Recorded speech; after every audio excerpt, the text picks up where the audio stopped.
There's no sound,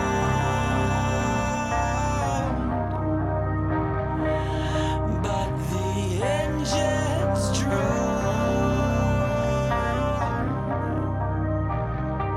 Our minds set free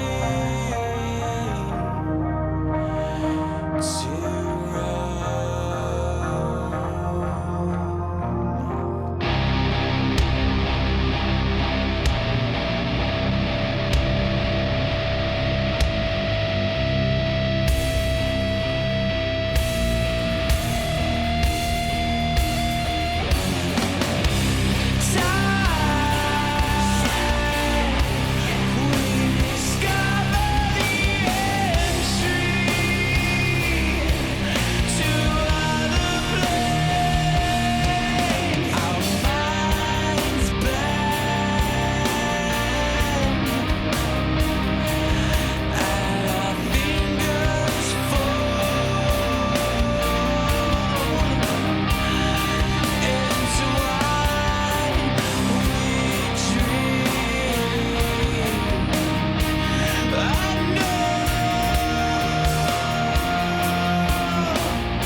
As the engines stall,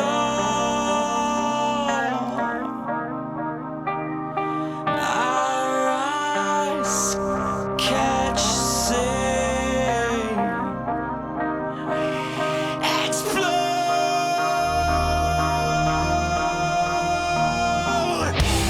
Time we discover the entry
1 second. There we go.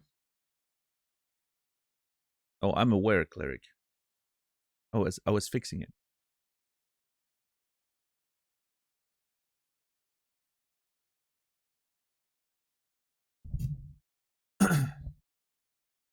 Shazar, $10 for non-Nectar, Rasta, Red Shirt, Vicarian, Heroes on Diamond Saladino, Sirius Black, Cleric, Legends. Hope everybody's doing good today. It is Thursday. It is the last day of my week. I'm pretty happy about. Has the foe been vanquished? No.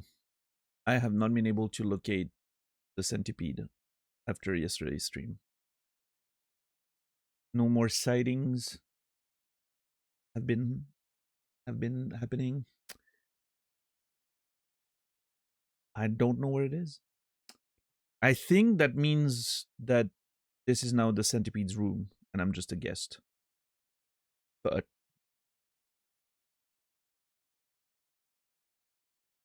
if it shows its face again, it'll be in trouble.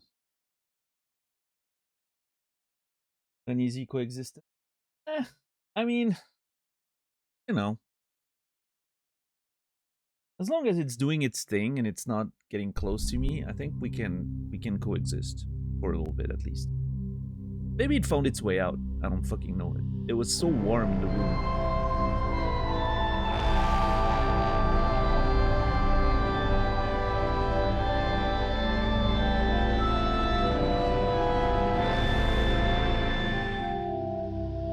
Saladino, adding to the defense against centipede budget. Thank you. Saladino, thank you so very much. I'll put this to good use. I appreciate you very much. Most likely by buying food.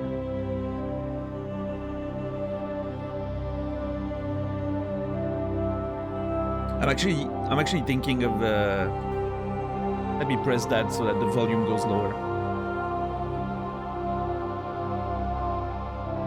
There you go. I'm actually thinking of going to McDonald's tomorrow. It's been a while. I feel like getting a couple of double cheeseburgers.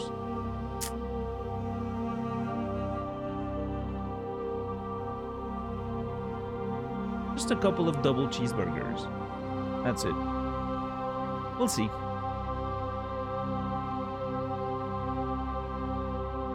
Yeah, they're pretty good. They're pretty good. What's up, Megan Fox? But yeah, we'll see. We'll see.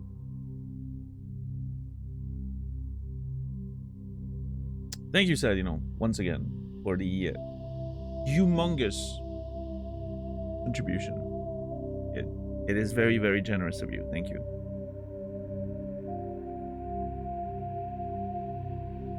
You are basically carrying this channel on your back at this point.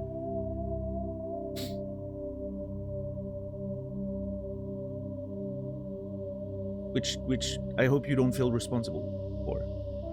Yeah, like you shouldn't feel responsible to do that, but I appreciate you doing it.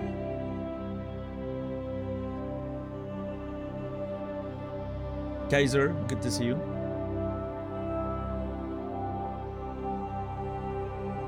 What do we have here?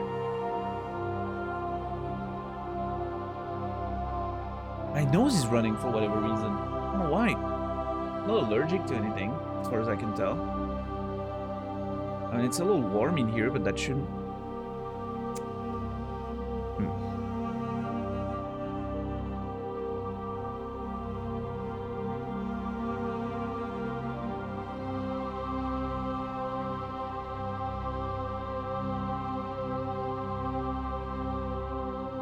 Alright, let's see what we can do with this. Something's off. There we go. Better.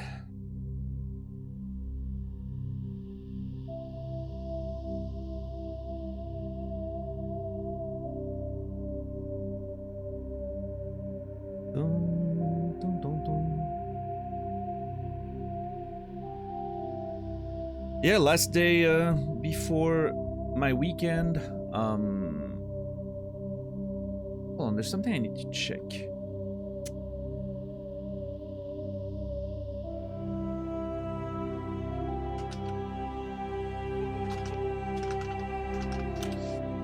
Something I need to check about Sunday.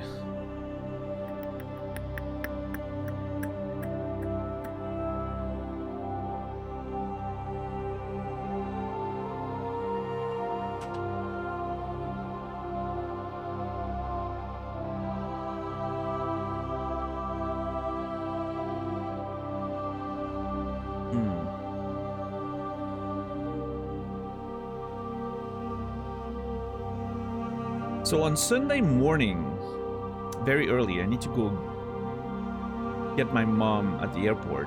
As you guys know, she's, you know, she's a traveling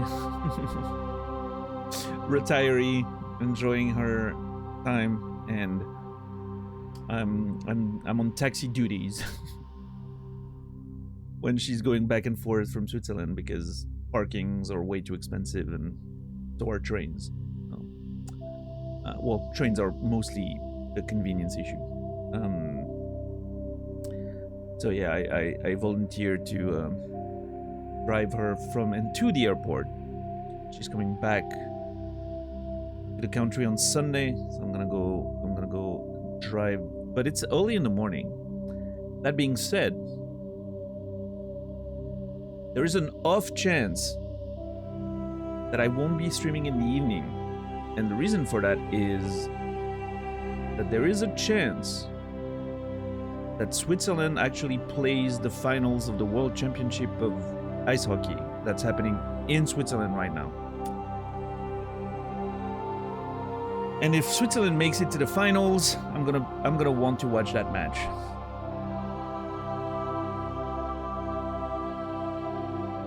Which is happening during the stream. So, if that is the case, I'll be taking a day off. Watch the game. I'll let you guys know on Discord. I should know on Friday or Saturday. I'm not sure when the semifinals are. Actually, I can know that right now. Semifinals are on Saturday. Yeah, the quarterfinals happening tonight. So maybe we'll know tonight that you know, if we lose against Sweden, I know Switzerland and Sweden are the same country, whatever. if they lose tonight, which will be during the stream, at least we know they won't be in the finals, so the stream's gonna happen on Sunday. If they win tonight against Sweden, then the semifinals are on Saturday.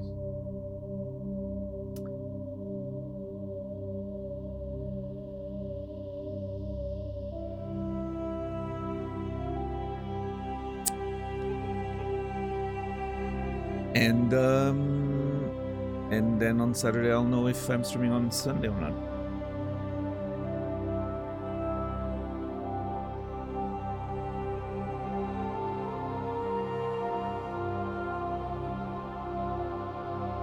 Traveling from Switzerland, do you just recoup the flight cost due to lower cost of living? I mean, I think there's a lot of parameters there. Depends where you're traveling to, how long the flight is, and how costly it is, and how long you stay in said place, right?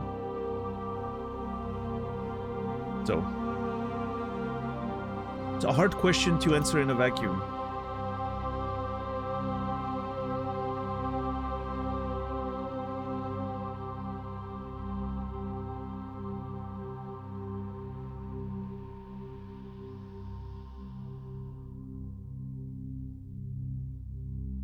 But like, if I was to travel to the US, for instance, I think it, you know,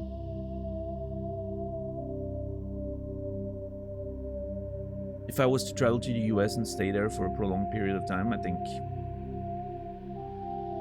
yeah, I think I would probably,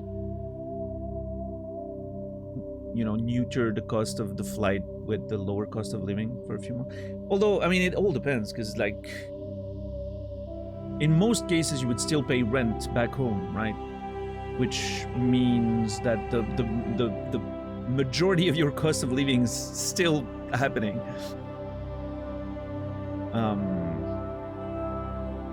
Though food is an issue, but rent is, rent, taxes, insurance, all that stuff is the bulk of your cost of living, right? So those costs are not going to change if you are just abroad for a little time, right? Where would you stay? I don't understand the question.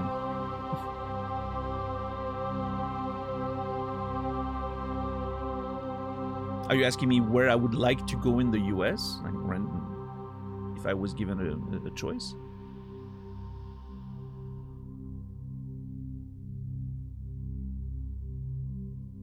Lodging in the US? I don't know.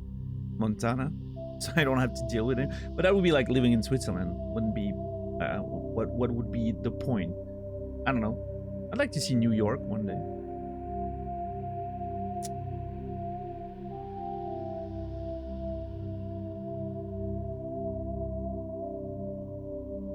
I'd like to see Oregon one day. I'd like to see LA one day. I don't know. Yeah. Las Vegas.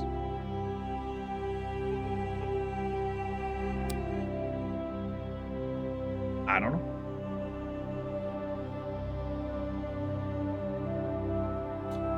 I've only been in the US as a transit. So I've only seen the inside of 2 different airports. That's it.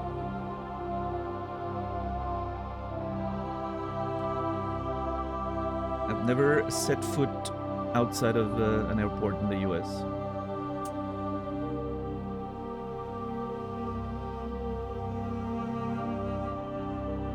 National parks? Yeah. Yeah, that could be interesting. Oh, I want to go to the San Diego Zoo. That's what I want to do.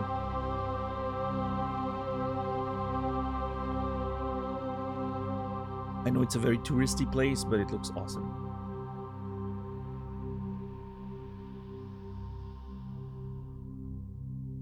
The Clipto in Florida and see a rocket launch live. Yeah. Pretty good. I don't know.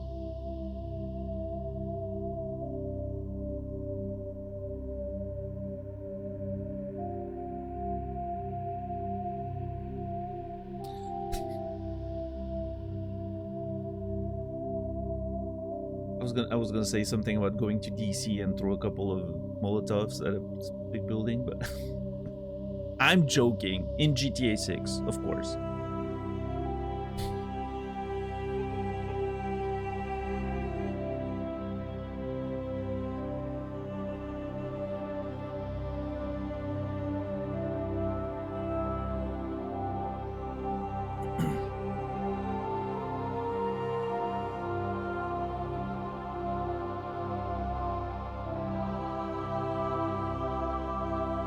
Huge car graveyard in the forest. Wait, where's that? In Oregon?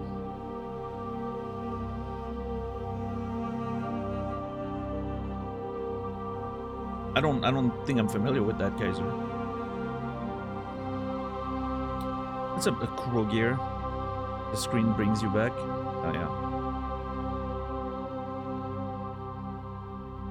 Well, we're not gonna be on that screen for very long. I'm about to click resume, but having a little chat before we get in there.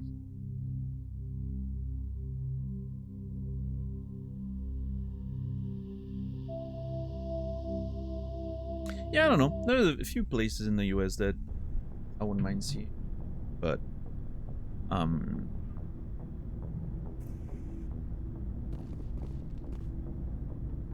it's one of those things like the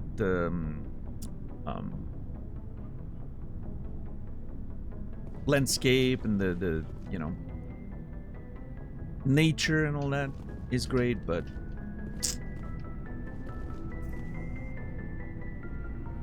I don't know. I don't know if I could deal actually living there.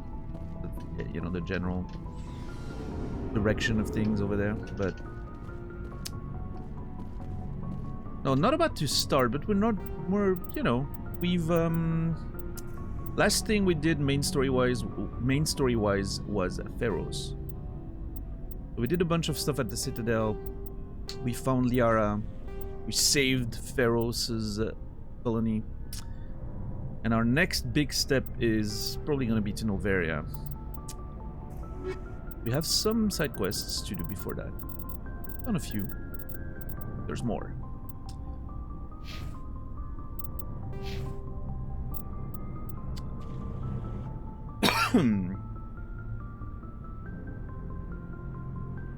It's still a long journey ahead.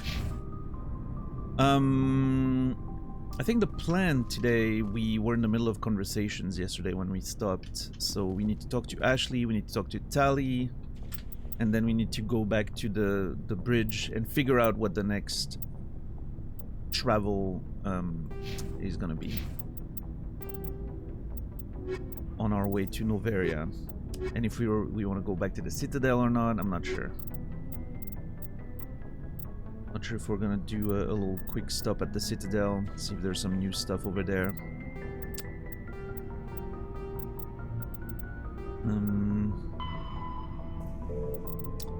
Yeah, maybe that we could do that. Maybe we could go back to the Citadel, do a couple of side quests on the way. Yeah, we'll see. We'll see. Let's start with the conversation. Hey, Skipper.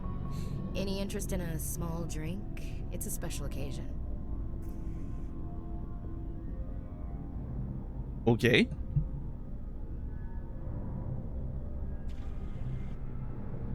Non-alcoholic. That's contraband, sure, or what's the occasion, I'm assuming. Let's question what the occasion is. What's the occasion? It's Armistice Day, when the first contact war ended. My family always marks it. Since I'm the only Williams aboard, I thought I'd ask you.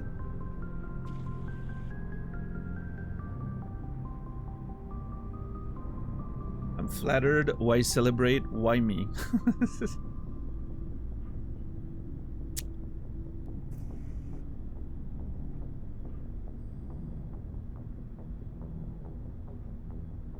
It seems like more of a thing you'd want to do with the crew, maybe, right? But I understand that Ashley might have a little thing for us. I'm flattered. Why celebrate? Why me? I mean, why celebrate is a little bit of a dumb question. Because, obviously, because her family is, you know, generational military family, and of course they're gonna celebrate the end of a war that killed a number of other military people.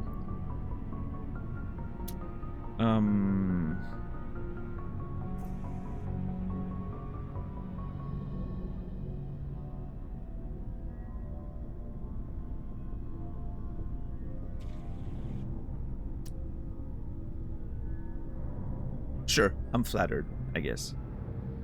Seems like an odd thing to celebrate.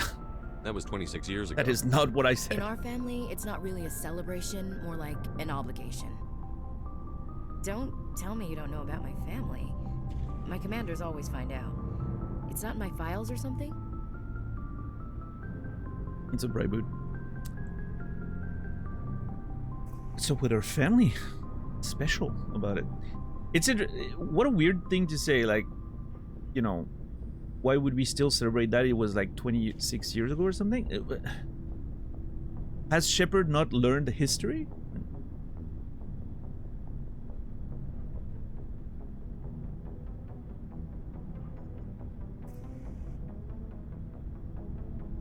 Celebrate things for hundreds of years.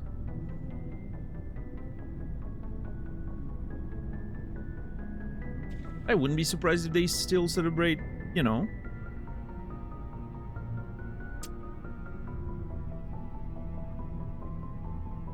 Columbus Day or something. I don't know what you guys do over there.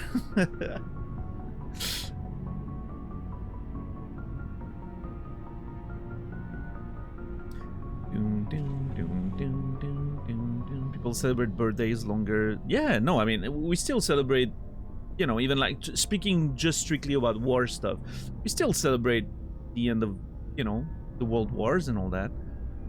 That's just I feel like that's just the thing we do. Huh?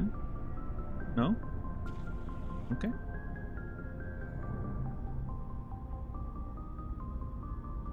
Columbus Day is a thing in the US. Is that when Christopher Columbus first landed? Or hit land or whatever?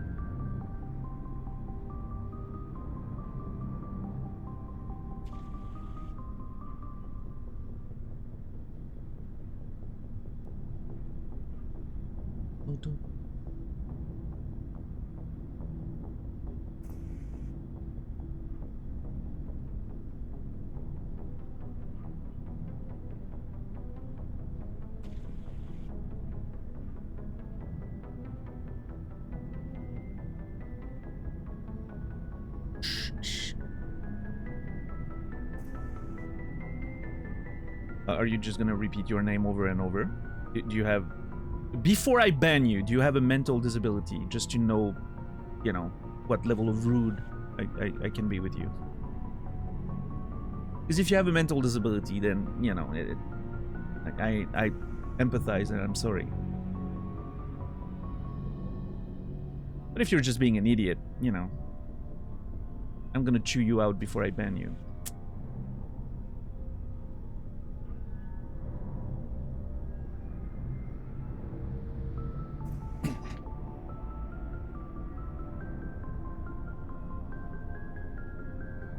I'm Canadian, so I just hear my friends' annoyance that there's still a day celebrating such a terrible dude. Well, listen, it was a different time.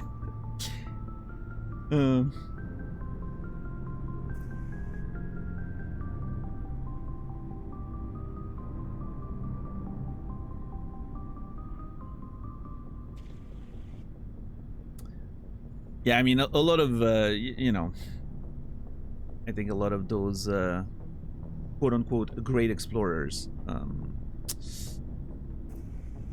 probably weren't too kind with people in general. Must have been a difficult life, though, right? Like, I can't imagine the life on those ships was very pleasant. But, yeah, I mean, that doesn't excuse, you know, the massacre of Native Americans and all that, obviously.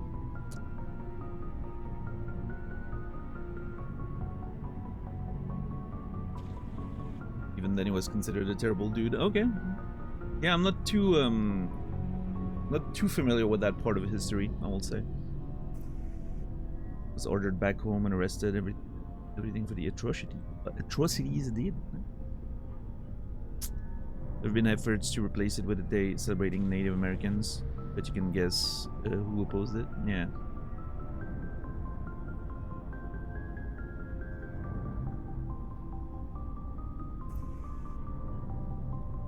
Whenever I think of long sea voyages, I think of Oberdeen. There has to be a better game than that. On the topic of long sea voyages, I think it would be cool. I don't know, I've been thinking, someone mentioned the Aubrey Maturin series the other day. I've been thinking about the Master and Commander movie that I need to rewatch. I would love a game that sort of, you know, takes on the idea of long sea voyage and having to, like, sort of the survival aspect of it and all that. Without, you know, without being just like a Oregon Trail kind of thing, but you know, having to manage like crew and supplies and I don't know what kind of game that would look like, but it would be fun.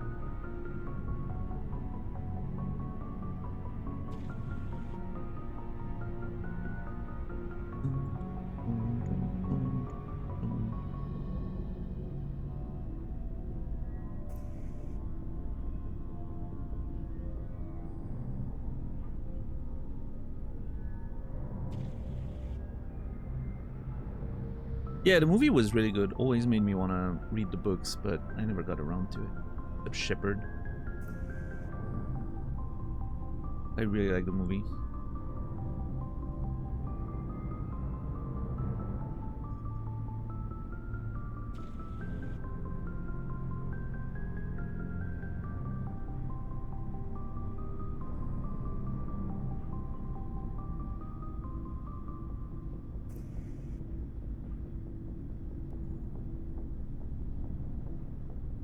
Yeah, I don't know.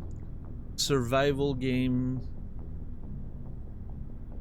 based around old school big sea voyages. Surprised I mean, it probably there's probably a game out there that does that, but might not be very good.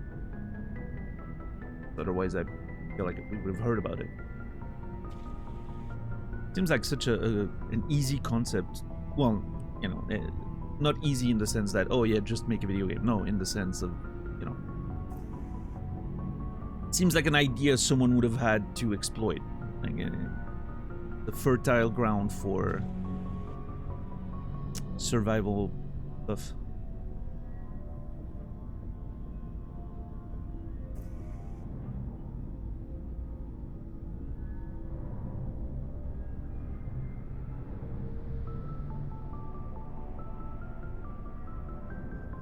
Well, Light No Fire is sci-fi though, right?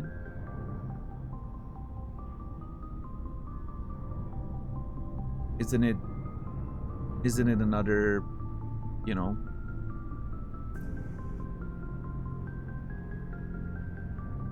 explore an alien planet with jetpacks and all kinds of stuff, or?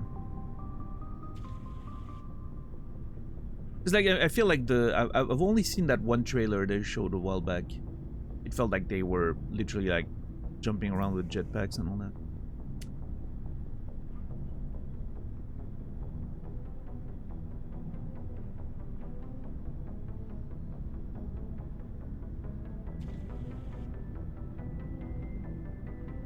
No, I know it's only one planet. It's like, apparently it's supposed to be a planet that's real, you know, real scale and all that. But pretty sure there was some sci-fi elements to it.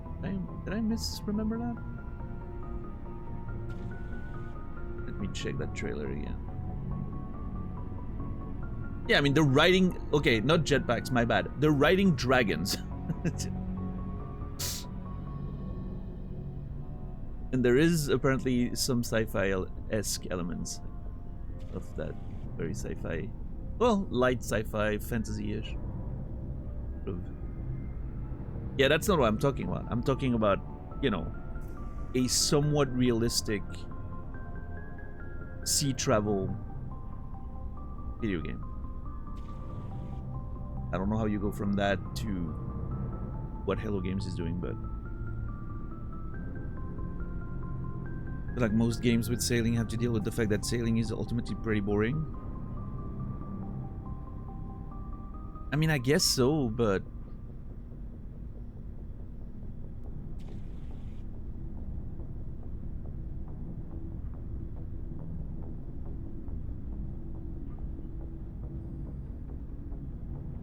so is being a clerk at a border, and then we, you know, we still got papers, please.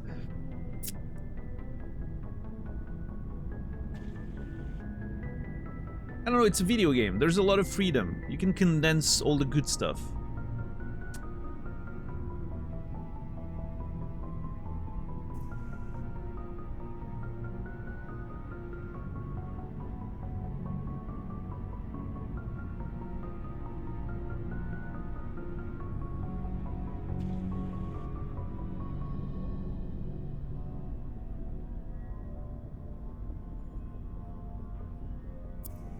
Anyways.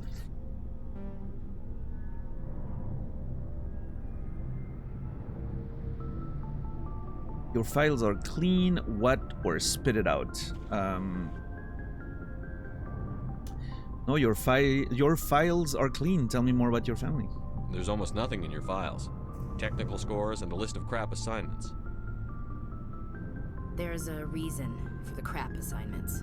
I'm General Williams' granddaughter, the commander of the Shanxi garrison in the war. The only human ever to surrender to an alien race. Oh, that explains so much.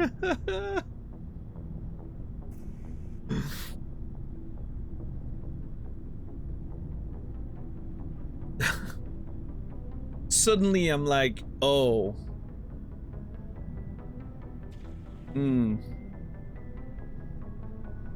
What's up, Colette? What's up, DJ?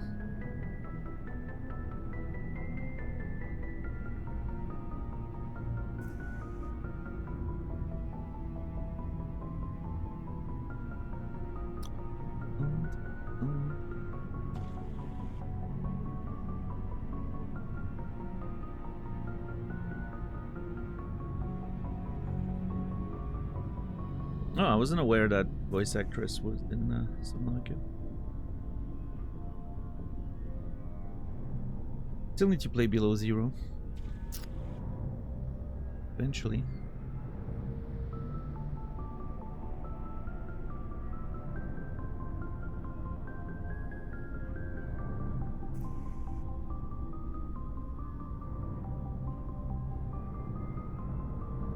I love that every interaction with Ashley, you have an option to say it's not your fault.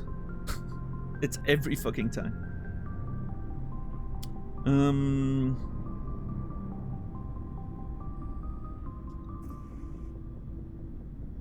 I don't know exactly what the angle of Now I Understand is going to be. I don't know if it's going to be, you know, oh, now I understand why you're being a racist piece of garbage. Or if it's more like, oh, I understand why you would, you know, it would be a weird time for you guys. But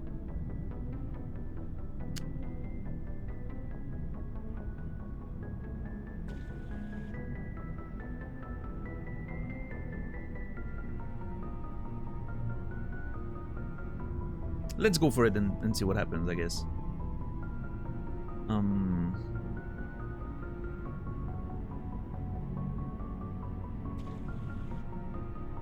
I see. That's why you drive yourself so hard. A Williams has to be better than the best, if only to avoid suspicion. That's what my dad told me the night before he retired. Takes a special kind of thick-headed to march into a job where your family's blacklisted. I did it anyway. I'm not gonna let our name go down with Arnold and Quisling. Granddad deserved better than that. Yeah, everyone in that family probably needed therapy. Ashley still does.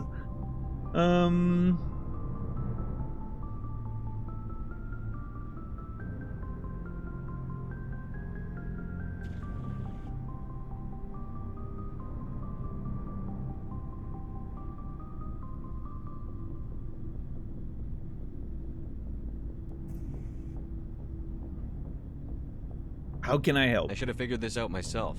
I don't know how I can help you, though. Look at who I am, Shepard. Do you ever hear me ask for help? It's not that bad things don't happen to me. If you stay with me long enough, maybe I'll tell you about some of them. But I deal with them myself. I don't need a shoulder to cry on, a knight to rescue me, or a man to make me happy. This is who I am. I like her. And you better like her too. So, you still interested in me? Baggage and all? Oh, Jesus. I thought we were having a conversation. I want to question her about her granddad and all that. I'm very upset that the game took those options away from me there.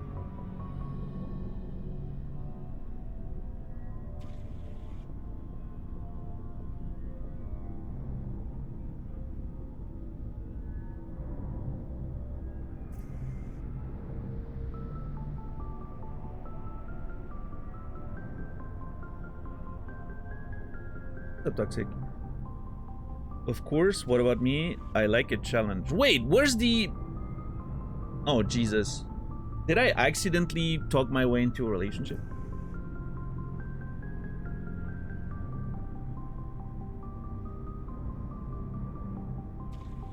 It's not your fault.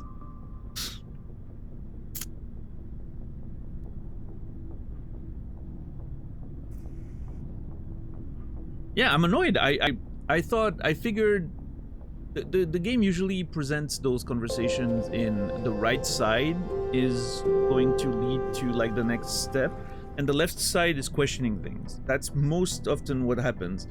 I figured that after how can I help, I could still, you know, ask her about her grandfather and all that. But no, the game was like, oh yeah, no, you know. Apparently asking one of my soldiers how I can help them is a signal for wanting to be in a relationship with them. Not sure that's how it works.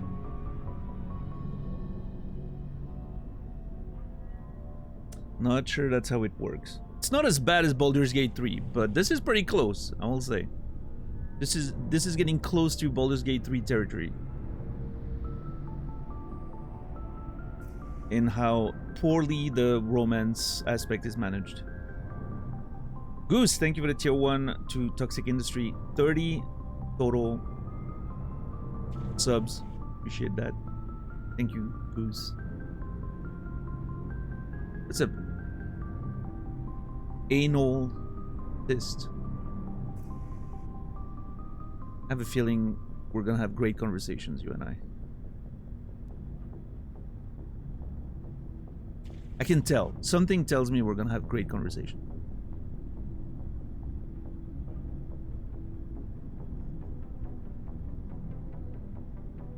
Short-lived, but intense.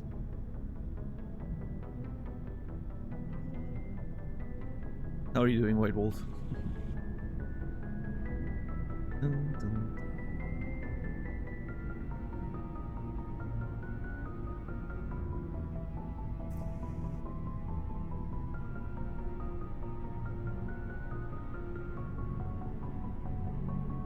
Yeah, Braywood, I fear you are right.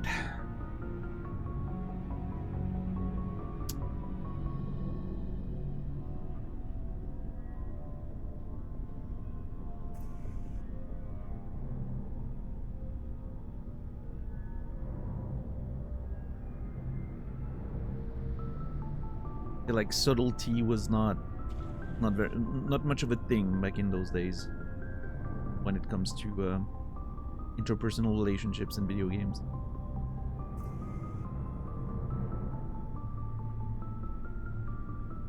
It still baffles me that I feel like I'm trying to think, but I really feel like the best romance storyline I've seen in an RPG was Cyberpunk.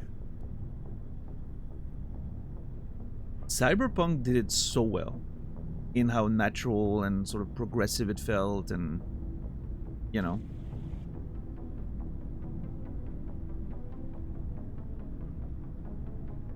yeah.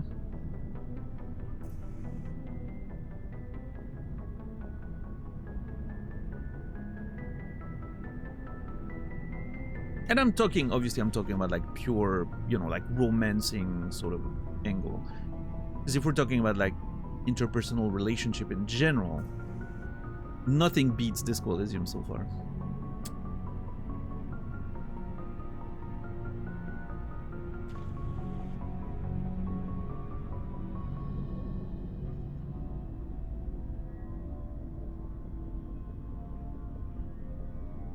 Yeah, that's true, Shepard. That's true. Not a lot of variety there in terms of different ways to engage with characters, even in the context of a romantic relationship, right?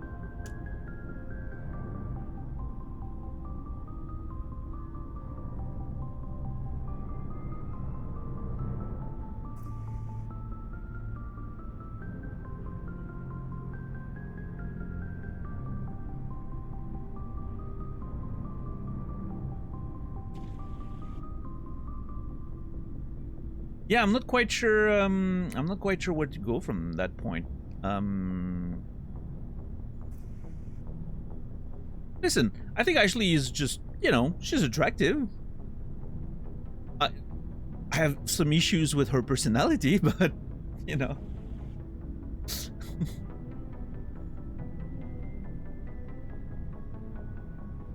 If this was not a warship and the bar, you know, I could see some sort of short-term outcome, probably.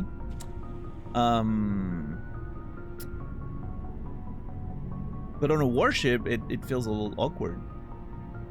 I feel like we should focus on the work, you know, on the job.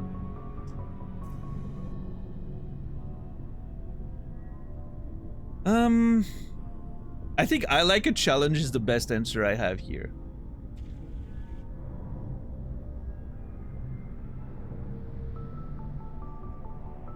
Because, I mean...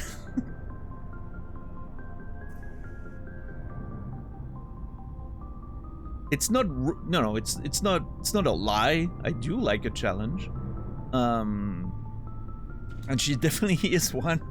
She definitely represents one. So, at least there's a certain honesty there, you know, that I don't hate.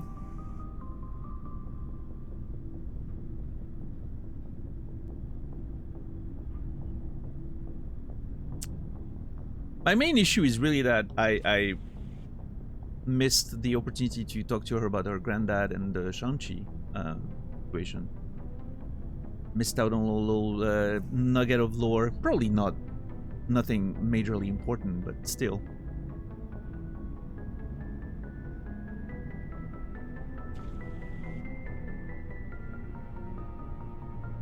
I really wish some more modern games have started doing that, which is if a conversation choice locks you out of the other ones, it says something like proceed next to the the option.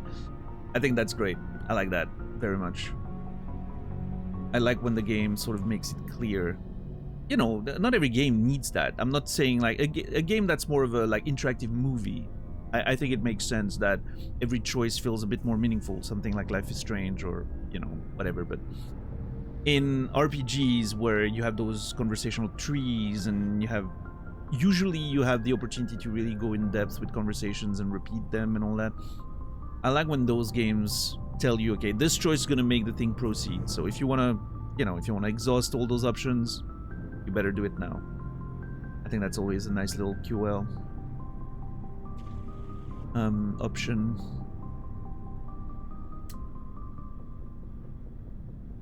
Well, I think I'm gonna go with I like a challenge. I think it's pretty funny that we accidentally talked ourselves into a relationship, though. Couldn't happen to me in real life, that's for sure. Although, hold on. I actually might have talked myself accidentally into a relationship at some point, but that's some Daniel lore for a different day.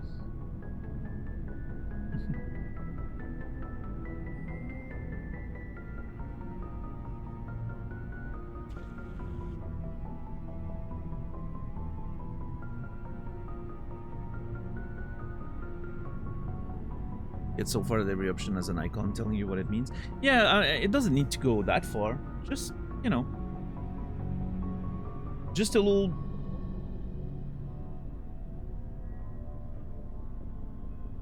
Sorry. Just a little indicator when, when you're gonna get locked out of other options. That's all I ask. I think that's fair.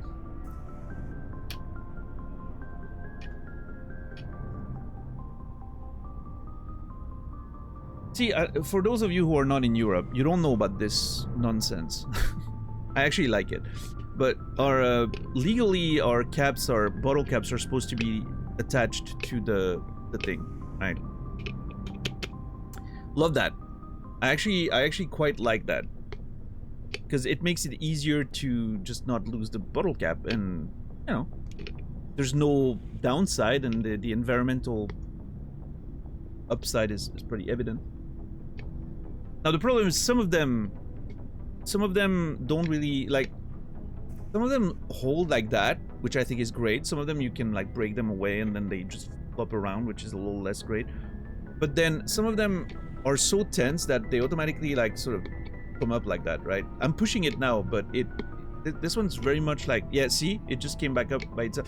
So you're trying to drink and it goes in the way. Very annoying. Oh Jesus, it's doing it again. In those cases, you just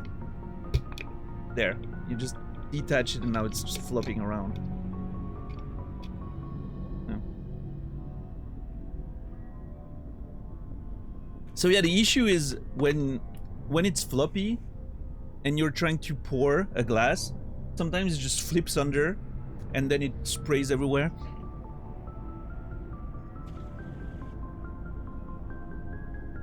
But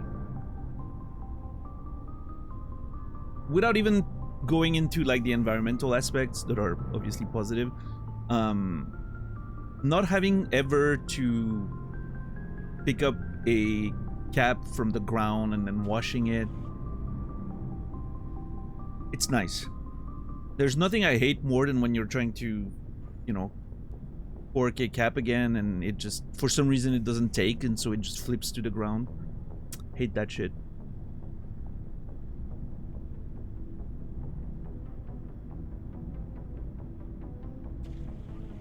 It flops over properly. It's great, especially drinking. Yeah, it's basically like kind of like a, a better water bottle that has like those flip over caps.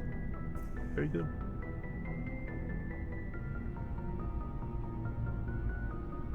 I mean, I think the design's fine overall, right? I'm just... Sometimes they're a little too tight, and so they flip back on and makes it annoying, but... Overall, I like the change. Honestly, it's been great.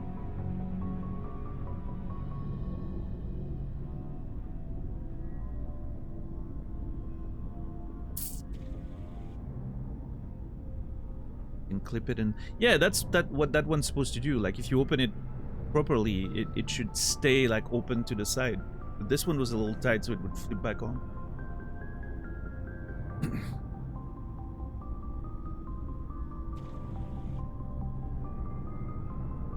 Yeah, I don't relate with the milk.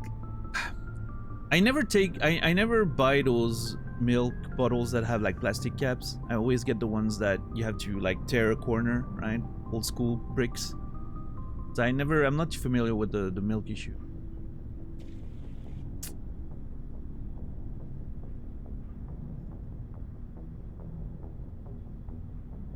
But I can imagine the problem.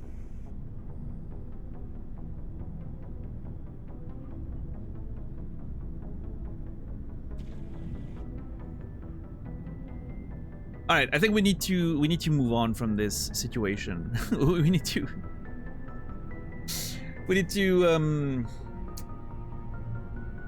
let's see.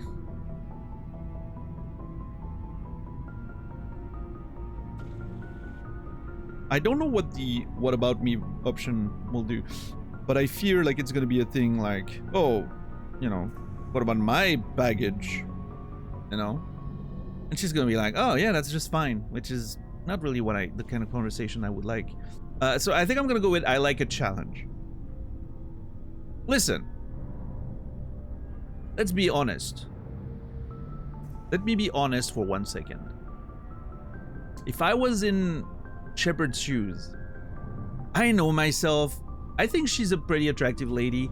I would probably, you know, be like, yeah, she's not that bad, you know, she's not really, you know, she's not full on like prejudiced. She just has some family issues and she has some trauma she needs to deal with. I know myself, I would find excuses.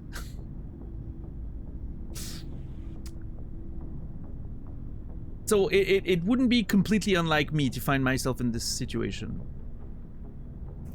I can fix her.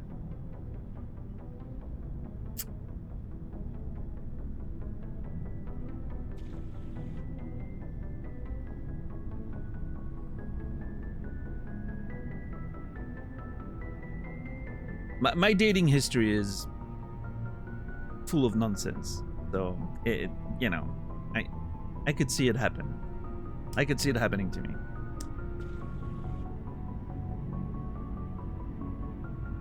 I'm very weak when it comes to dark-haired ladies with a bit of a, you know, with a bit of a mean streak and an edgy temperament. I'm but a weak man, you know. I'm just an innocent man.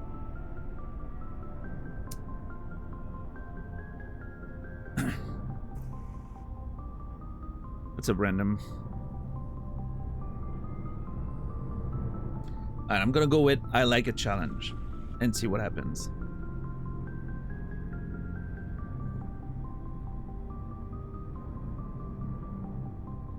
I'm just a normal man.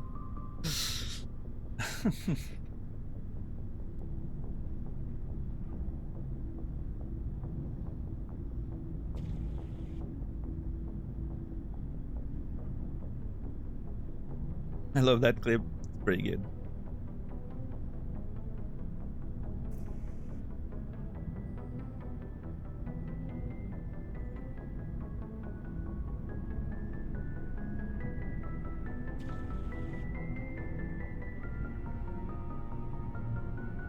Alright, I'm gonna go with that. There's no way where... I can't believe this happened that way. So fast. It's the stash, I'm telling you. If we had been able to put a proper stash on our character, that would have been the first conversation. Right on fucking Eden Prime.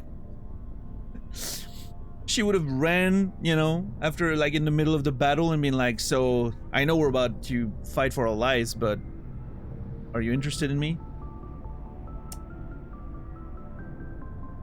The stash was just a little weaker, so it took a little bit longer. Yeah, I like a challenge. You're a difficult woman. Hard to read, hard to keep in line. Awfully smug, Shepard. What makes you think you can keep me in line? But hey, once we save the galaxy, maybe the Alliance will get its act together. Start acting like an actual government. Hold on. I feel like we might have dodged the bullet there.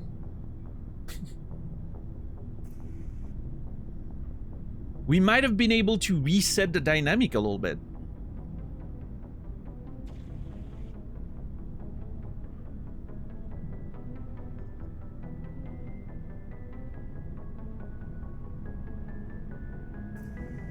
What's up, Credo? You never talk to anyone and just go kill things? You know what? I am not surprised.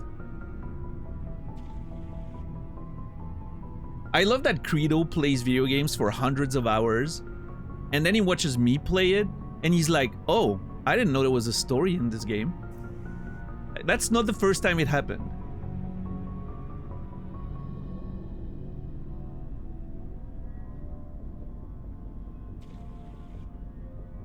I sort of admire that.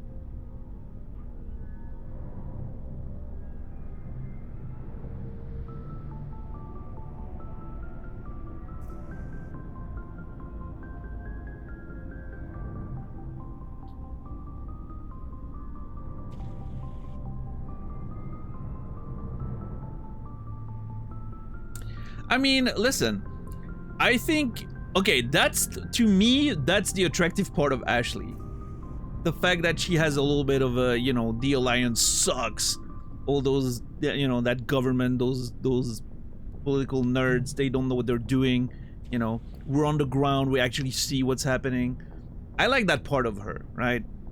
There's a bit of a rebel streak. She, you know, she's not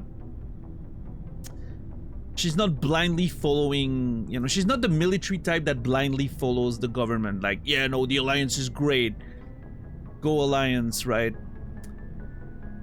No, she's critical of the powers that be, and I think that's an interesting and frankly quite unique trait for a fictional military character. I like that. Yeah, she does have layers. Now, obviously I could do without the you know, the space racism. But again, listen, she has trauma, there's a lot of family baggage. She grew up in a specific environment. I'm not fully blaming her for it. You know, it sort of makes sense why she grew up the way she did. Now, she probably should do something about it. And she is a fully formed adult. She should, you know, be able to learn better and deconstruct the stuff that was, you know, that she was instilled with. But, you know, she's young, I guess. She's probably in her 20s or something. Her frontal lobe just finished forming and all that. There's time, you know.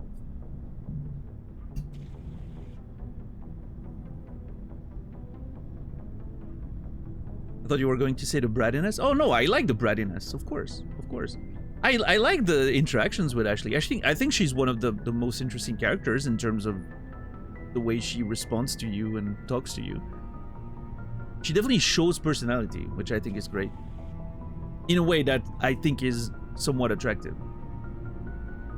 Like, Liara shows tons of personality, but, you know. She has that little, like, awkward sort of sciencey nerd thing. And then Tali is just, what a character. I love Tali, but, you know. I love her personality because she's excited about everything. It doesn't have the same sort of spiciness to it in terms of thinking of relationships, right? Tali is just not sure who's more awkward. Oh, Liara. Okay, socially awkward.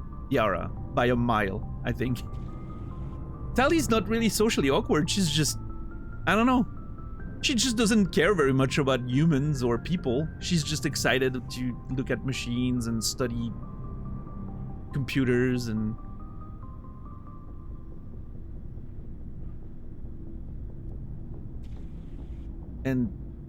explore the world and all that. She has that sort of explorer's excitement to her that I think is awesome.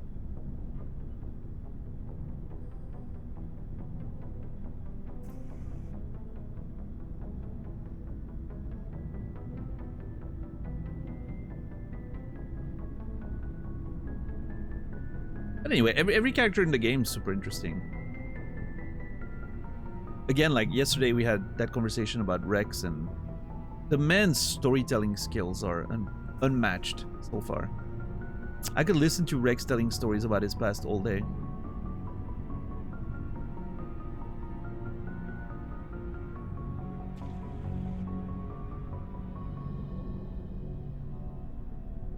What a nice little group of characters we have.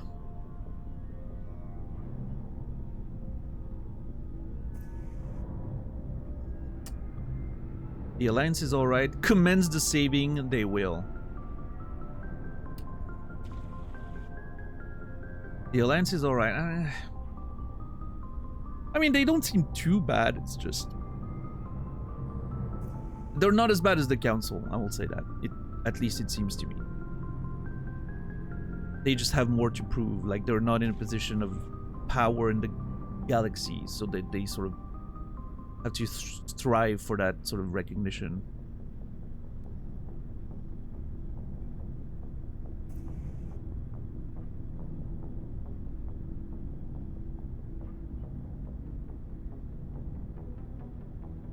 They will. Once we save the galaxy, maybe the Alliance will get its active. Well, commence the saving, I guess. We better get going then. Seems I've got something to look forward to after we're done. More than you know. I have a feeling things will come to a head soon. But don't worry, Shepard. I'll protect you. Hold on. Is she hitting on... Was that flirting? You can't really tell, right? Maybe she's just... Maybe she's just very polite with her superior. Right?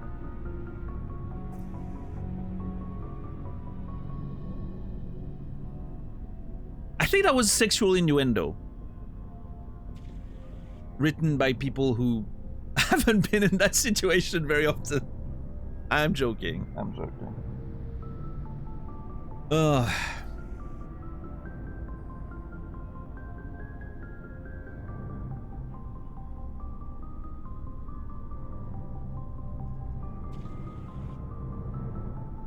I wish... Oh man, I really wish I could have asked about her grandfather. Oh well. How are we doing? What's your opinion on the last mission? Gotta admire those colonials. That's about the worst place for a colony I've ever seen. Given the option, I'd get the hell out of Dodge. Okay. We'll talk later, Williams. Looking forward to it, Skipper. Yeah, okay. It was a little awkward as a conversation, but not, you know. Commander? We'll talk later, Williams. Looking forward to it, Skipper. I don't know where she got the idea that I was interested in her, is my main issue. Oh well. It always comes down to the idea that, you know, Shepard's not really the blank slate character that some RPGs have. He does have his own thoughts, wants, needs. And you just have to accept it sometimes. Seems like he's into Ashley. Fair enough. Something I can do for you, Commander. Carry on, Adams. Aye, aye, Commander. Nothing new from Adams.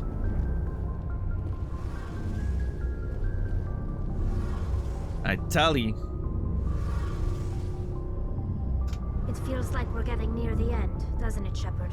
With Saren, I mean. Does it?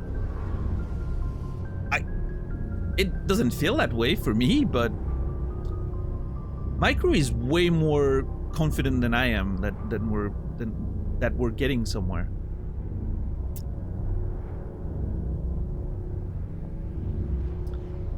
I mean, I hope so. It won't be much longer. One way or another, it'll all be over soon. You'll find the conduit before he does. I know you will. You have to. And after this is all over, when my pilgrimage ends and I go back to my own people, I'll be proud to say I was a part of it. Yeah, it's interesting because a lot of those conversations almost feel like the characters are flagged like, oh, we're getting close to the end of the game. But it definitely doesn't feel like we're getting anywhere close. Like, it feels like we've barely made any progress since we started our mission in terms of like actually getting to Saren. I mean, we kind of know, you know, obviously the information we got from the Thorian was pretty valuable. But other than that, you know, we've made absolutely zero progress. So I don't know why the characters sound like we're about to embark on our last mission. Like, this is the type of line that I would expect just before, like, boarding Saren's ship or something.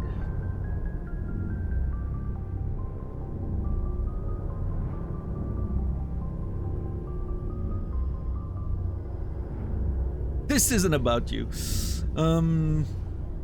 We haven't won yet. An important part.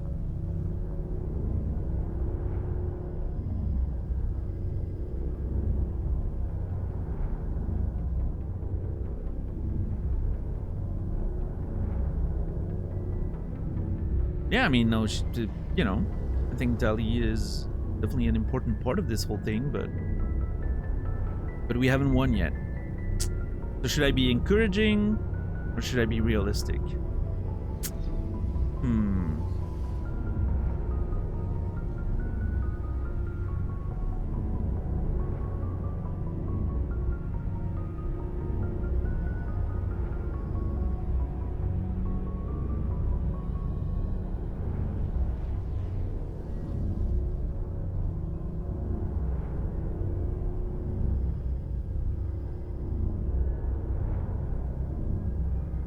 Encouraging. Yeah. We couldn't have done this without you, Telly. You've been good to me. A lot of people treat Quarians like second-class citizens. They just want us to go back to our fleet and disappear. But you've treated me just like everyone else on your crew. Like an equal. That means a lot, and it says something about you. Of course. Whatever happens, I just want to say thank you for that. You're welcome. You earned it. We're wasting time. You earned it. I didn't bring you along as a favor, Tally. You're here because you contribute to the mission, and I need all the help I can get on this one. Don't worry. You can always count on me.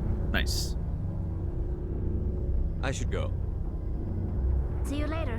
Oh, short and sweet when it comes to Tali.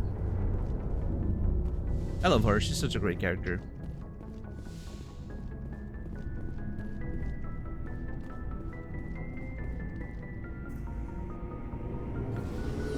I wonder if the reason why it feels like the characters are quote unquote too far ahead in their perception of the, you know, the state we're in. Like, they're like, oh yeah, no, this feels like we're getting to the end, and I'm like, we barely started. What do you mean? I wonder if it's because when they made the game, they figured people wouldn't be talking to their crew as often as I am, maybe. And so they were like, yeah, there's only gonna be like 3 stages or whatever of progression in the companion conversations.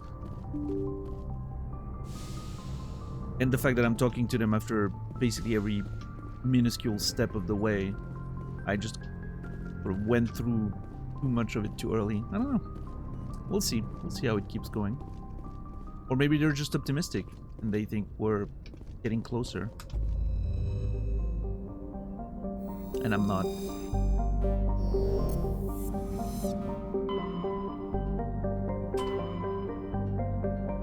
Alright, let's see. Vermeer's all the way over there.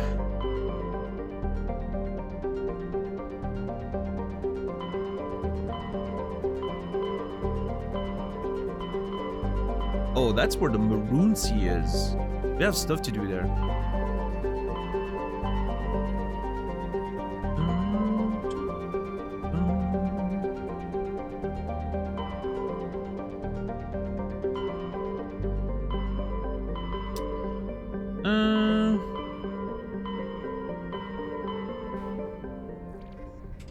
Let's see.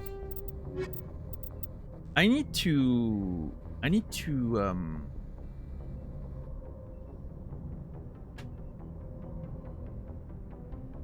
like make a list, I think. Hold on. What area were we just in? That was the Attican Beta.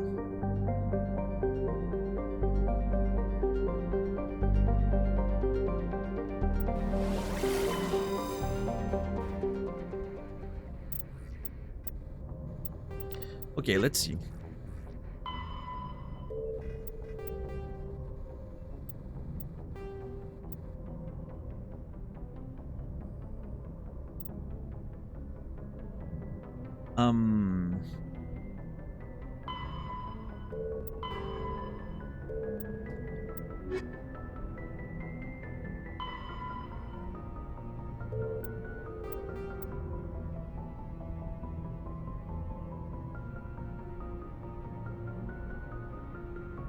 How do I deal with this?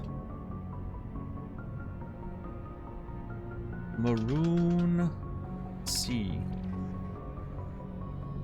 That's Maroon C, right? Yeah. And the mission is investigate samples.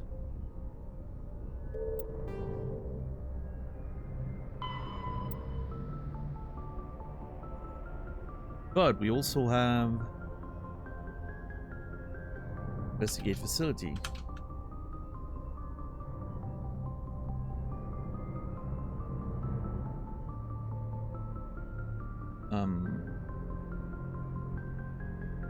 Bostock. Know the crux.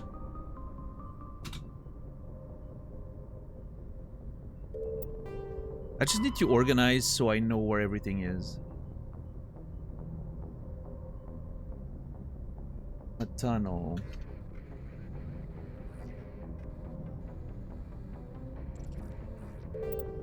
And investigate shipments.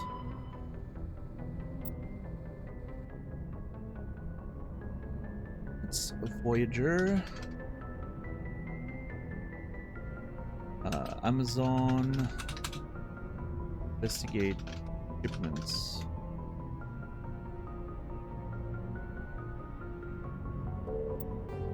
Okay. That is on Sol. Well, local.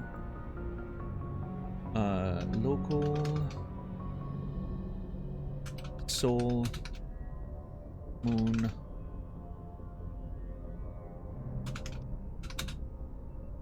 UNC.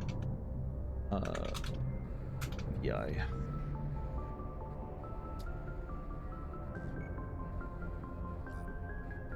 Sorry guys, let me do I have my thing? I do. Here's what I'm working on. I'm trying to make like a sort of list of all the side quests and where they are. And then I want to sort of position them in a way that looks like the map. So that makes sort of sense. Like, for instance, the Citadel would be there, right? Citadel. On that side of the map. Hold on.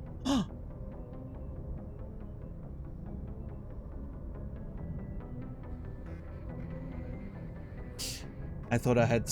I thought the centipede was back. It wasn't.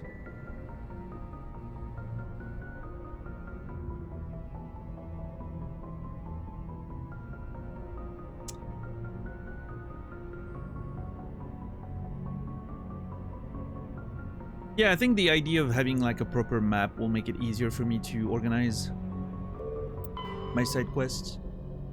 Okay, in Voyager, Yangtze,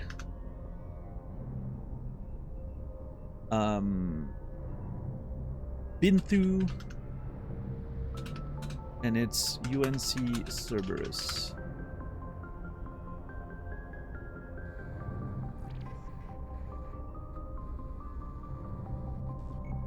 I feel... should be slightly bigger, I feel like.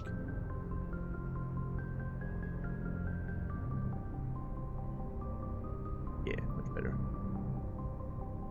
Oh, that is not... 1 second.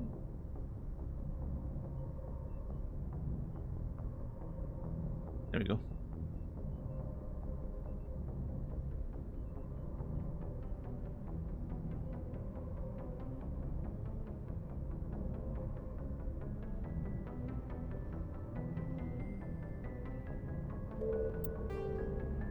Hostile takeover. Horsehead. Fortuna. Horsehead Nebula. Actually, I should probably cluster.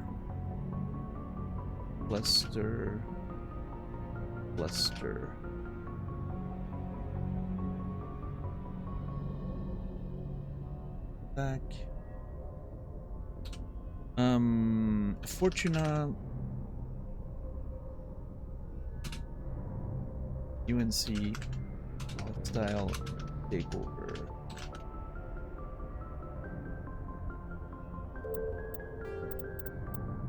You have the Garrus mission. Herschel system in the Kepler Verge. Kepler Verge.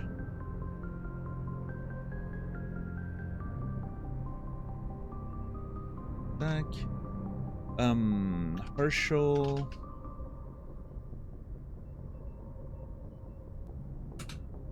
Garrus. Find Dr. Salion. Yeah, I think that's gonna be great. It's gonna make it really nice for me to organize my travels. Okay, those are all the collectibles, so we don't have to worry about it. It's a Pensive. That's in the Horsehead Nebula as well. Strenus.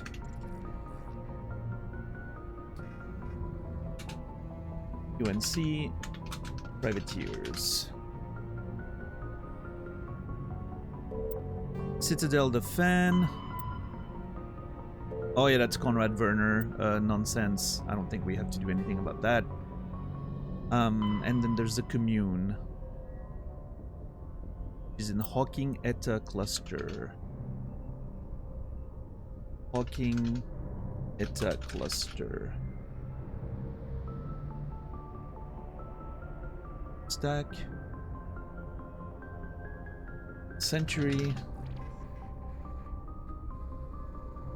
Strange transmission. Nice. I thought it was gonna take a lot longer. I was like, I don't know if I want to do this. This is gonna take a while. Nah, perfect. 1, 2, 3, 4, 5, 6, 7, 8, 9. We only have 9 side quests. It only it feels like we have a lot more because of all the the collectible ones, which I really think the collectible ones should be in a different window altogether. 3, 4, 5, 6. Yeah, very nice. And then we have Vermeer and Noveria, which it doesn't say where it is. Let me check.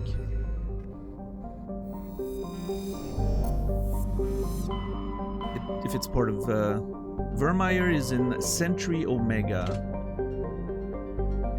We'll put Sentry Omega.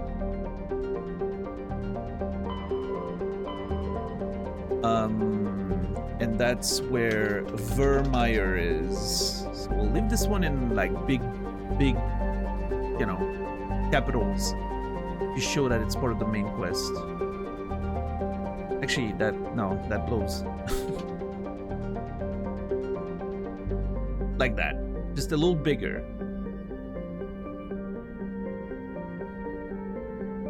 Actually, maybe I can do it like this. Yeah, that's good. I like that.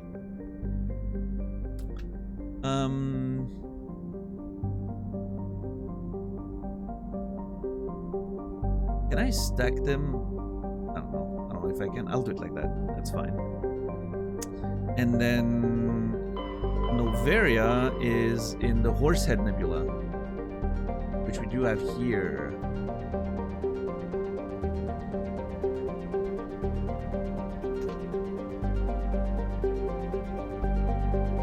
Noveria. And then we have this one that's marked Asteroid X57, which honestly feels like it has to be, because it's marked like it's a major mission, right? So my assumption is that it's a DLC thing. It's a Bullvine. Because we've never been given any information about that. I'm assuming this is some sort of DLC stuff, so I'll be patient on that. I feel like DLCs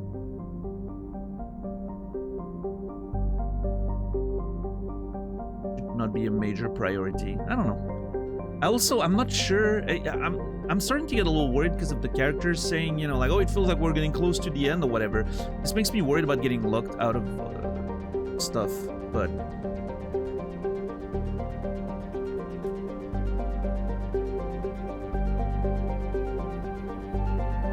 I don't know. We'll see.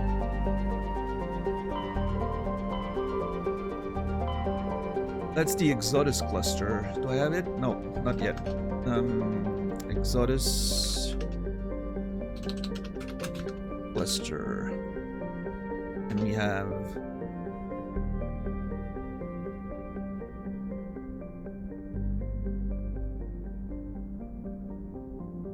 what the hell?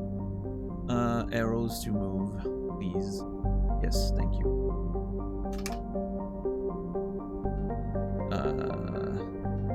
Asteroid X57. Alright, now it's time to position those things in a way that makes sense. The Citadel's here. That is the local cluster. Horsehead and Exodus. Horsehead, Exodus. Man, this is so nice. I'm really happy with what I'm doing right now. This makes me feel good. Hold on, let's give it a little more room. This one's Argos Row. We've explored Argos Row. We have.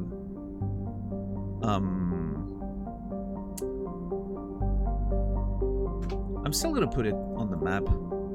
Argos Row cluster. Wait, does it say cluster when it... No, it does not. It says on some of them, but not all of them. I'm gonna respect the way it's written in here.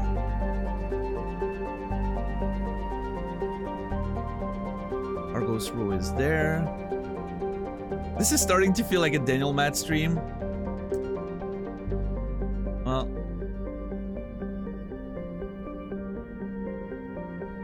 You tried to change your ways, but, you know, always comes back.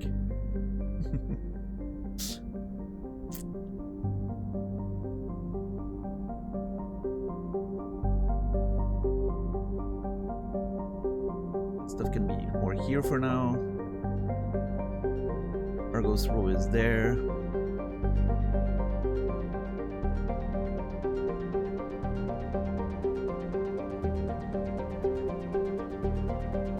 How do I mark the things that I've explored?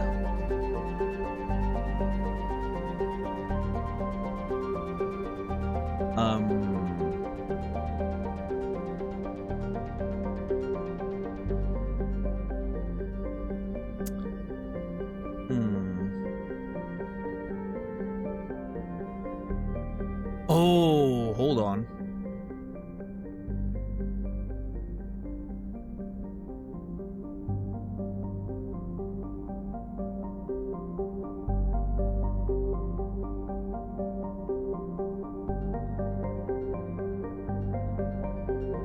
Control Shift F. Oh, that's sick. Oh, you don't really see them now on stream, but I can fade the node slightly. So this means that when one of them's been explored and we have nothing left to do here, I can just fade them.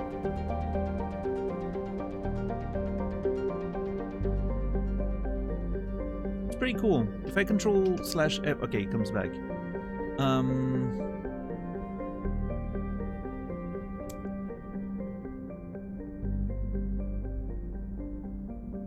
I mean, I could simply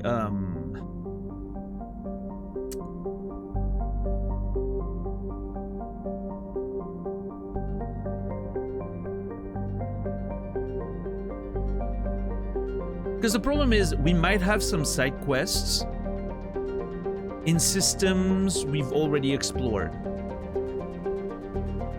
So it would be nice to still be able to see them, but know that they've been surveyed. Maybe I just write a little note, right? Surveyed, and that's it. Surveyed.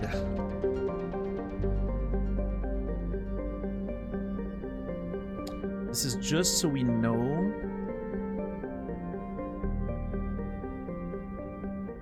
that we've yeah, maybe like that. This is just so we know that we've surveyed the resources. Yeah, I like that. I actually think that's pretty good.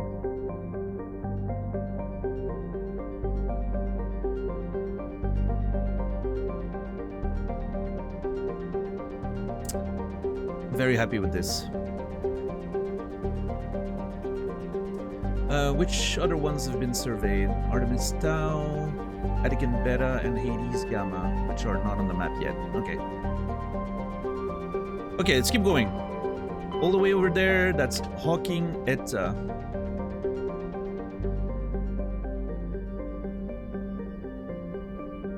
I need... Can I do a round shape?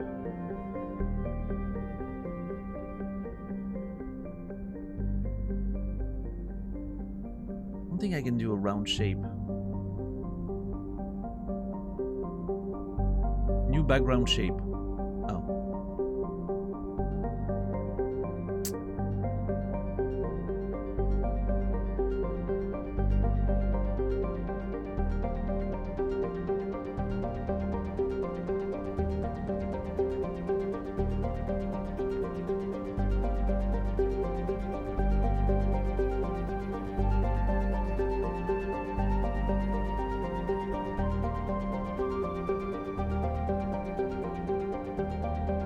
Oh, I'm such a fucking idiot. You know what I should have done? What I should have done is taken a screenshot of the fucking map. Well, actually, no. It would have been too dense to work with.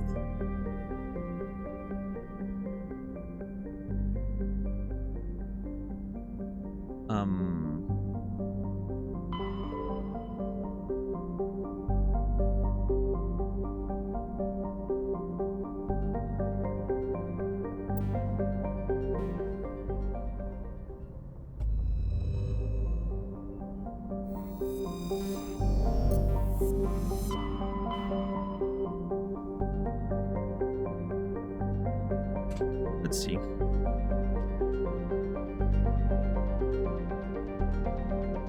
I'm trying something.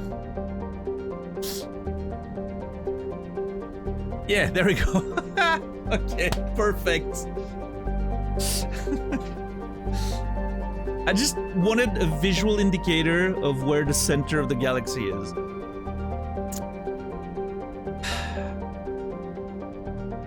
Just for my own brain, you know.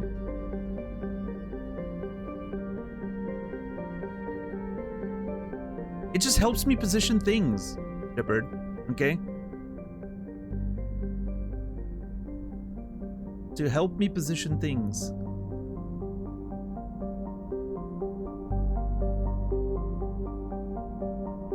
Beautiful.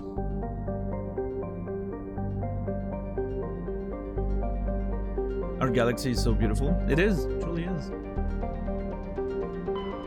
Okay, that's Argos Row. Gemini Sigma, Maroon Sea. Okay, the Maroon Sea is here. Very nice. I wish you could have this map, but like, I wish the name of the clusters and all that would still show. This would make it a lot easier to navigate on a whim.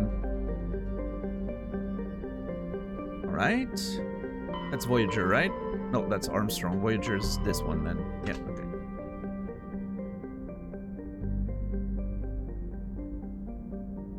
Oh man, this is starting to take shape. I'm very happy with this. This is a good time investment.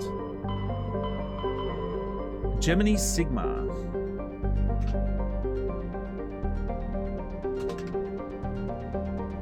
We don't have anything in Gemini Sigma yet. It just says Maroon Sea, yeah. Hawking at Maroon Sea. I can remove some of that. Oh, come on. Literally the other part of it. There we go.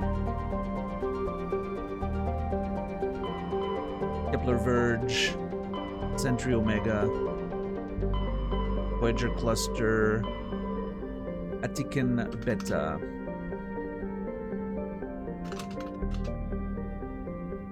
One's in between the two. And this one was where Pharaohs was.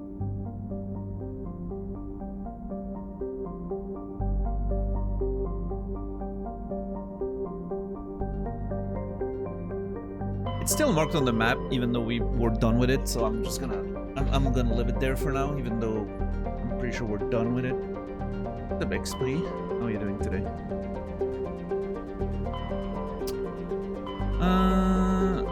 Kepler Verge, slightly more here. What is this one again? Armstrong Nebula.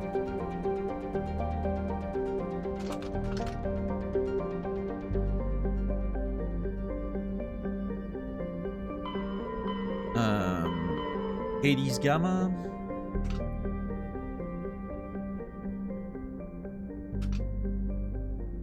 And then Artemis Tau. And I think for now that's it. 1, 2, 3, 4, 5, 6, 7, 8, 9, 10, 11, 12, 13, 14, 15.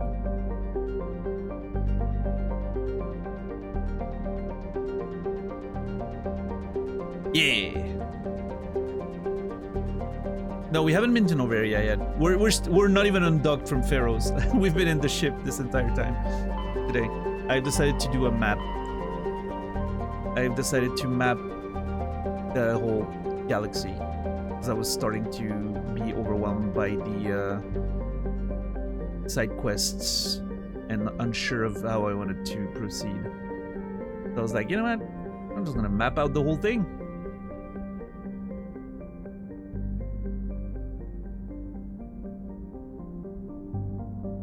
That's what I do. I'm a fucking nerd.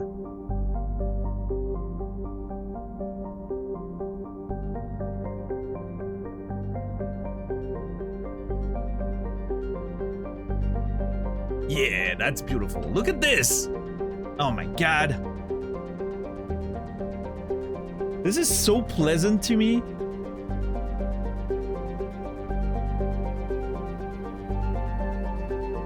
Now I feel like I know where I'm going and I know what I'm doing.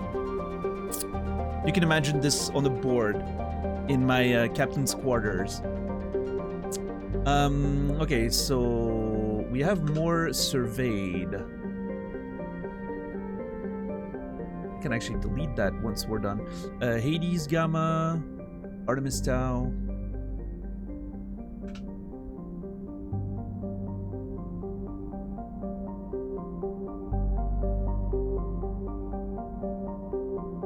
And Atican Beta.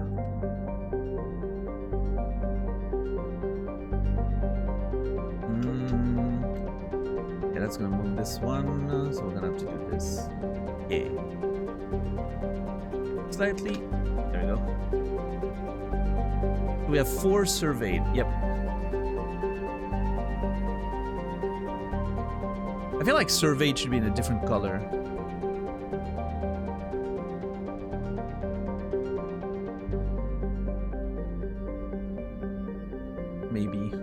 clarity.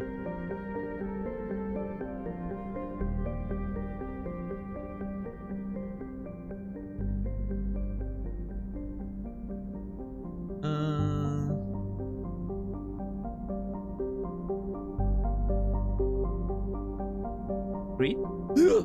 That is not what I wanted to do. Whoosh! Close one, guys.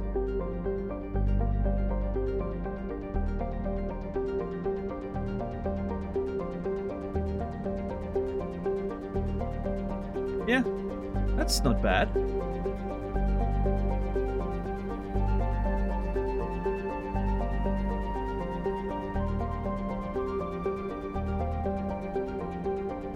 Should I make the borders green too? Is it this one? No. This one? No. I think it's just a different green. Very weird. Why is the text green not the same as the fucking text color green? What is wrong with the people who made that software? Why would the colors not be the same? That is insanity.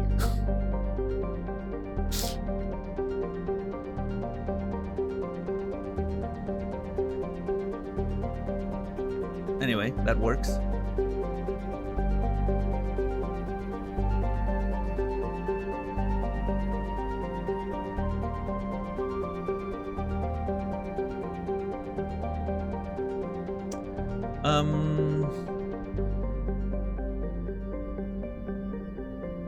Is this a mod? No.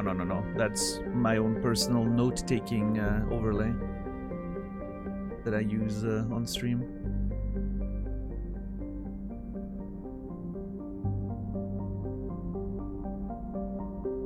This is all homemade. We just did that for the past 30 minutes. I created a map with all the side quests that I have so far.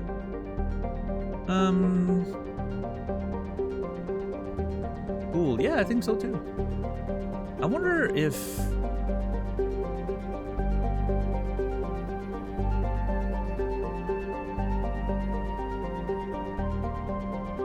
want to change these to like orange.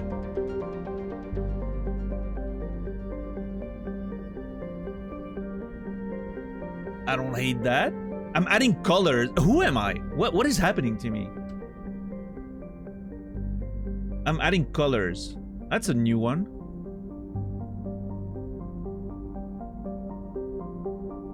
Yeah, I think that does improve clarity. I don't know how it reads on stream. If it reads okay, but I think this improves clarity of you know, seeing what's a location, what's a quest.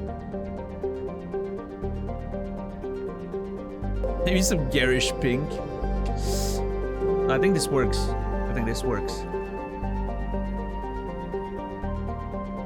It also fits the aesthetic of the game with the orange. Oh, interesting. Technically, this is the Serpent Nebula. Hold on. Serpent Nebula. And the citadels, if we respect our system, be written like that. Nice. Even better. Archeesy, thank you for 29 months. Tier 1. Appreciate you. Thank you, thank you.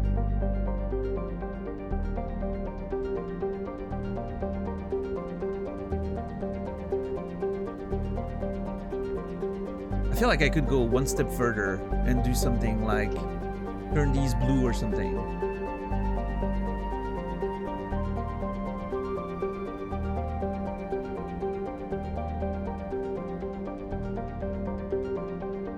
God damn. Okay, we're cooking. I don't know why I was never using colors in my notes previously, but this is a revelation. It makes everything so well. I mean, okay, I think typically I don't need the colors as much, We did actually use colors. Never mind. Hold on. There was a game where we started marking things in color. I remember it. Anyway, it doesn't matter. I think it makes it look pretty good. You can tell like the important main sort of locate. I mean, you know, that are marked as main locations, which is why I feel like this one's either it's a bug and that's a later location that's being marked too early, or that's a DLC thing. That's my thought. And the orange stuff for each cluster, nebula, whatever, big quarter, right? Then the green for the surveyed and the white for the side quests. Man, I'm so happy right now. My brain is pleased in a way it hasn't been in a long time. This feels good. This feels absolutely amazing.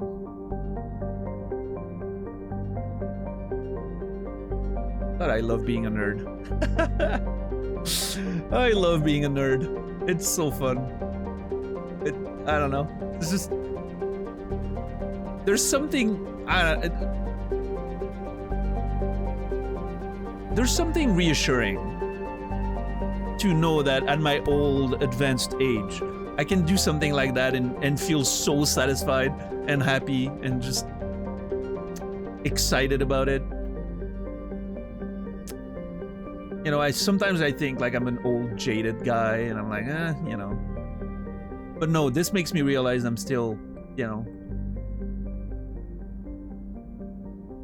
I'm still a freaking little nerdy kid that enjoys playing with software and, you know. I hope I never lose that. This is so cool.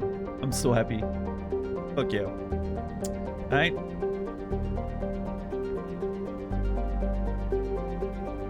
Well, now that doesn't solve the main problem, which is where do we go? But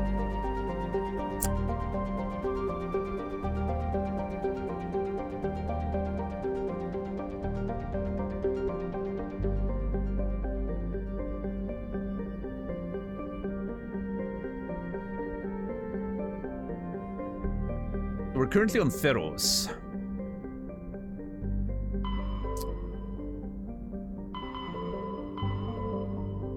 Garrus's side quest is around here. There's this one that we've had for a long time. The commune. That's one of the... That's, in fact, might be the first side quest we've ever had. This channel will be forever lost if it ventures into Factorio. I actually played Factorio for about 24 hours. In one session. Not on stream though. But I installed Factorio on my laptop one day. It was about 10 years ago. I was at my ex-girlfriend's place and I installed Factorio, and 24 hours later, after barely remembering to eat and use the toilet, I don't remember eating, and I don't remember using the bathroom, but I must have, right? I just remember closing the game and being like, I need to uninstall this, because if I don't, it's gonna become a problem. I uninstalled the game and I never played it again since. It was scratching an itch in my brain while creating it at the same time, in a way that no other game has ever done or had ever done before. It was very, very strange. It was a constant loop of creating a thing that I needed to solve right away. And so I only stopped because I was basically about to pass out at my computer, because I was awake for like 24 hours plus. And then I figured, yeah, I might as well delete that game now before it becomes a problem.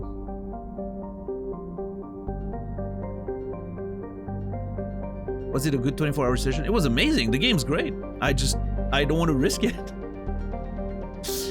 It does a thing to my brain that no other... It's what I imagine drugs are like. I haven't done a lot of drugs in my life. Barely any. But that's why imagine what like hard drugs do to a brain. It's probably very different, but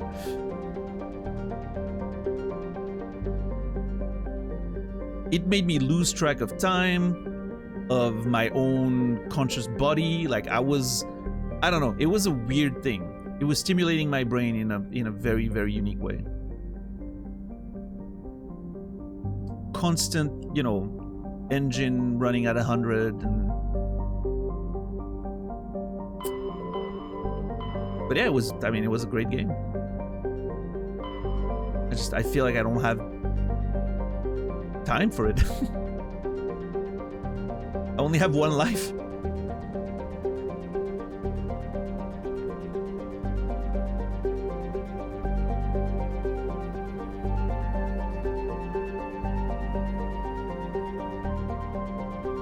Man, I can't stop looking at my notes. It looks so beautiful.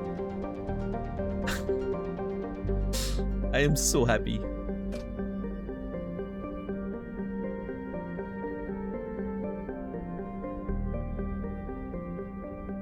I wonder if I could go back to the locations we were in the early game that I couldn't open. Where's Hades Gamma? I have a map. There it is.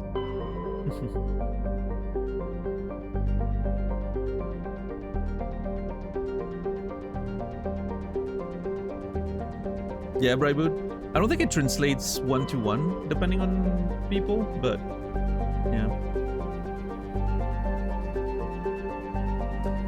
Like meaning if you can lose yourself in tasks like that in video games doesn't mean you're good at doing them in real life, I don't think. Notes that give you the same feeling as the organized backpack in Cairn. That honestly very similar, yes. Yes. Every time I got to a proper like organized backpack in Cairn, that felt pretty much like what my notes feel like right now. It's so pleasing. The colors are just so pleasant.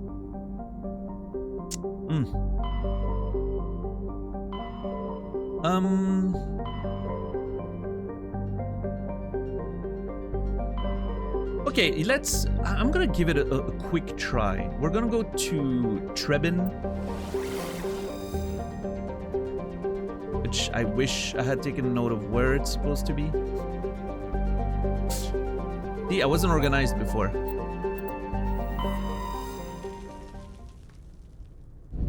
Alright, so leave Pharaohs. Hopefully without issue.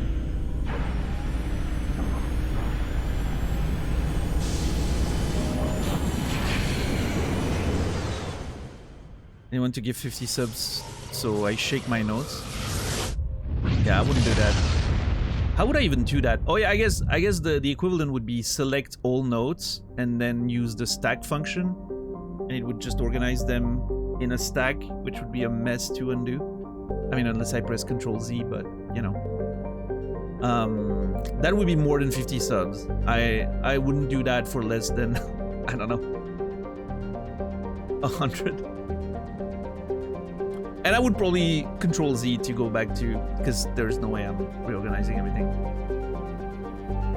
Just the horror of seeing my notes get scrambled would be enough.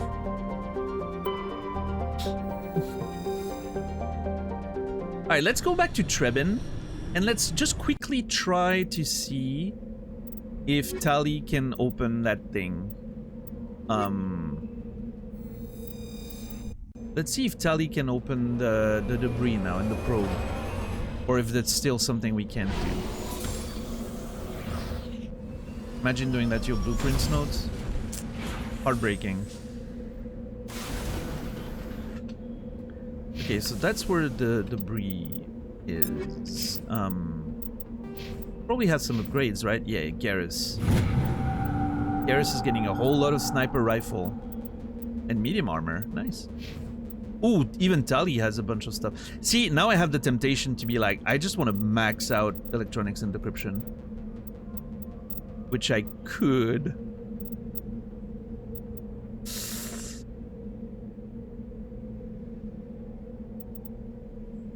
Because my issue is, if I do auto level up, she did add some electronics, right?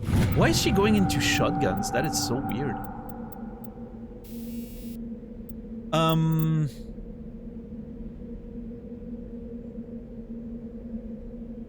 Okay, so there's an argument for me to just max out both of those things, so I don't have to worry about it ever again.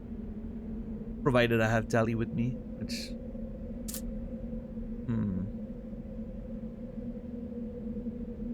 But it feels like it's going against the spirit of what I said I was gonna do, which is let my, you know, squad mates be their own people. I'm also worried about, like, what if I do manual level up now? What is it gonna then do? You know, with the auto level up after that. I'm worried that it's gonna, like, screw the quote-unquote default build.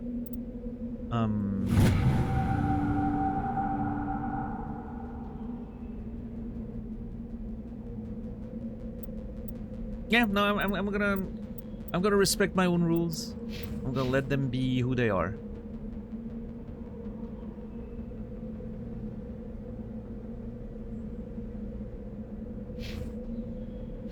Alright, let's make a quick save. We haven't saved that all today, and let's go to that thing, see if we can open it. If we can, we'll quickly go back and clean up all the backlog of those things. Shouldn't take more than minutes. And then we'll decide what the next meaningful step of the journey is.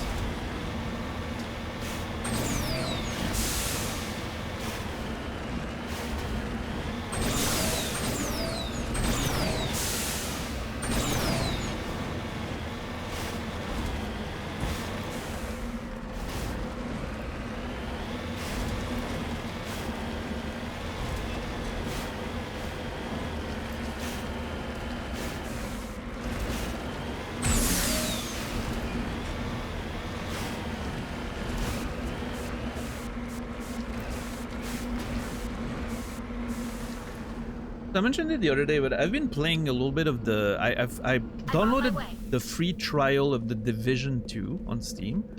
That game has surprised me in so many ways.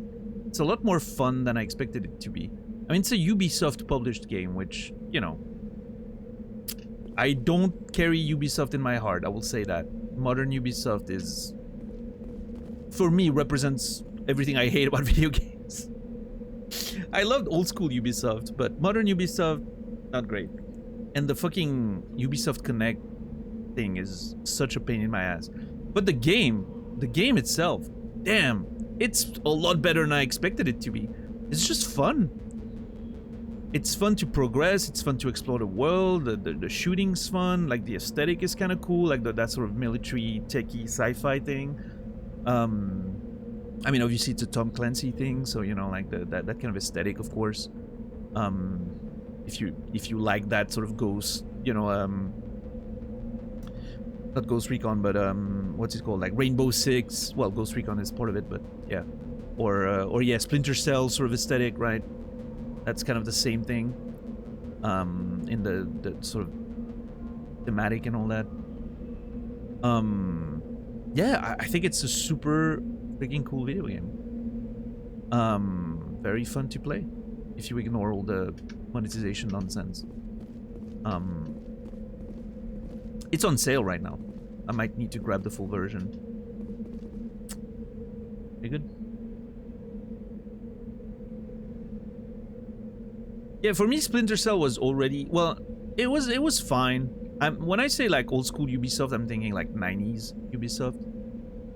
But yeah, that was basically, to me, like what started marking the decline of Ubisoft was, unfortunately, how successful Assassin's Creed was. That was the beginning of the end. That was the beginning of the sort of Ubisoft open world, markers everywhere, you know. And I get it, you know, Assassin's Creed got insanely successful. So why wouldn't they capitalize on that, right?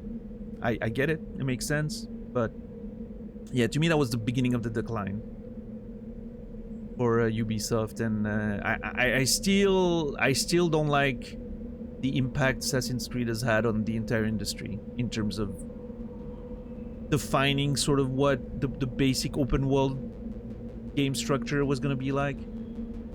It's definitely not a pleasant one. I don't like it, but I think it to me it feels less oppressive in something like The Division 2 because it's a live service game. Those like games always have a ton of UI everywhere and markers and all the you know, it's sort of part of the thing, I guess. So when you play a live service game, I think it's more acceptable than if you're playing like a single player sort of story-based experience. It's sold below like it was a gameplay feature, yeah. That is true.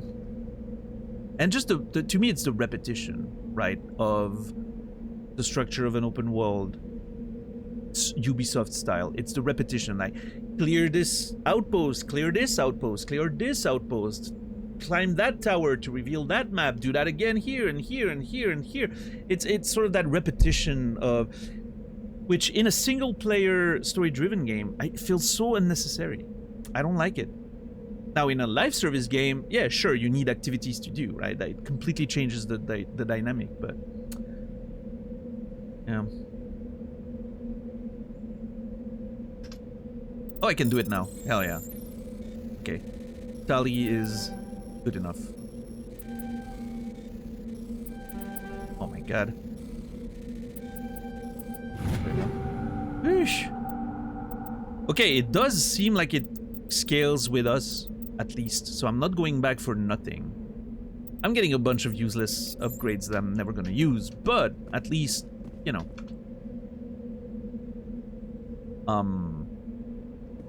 It does scale with us. So it's not like me going back for something that's 5 levels behind.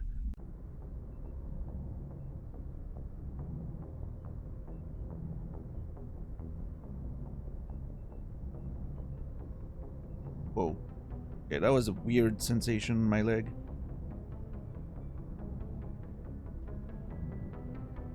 I have a feeling that I found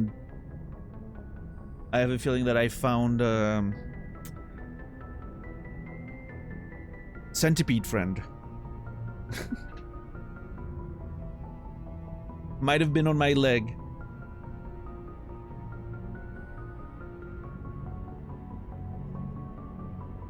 Unsure of where I would have shoved it. I pushed it away, but that was either that or some weird. I don't think there's mosquitoes yet. I mean, the window's closed, so. Speaking of which, I probably should. You have legs? Turns out I do.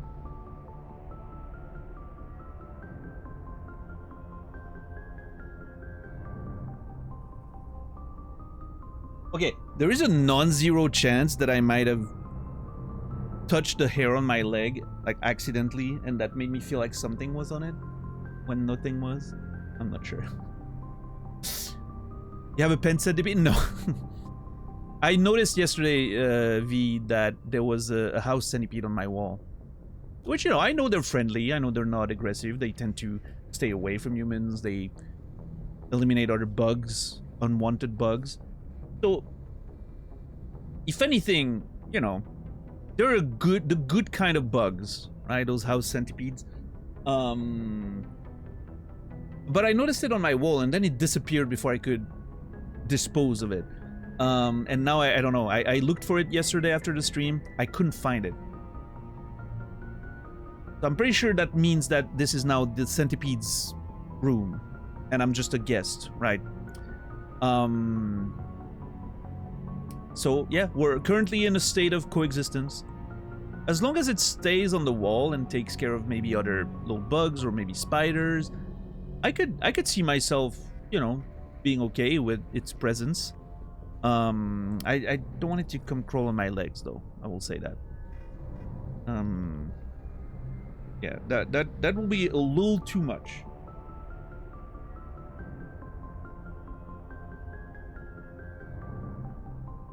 But if it wants to take a corner of the wall and just stay there and eat its, you know, other little annoying bugs, maybe mosquitoes and all that, I would be okay with that, I think.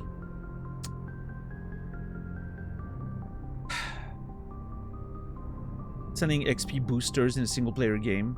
I don't know if they were the first, but the idea of paying more money to play less games is insane to me. Yeah, I don't get it either, premise. But I think for many people, maybe, especially like if you think about live service games, think of something like Destiny or WoW or well, The Division 2, for instance. A lot of players feel like the end games where the real game begins, right? Or even like Monster Hunter and stuff like that. And some of them just want to speed up the process and get to the end game. I think maybe they think it's more fun. For me, total opposite. I always think the leveling, the sort of the campaign is the most interesting part. But that's just because I'm like a single player driven player before everything, you know. I do like a good end game, but it's typically not my goal when I'm playing a video game. There's also the aspect of, you know, maybe you want to play with your friends and they're already in the end game, but obviously you said single player game, which, yeah, in that case I agree. Complete nonsense. Just saw a headline of interest for you. Iceland ousts Switzerland as world's priciest nation.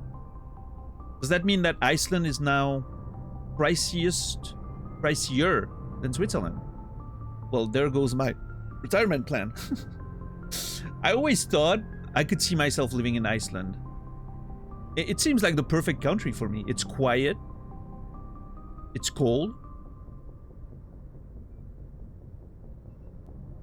But if it's now more expensive than Switzerland, I don't know. I don't know. Worst thing that happened to the franchise was that 4 was successful. Maybe, I don't know. I think the problem with Assassin's Creed has happened as soon as 2, frankly. Even 1 had some sort of precursors of the issues I have with the open world, but I think 2 was really sort of defined so that Ubisoft open world. But and listen, they're good games. I think they're fine video games. I tried a little bit of Odyssey a while back. I played like the first 5-10 minutes because I was like, I don't know, it looks like an interesting game. Seems like a lot of people enjoy watching that on Twitch for some reason. And yeah, I understand what people find interesting in those games. They're well put together games. Clearly there's a lot of passion for like the aesthetic of the historical locations and all that, and sort of the fantasy historical aspect of it. I think the sci-fi story is pretty good. In the sort of background of it. It's just, yeah, to me it's only that markers everywhere, annoying repetitive structure. That's my only issue with those games. But, you know, that's a personal thing, right? Some people love that there's so many activities, and I get that.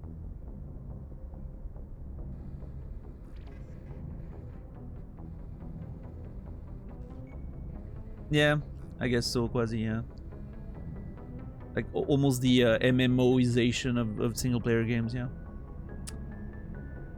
For sure. It's basically, we want to make a single-player game, but we want the player retention and all that MMOs do. Which, come on. At some point, you have to make a decision.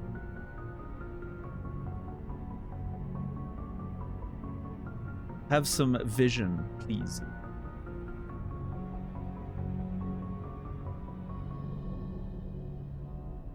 Have you already migrated to the guest room for sleeping? Yes. I've been sleeping downstairs for the past week.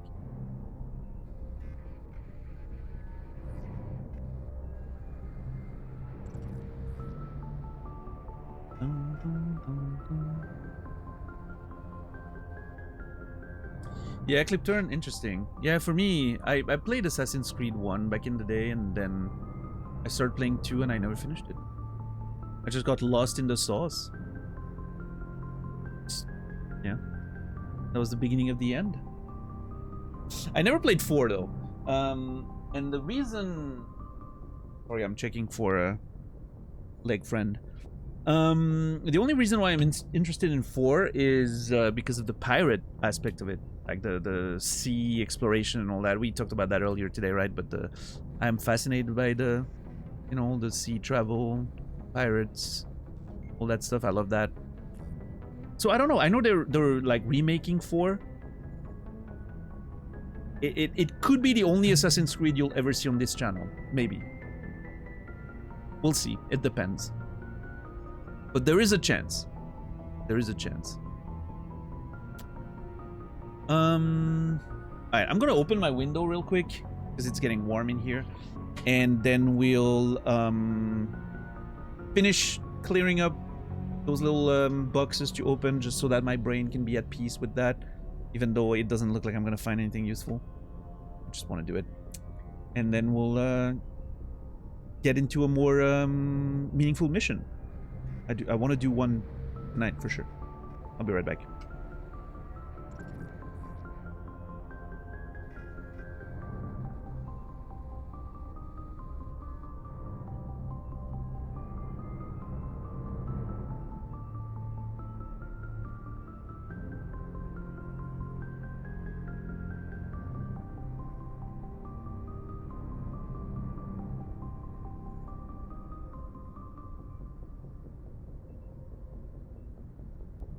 All right, thank you everybody for your patience.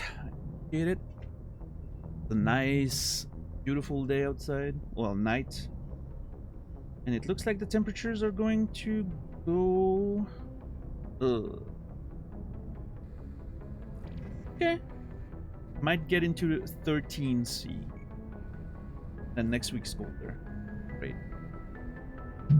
Anyway, anyone knows the score of Switzerland-Sweden? I could look it up, but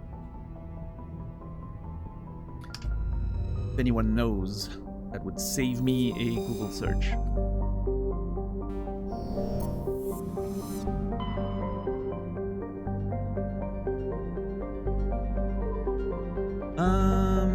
Aedolus.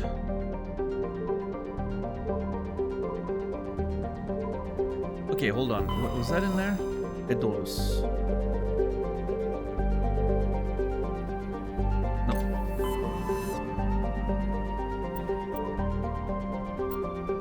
Perinata. Wait, don't I have to go there for whatever reason? No, Fortuna is one I need to go.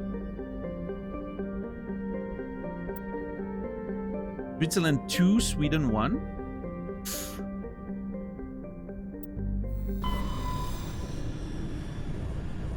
Okay.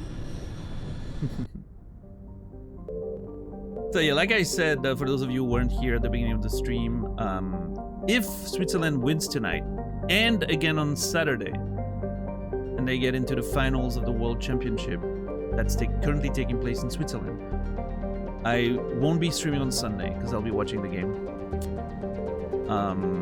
But that implies Switzerland makes it to the finals. We'll see if they win tonight and we'll go from there.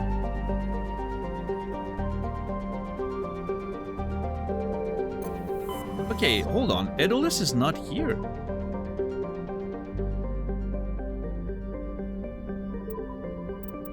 Was I wrong about the position of things?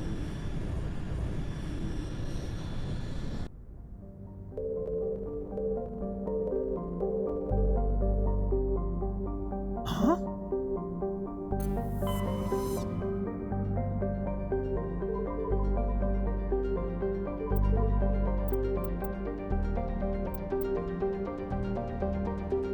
I think I forgot to write where Aedolus was. I don't think Aedolus is where I think it is.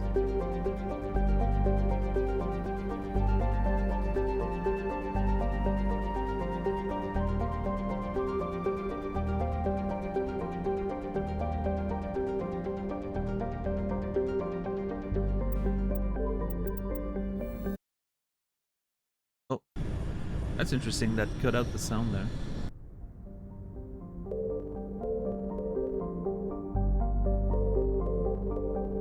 I'm sorry, what?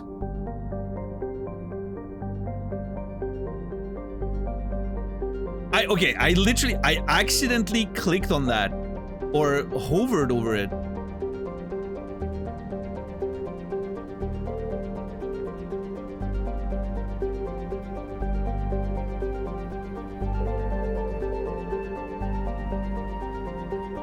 Like, I was moving my mouse from here to here, and then it hit this thing, and I was like, hold on, there's not a planet there.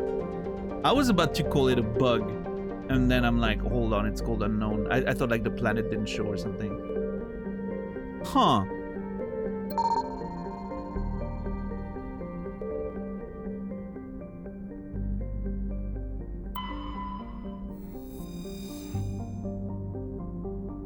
This large asteroid has several smaller bodies orbiting it. Radius 336 kilometers. Survey. You detected a large deposit of magnesium. Oh, that's a lot less exciting than what I thought. I literally thought I was about to find, like, you know, a whole, I don't know, maybe a pirate outpost or something with a story or something cool. No, it's just a freaking survey. Unfortunate. But now it makes me want to inspect all those asteroid belts. Make sure I don't miss anything.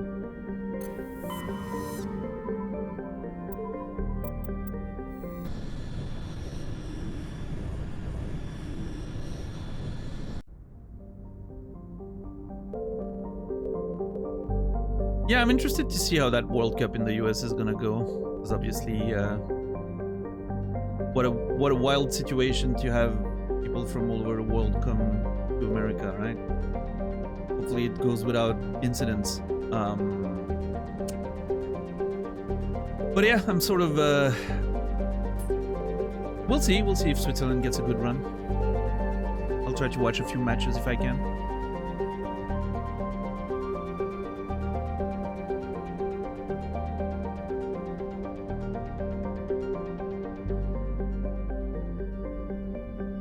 Yeah, White Wolf. Yeah, I mean, the stadiums are smaller and all that, but that's just a Europe versus America thing. You guys do everything bigger. Now, if you think about TV audiences, like the World Cup and everything, you know, obviously it's a worldwide sport, so it just, you know, it gets very busy.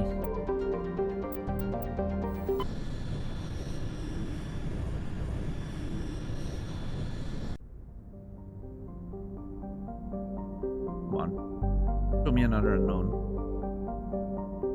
God damn it.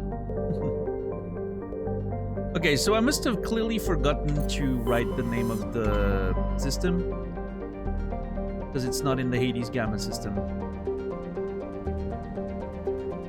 So we have to go back to the places we surveyed. So that was Hades Gamma. Atikan Beta was Pharos, so that's not it.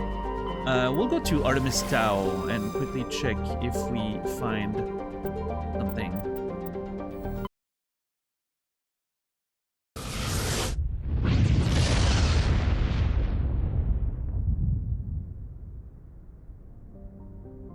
For professional football to be dwarfed by college football is nuts. Yeah, that is interesting. I wonder what causes that. I know you guys love your college football, March Madness and all that, right? But the live audience, I don't know. Yeah, people are really into their colleges, I guess. There's more like college loyalty than there is city loyalty. I don't know. Part of the culture. I don't know. You should know that better than me, of course. You're the one that lives there. Oh my god! Yeah, little asteroid. Very nice. Platinum. Love it.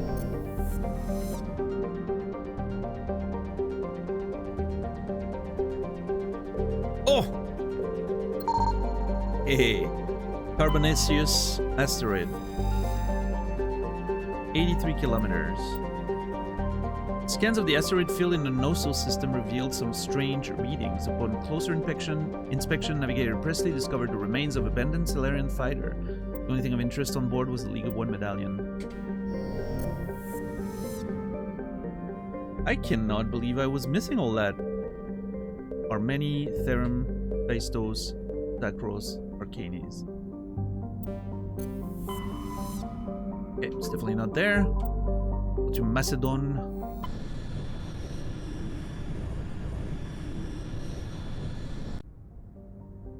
Chargila, okay, that's one of the ones that I need to go back to. Okay, cool. We're finding it.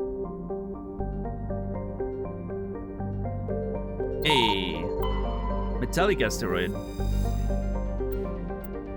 While scanning the asteroid field in the Artemis Tau cluster, you detected a large deposit of titanium. I am titanium. Now it makes me wonder, like, what if there's other stuff out there? You can't even see it, but it could be there.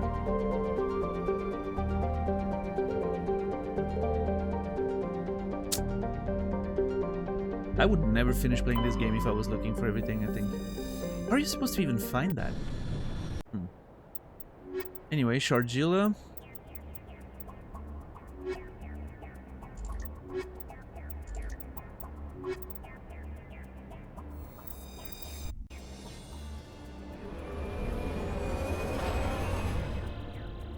Today so far has been a bit of a housekeeping day. We made a nice little map in our notes, organized our side quests.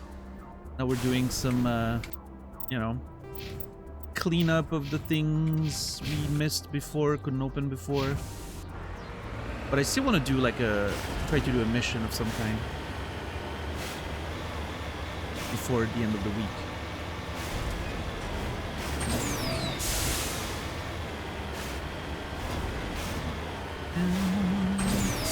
What's up, Clemeno? I am playing Soldier, yeah. Yeah. I like, in those games, you know, all RPGs, I always like playing the simplest character possible, most relatable. Just a normal man with its simple weapons in a world full of crazy stuff. It always makes me feel more involved in the story.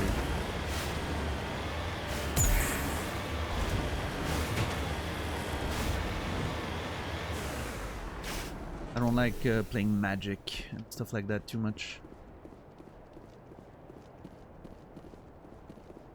Yes, sir. Kaiden, you look like that armor's crazy looking.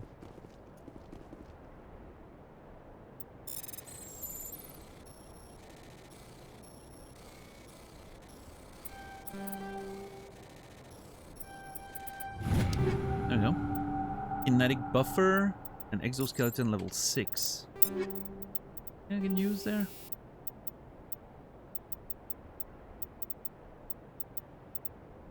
Kinetic buffer would probably be good for Tali. Yeah.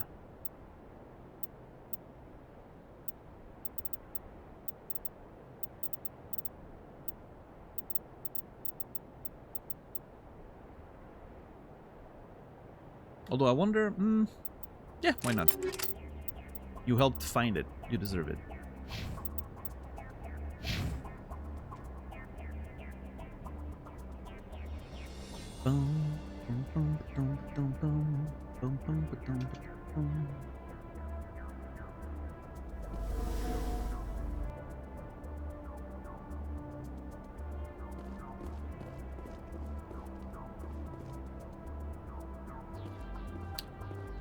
Let's see. Those. Wait, we're on Chargila. So that was the debris probe, and then there's 2 decryption in the stronghold. Let's go there and see what we can do.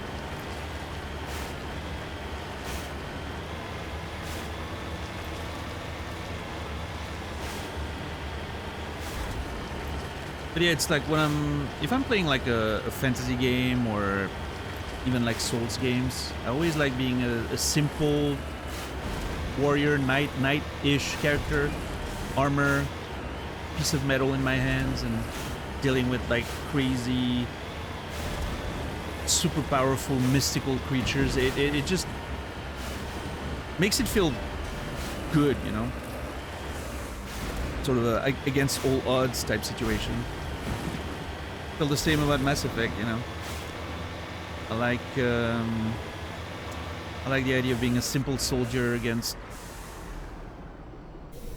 creatures and characters that have much more powers than I do. I love that.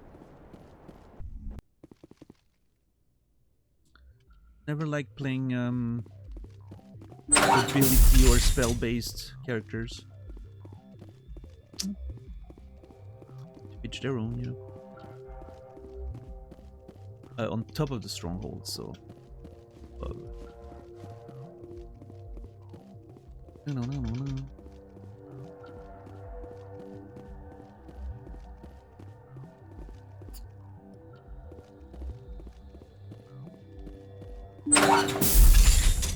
That is loud. What do you mean too low? Jesus!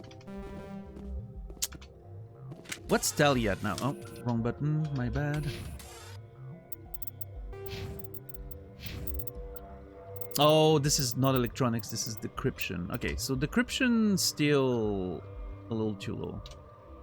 That's what I get for trusting Tally to learn her decryption.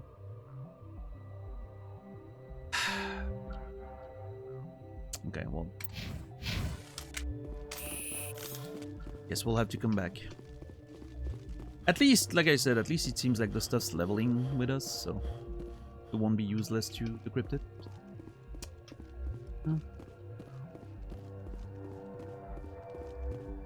It's, that's a thing.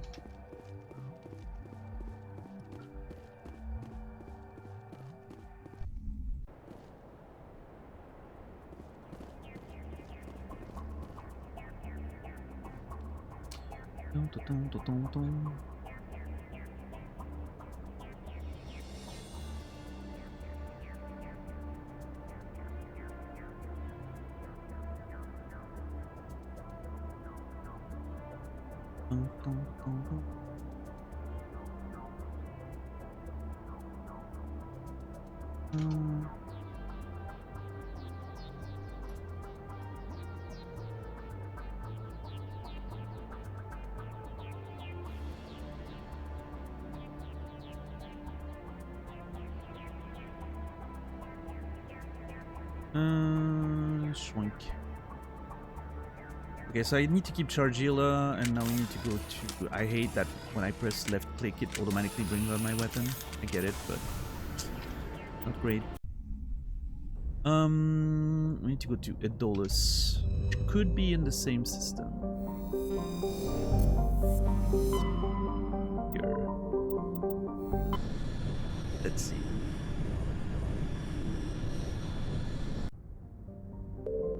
Actually, now that I think about it, there could be an argument to... Yeah, there it is. There could be an argument to wait, you know, until...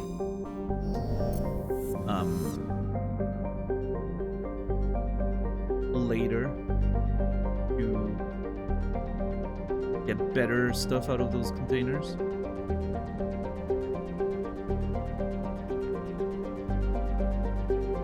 Controls are worse on controller. That surprises me because it almost all of my problems with the controls seem like they're due to the fact that it's designed for controller. Because the games were originally designed for controller, so it's just a clunky game, I guess. Loosely bound together by gravity. 12 kilometers. While scanning the asteroid field in the Sparta system, you found signs of habitation. A recon team was sent to investigate one of the larger asteroids. The rock had a small functioning biodome, but no sign of anyone still living there. There was, however, a data console with an intact Prothean data disk. I really wish we could land on that and like actually explore it. That sounds so rad.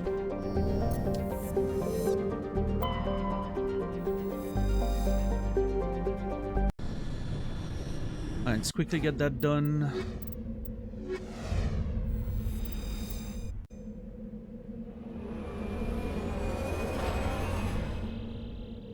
And then there's stuff on Tuntau, but there's still a decryption on Tuntau, so I'll just leave it be and come back.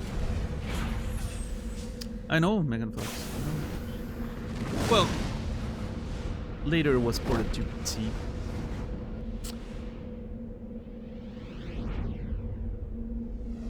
like maybe a year later or something. I don't remember the timeline, but it was not that long after.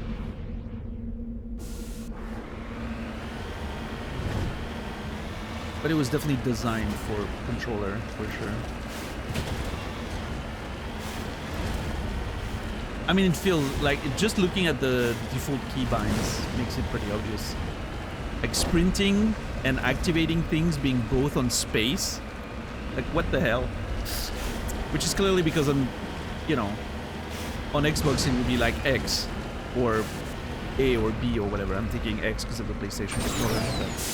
Because, yeah, you press the same button to sprint and then to activate an item. That's it. That makes sense, I guess.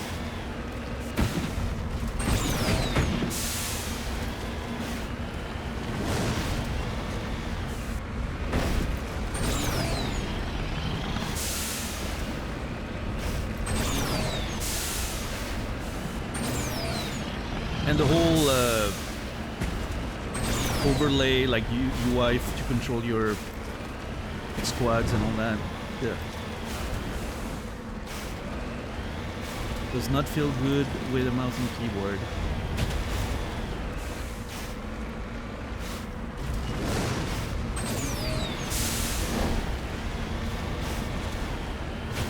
Yeah, we actually had that conversation earlier. For now, we're talking about Assassin's Creed and all that. I'm on my way. Not a huge fan of like pointless collectibles and stuff like that. I mean, in this game, I think it's sort of packaged in a nice little space exploration sort of vibe, which makes it a little more palatable for me, but only marginally. I don't think the collectible stuff is very interesting there. Now, if every collectible came with a little lore, you know, thing to read, like every time we found one of Matriarch Dilinaga writing, if there was a little something to write, to read, now I would be super on board with that. That I would, you know, I would hunt those things with intent.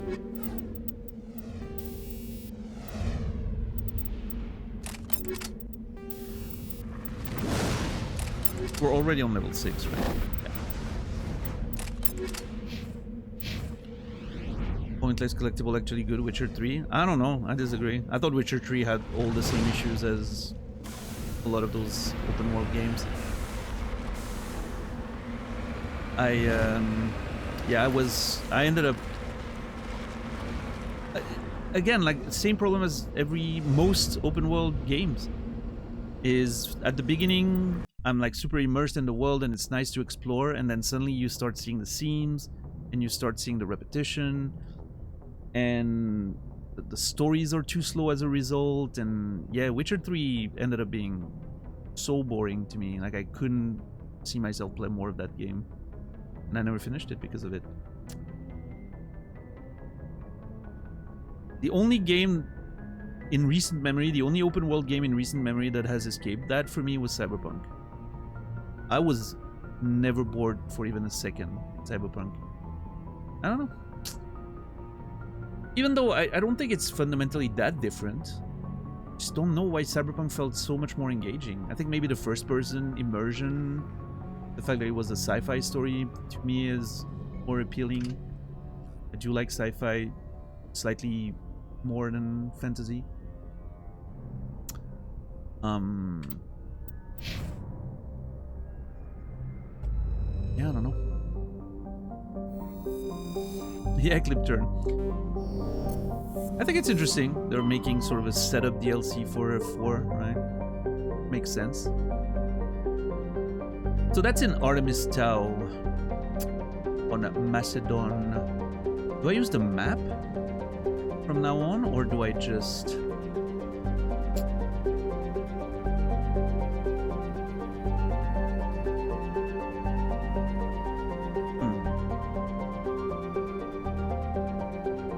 Well, I mean, technically I'm not really a sci-fi writer, White Wolf.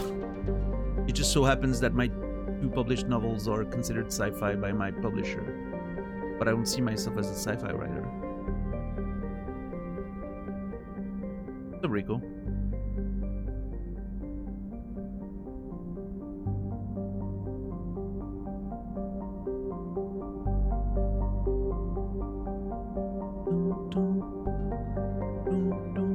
So yeah, I don't know if I wanna implement those things, because right now they're just noted like here. I don't know if I want to implement them in this system.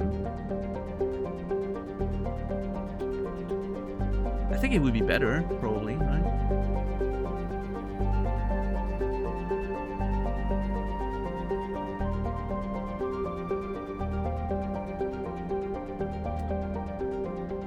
So that's in Artemis Tau, right?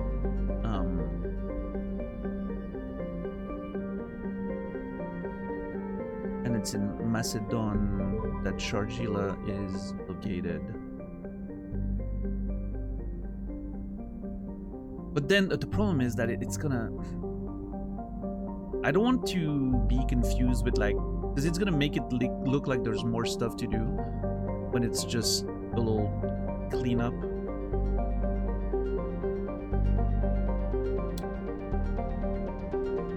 I should find it.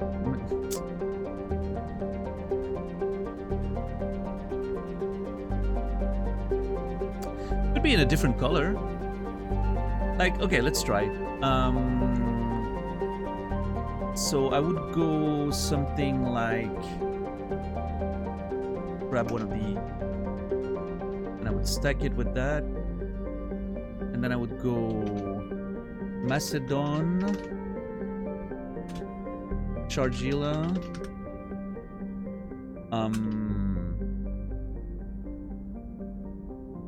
and then it would be decryption in Stronghold top floor, and then I would turn that Italix for sure matches the survey thing. Oh, I could put that on top of it.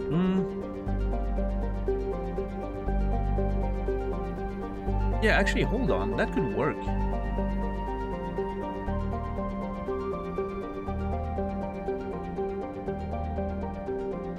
Okay. We might be onto something. And I could make that a light red.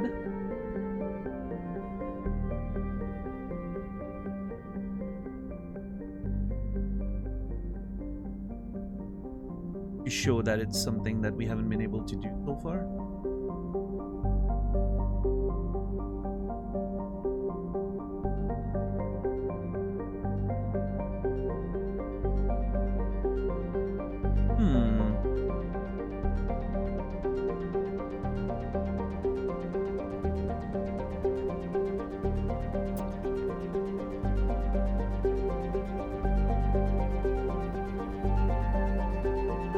I don't know.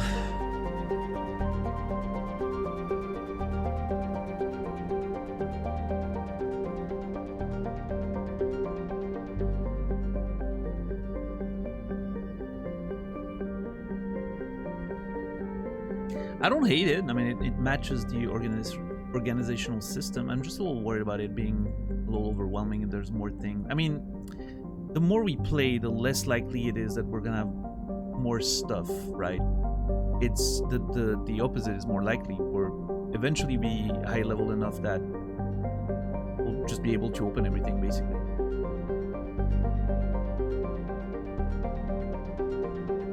But I think it would make sense.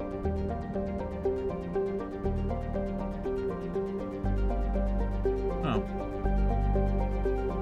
Okay, so where we can delete that then. And then the Argos row cluster on Tuntao. Argos rows here.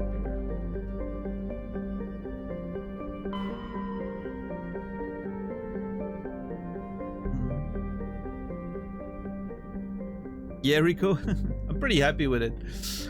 They look nice with the colors and everything. Nice little personal map, side quests and everything. Argos row is here. God, I love this system. Okay, there's only one. Oh no, there's two. Never mind. Well, let's confirm where it is.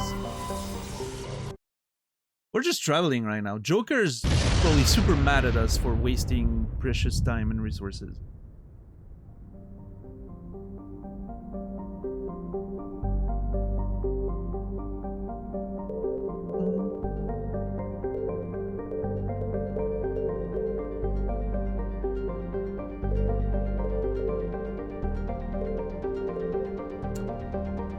Okay, so Tuntao's likely here.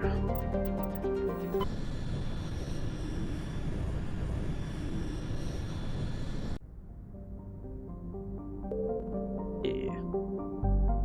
I also have to. Oh God, I have to check the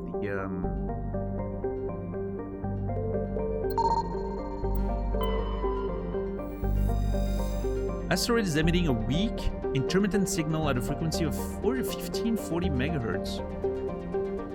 Protean ruin? Data disk. Okay, during a scan of the Phoenix system asteroid field, you detect an odd energy reading that Tali determined was Aquarian in nature.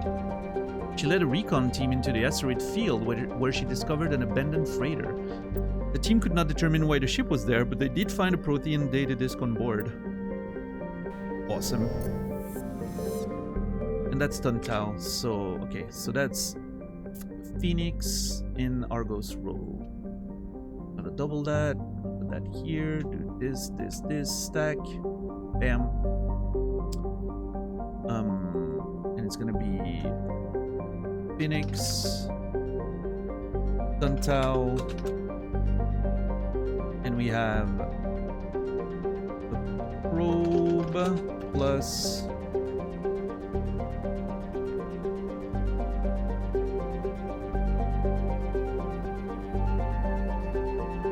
hidden structure decryption. There we go.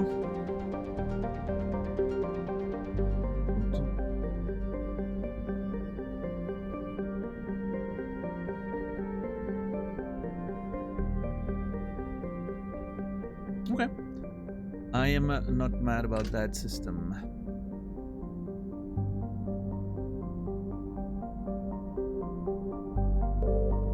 Let's see.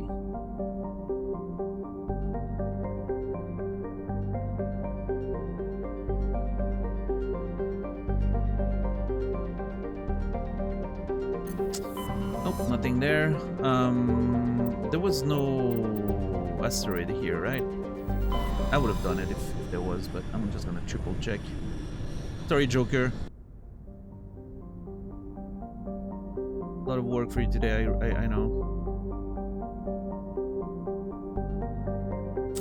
Okay. So now, before we proceed, I just need to make sure... Did we double check Hades Gamma? We did, I think, right?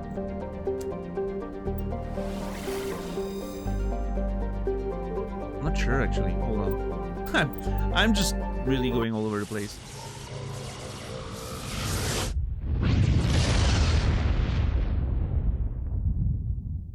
I want to make sure I'm not missing anything. I have not looked at those, I don't think. I have looked at those. That was in fact the first one we found, I think. They don't stay on the map? That is nonsense. That is not ideal.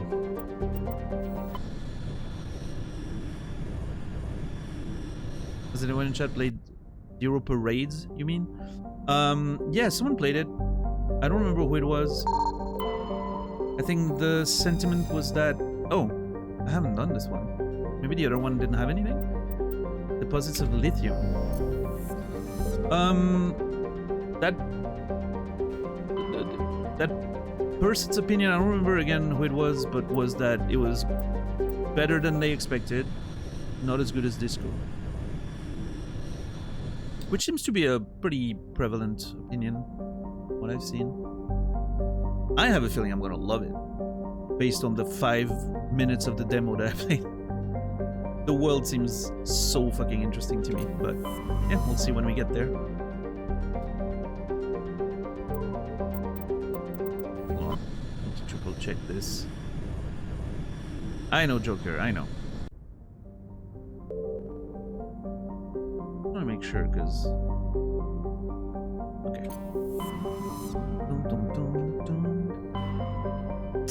Okay, that's good for Hades Gamma. I just want to make sure, because I wasn't aware of those asteroids when we first got to the Attican Beta. We're just gonna go back there. Just making sure everything's cleaned up.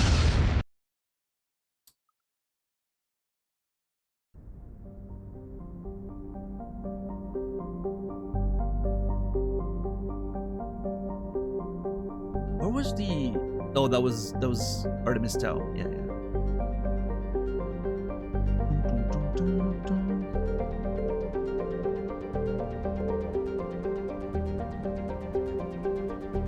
Yep, doesn't seem like there's anything there. Let's see this system.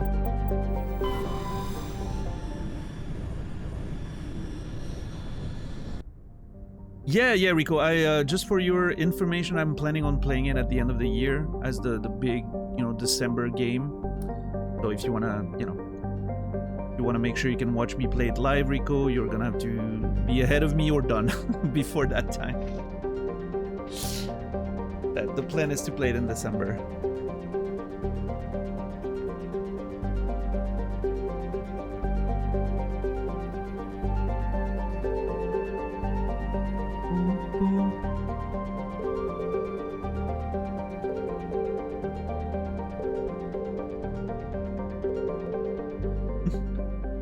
I'm playing with the music. I love that the tone actually matches the scale.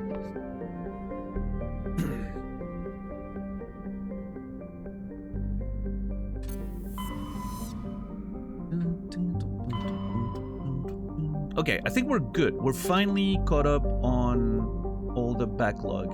We have a few locations we will have to return to, but that can wait. Considering now I know that it scales with me, I'm not too worried about it. We might have missions sending us back there, right? So, okay, let's see.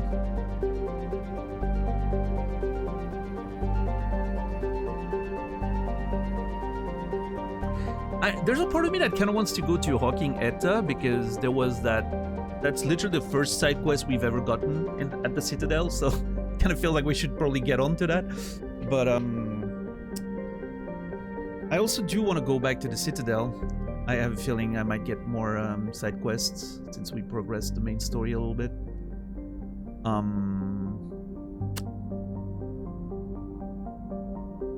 I do feel like we should stop at the Horsehead Nebula on the way. Sort of fits, right? It's kind of on the way there. Because we need to conclude the story with Elena Blake. That's an ongoing quest. But the Horsehead Nebula also has Noveria there, which I don't want to do right now. I don't think.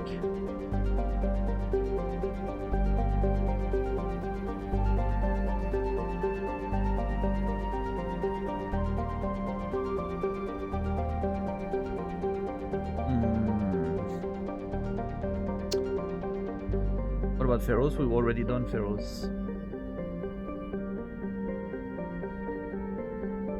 That was the last thing we did, in fact. We left Pharaohs today.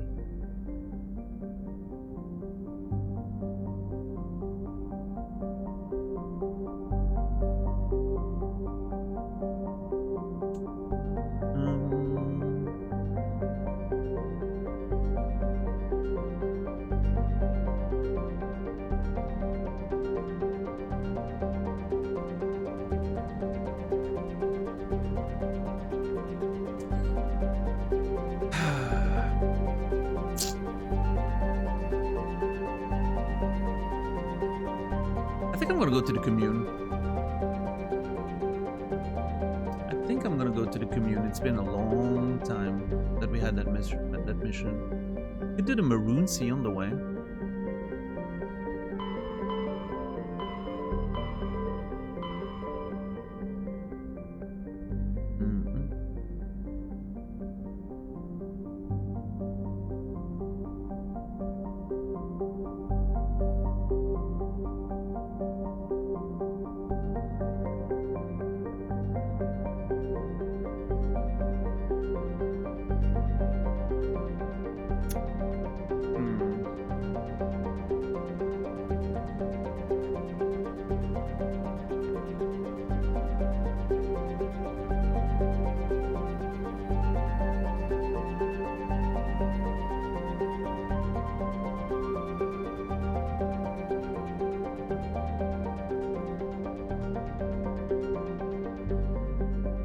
Yeah, why not? Let's do that. Let's go to the Maroon Sea. It's right next door. Might as well.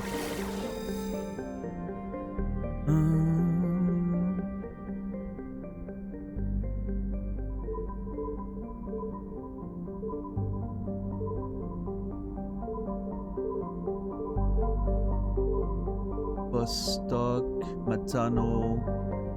Okay, one of them is Matano, one of them is Vostok.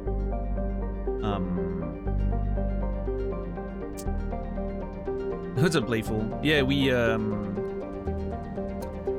had to get some work done.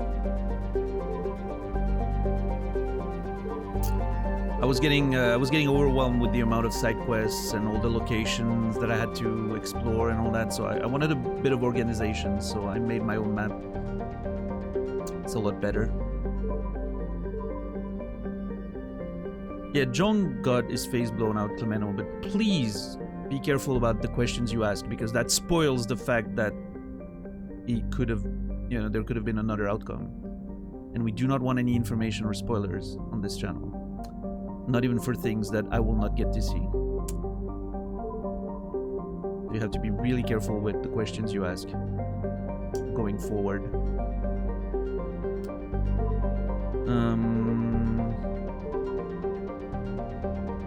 Even if it seems obvious.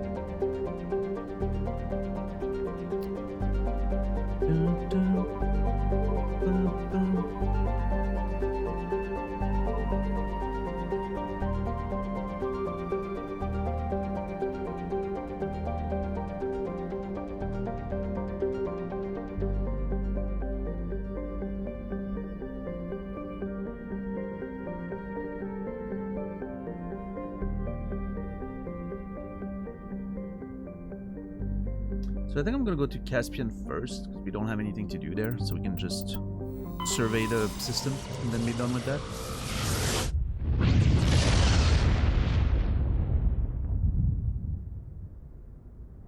We're gonna go... Oh, hold on. We might have something to do, in fact. The MSV Cornucopia.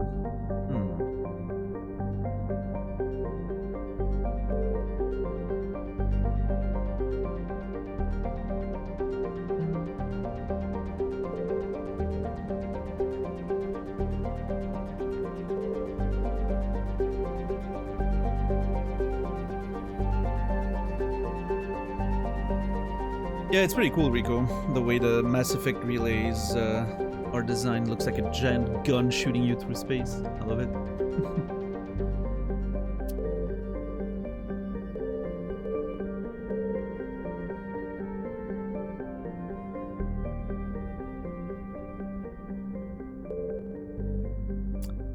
Alright, well, outside in, as always.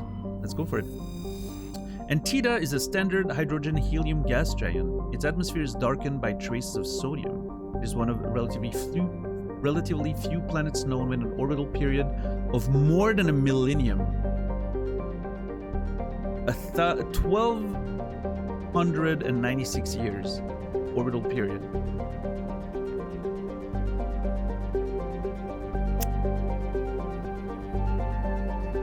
But it's pretty fast rotating. 12 hours. Well, almost 13. Cool. Love it. Scans of Antida revealed a group of defunct turrets orbiting the planet.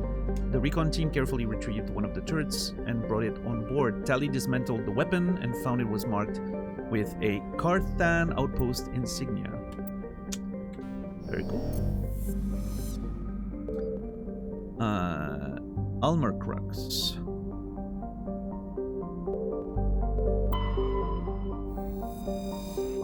Almorcrux has an atmosphere of methane and ethane. Despite its great distance from Caspian, the energetic young star heats the surface almost temperate levels. Thick ground fogs are common at the Terminator, where water ice frozen during the long dark side night meets the warm air masses from the day side. The crust is mainly composed of copper with deposits of sodium. Almorcrux's abundant water and relatively mild temperature and gravity have placed it on the short list of terraforming candidate worlds. However, there is significant opposition from the eco-ethics groups, who assert that Almorcrux primitive methanotrophic bacteria may be a precursor to a fully fledged native ecology.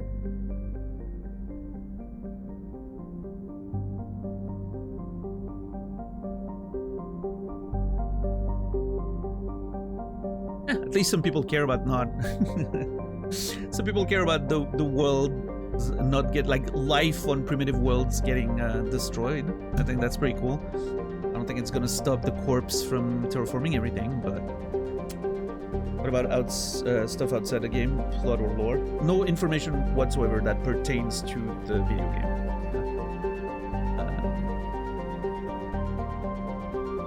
Typically it goes as far as I don't want to know the title of the tracks, of the soundtracks, because some of them could, you know, potentially imply something.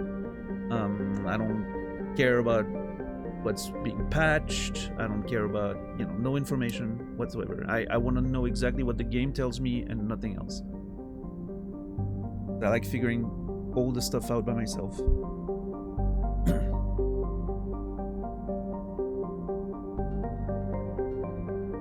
Even reminders of things I've already seen, yes.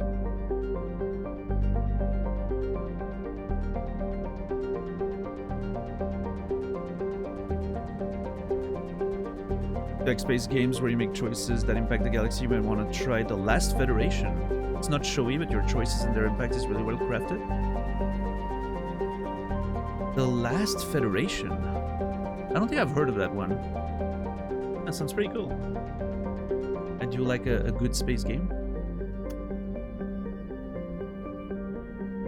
An orbital period of 584 Earth years. The orbital periods in this system are insane. Pretty low atmosphere and gravity. 31 Celsius. I understand why they might want to establish a colony there.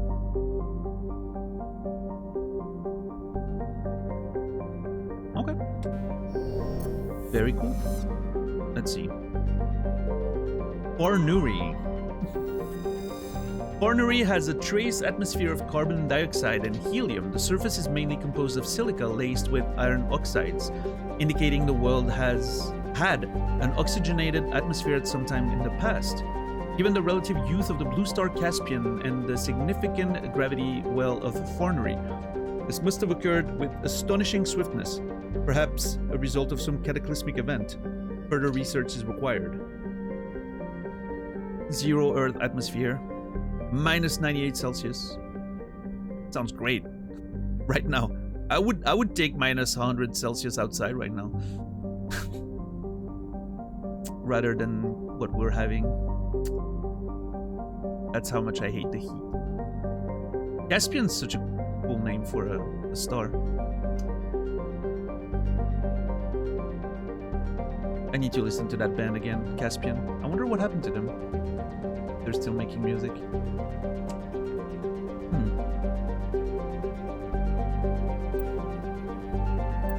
Heavy metal survey. Scans from orbit have detected large deposit of gold.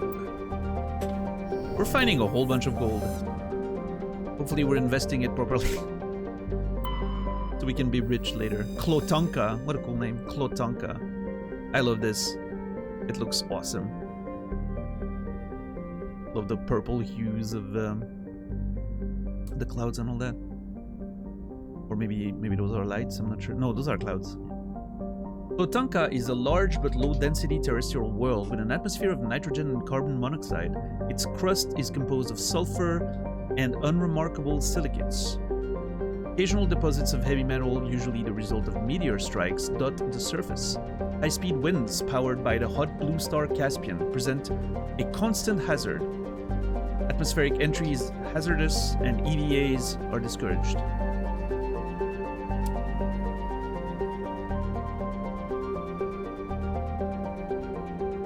High-speed winds, huh? Powered by the star. Survey says iridium. Nice. Okay, I have a feeling this is gonna be another impromptu side quest of some kind. Let's see. The MSV Cornucopia. The Cornucopia is a Kowloon class modular conveyor of human design. While obviously adrift, the cornucopia is not broadcasting any distress call. Registry says X Solar shipping from Seoul. This is a home ship. This one comes from home. Not broadcasting any distress signals is a little concerning. It either means everyone, if anyone's still alive out there, they don't want to be found, or maybe their systems are broken, or maybe something happened so fast that they weren't able to call for help. Alright, I guess we're gonna have to board and see what's going on. Who's coming on the boarding party? I think Tali is gonna show, and...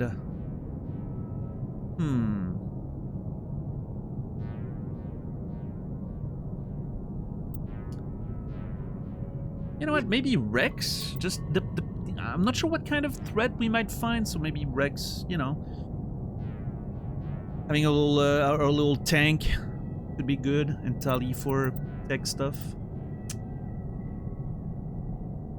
Okay, Greedo. Listen. I don't murder anyone. I help people. I reunite people with their families sometimes. There's no murder. I haven't murdered a single person in the game so far. Hold on, I think Ethan Jong kind of counts as a murder. Well, no, not really. He was being threatening. He was gonna attack me. That was self-defense. I think we're good. I think technically I haven't murdered anyone yet. You never know, but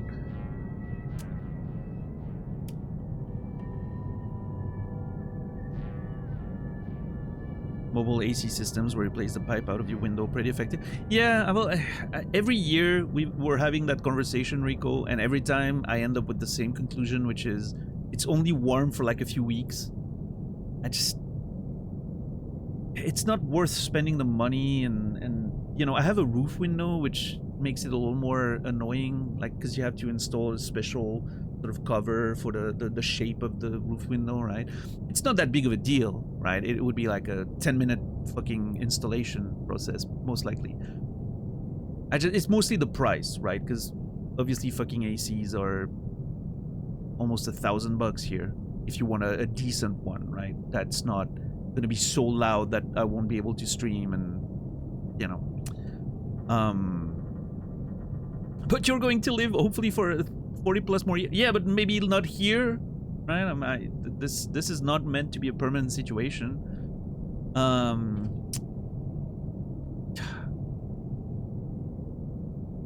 I don't know, Rico. Every year I think about the same thing. I'm like, yeah, I should have gotten an AC, but that's why it's mobile. Yeah, I know it's still expensive. Like, if you want a decent one here in Switzerland, it's probably gonna be $700 to $1,000.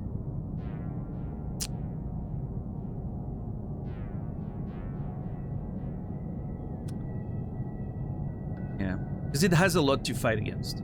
Not only does it need to be quiet enough, it also needs to fight against the fucking computer heating the room, and then the fact that I have, again, I'm under room, south-facing window. So I have blackout curtains, but it's still a south-facing roof, like southeast-facing roof.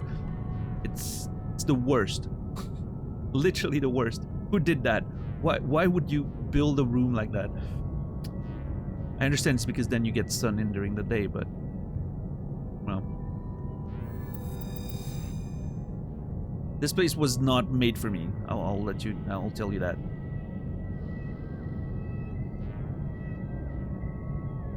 I love that they're matching. Look at them. Both wearing red. What a merry band of companions. Speaking of which, we have any upgrades? I don't think so. Maybe Rex? No, we did look at the equipment after the Pharaoh's mission, I think.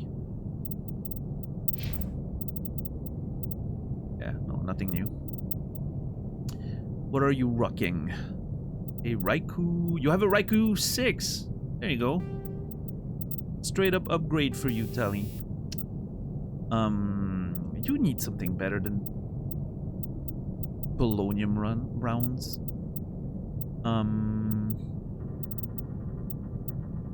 Anything that lowers cooldowns? Nothing really. Cryo rounds could be cool, like it disables the target's accuracy. Give Tali some utility. I actually like that, yeah. That actually sounds pretty good. She also apparently has shotgun skills now. What a weird... I guess Tali has been hanging out with Rex a little too much, and Rex has taught her how to use a shotgun.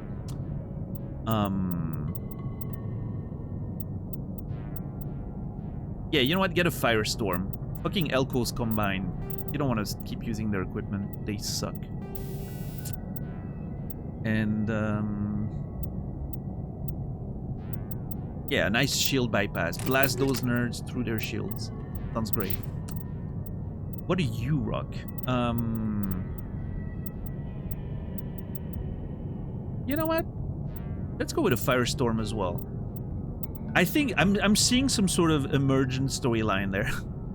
Little headcanon of Tali and Rex training together with shotguns, and now they're using the same gear. This is the unlikely friendship on the Normandy, Tali and Rex.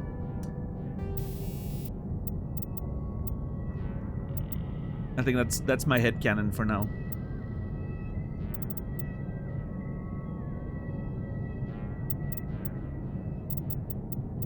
Yeah, incendiary is fine. Rail extension.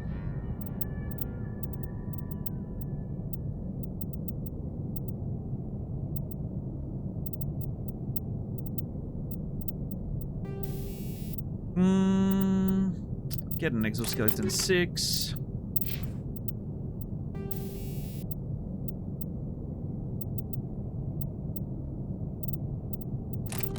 Get some extra utility.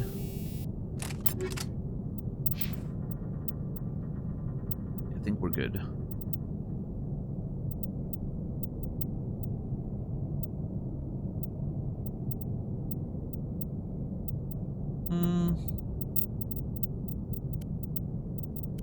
Oh, we can swap that. We don't need the anti-Thorian stuff. Explosive, yeah.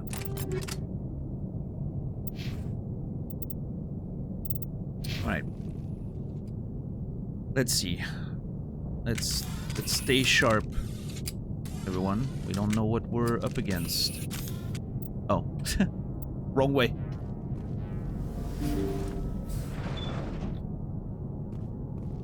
We do not know what we're up against.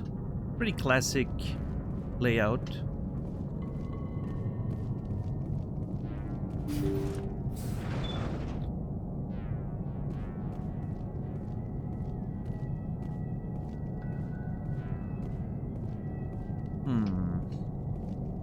Oh, I've never noticed those windows. That's pretty cool. Now it feels like we're in space.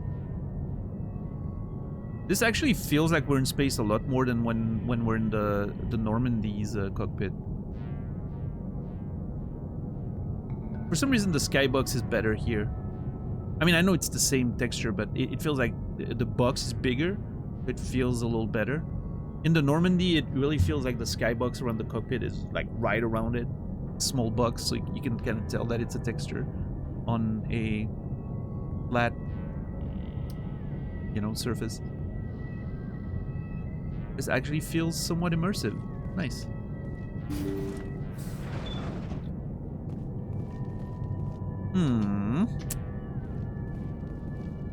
What Over there. Oh shit!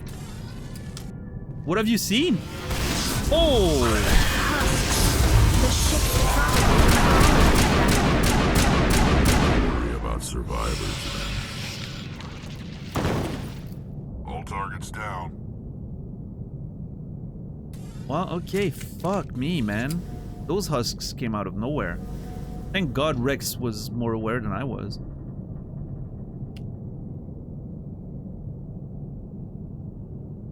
What did Tali say? Hold on.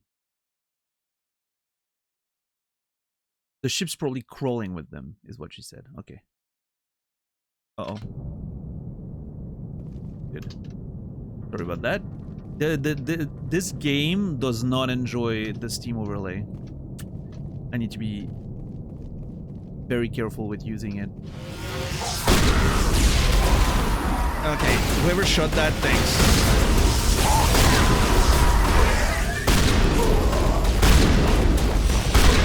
Come on, Rex, shoot him!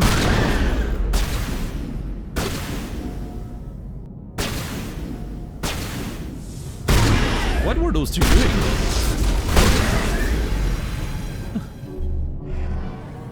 Probably only likes the EA overlay. No, I don't think it likes any overlay. I think that's unfortunately the compromise of playing an Unreal Engine 3 game. Those engines did not like anything that wasn't just the game running. In fact, I'm surprised it streams that well. I'm putting that on the account of the Legendary Edition. But like every Unreal Engine 3 game that I've tried to stream was always a nightmare. You get to it eventually, but it's always a nightmare to set up. This one, out of the box, perfect.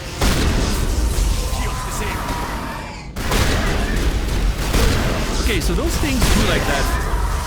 That explosion thing completely empties your shield, I feel like. It's kind of crazy.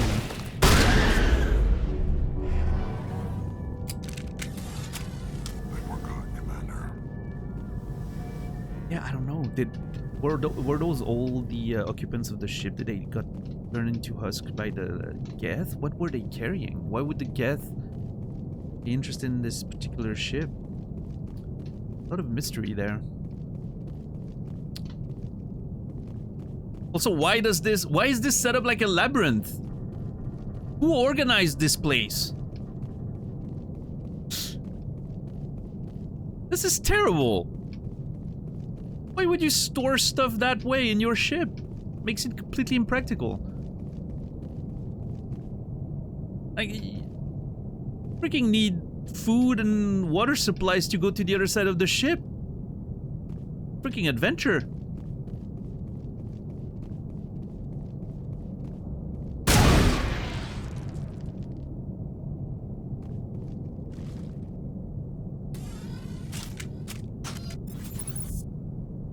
Come on. You can see it here. Why is this?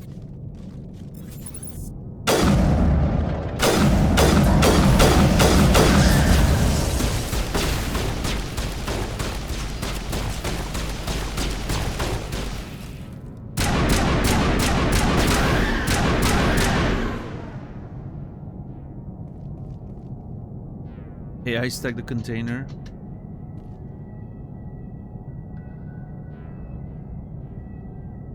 Yeah. Maybe it was a game for them. Maybe they were bored and they were like, hey, let's make a labyrinth in the cargo hold. And everyone was like, yeah, what a great idea. And then they got attacked by the Geth and they couldn't escape.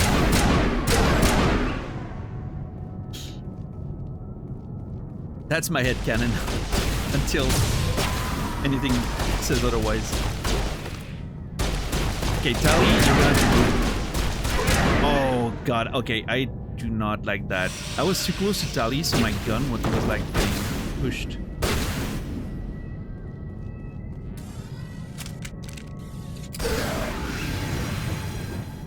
Okay. All targets down. Boom, boom.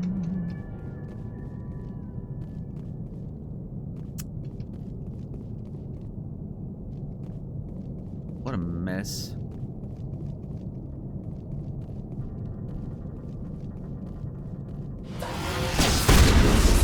God, I hate this place.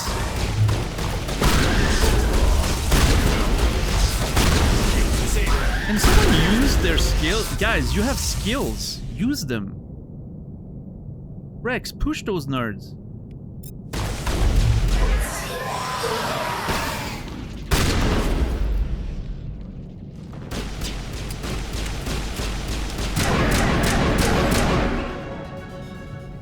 Hey, level up. Nice. All targets down. Yeah, yeah.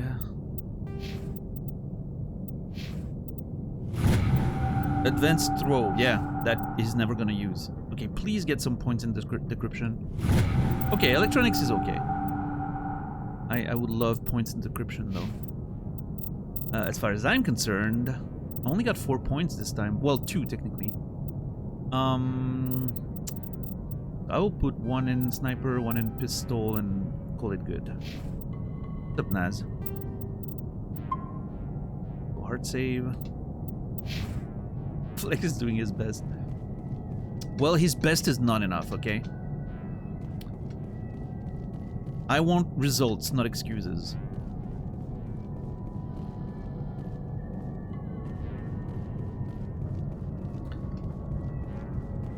Welcome back, Random. My relationship with Ashley currently is... it didn't escalate too much.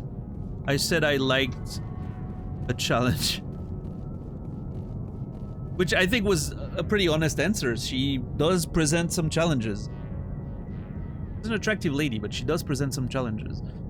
In terms of me being interested in her in that way. To which she took it pretty humorously and seemed to be, you know, okay leaving it at that for now. So that's good. We stayed professional. It's great.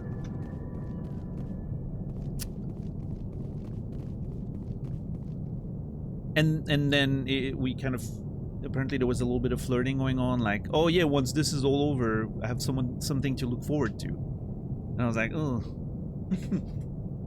It seems like we're, you know, making sexual innuendos. Listen, Naz, actually, you know, she told us a lot about her past, and I think I'm starting to understand a bit of why she needs therapy. I understand the trauma better. She still needs therapy, but, you know, at least she didn't build all that stuff on her own. Like, it's, you know, it's not something she was like, oh yeah, space racism, love that. Right? It's just stuff that she grew up in, and the context in which she lived with her family and her grandfather surrendering and all that. So, you know, doesn't justify anything or excuse anything, but it explains it, which I think is a start. Yeah. Oh, also, Naz, we did this, and I'm very proud of it. Look at that! I did my own galactic map with all the locations, side quests in white, the main things that are appearing on the map in blue, and then surveyed in green if we've been over it, and then in red the things we need to go back for. Now with colors. Yeah. We're like stepping up. Now we're I know! It feels like I'm actually playing the game now.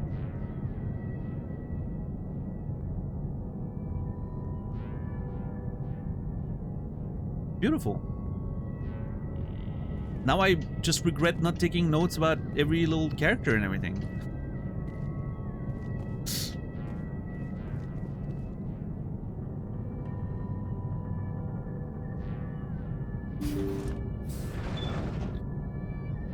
Okay, nothing there.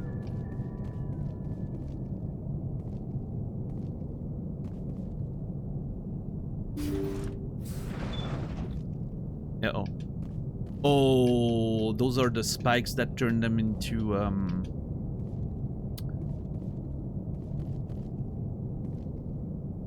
husks.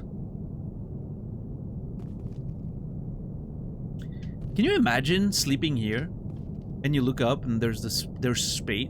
Man, what a room. I love that. I would love to sleep in a spaceship. I think the background sound of the ship could be very soothing. I think I'm gonna... I think when I'm gonna go to bed at the end of today, I'm gonna put a YouTube video of like sleeping in a spaceship type thing. I'm sure there's like a 10-hour video of like, yeah, like spaceship sounds or whatever, to make it feel like you're sleeping in one of those things. Shredder rounds. Ah. There we go.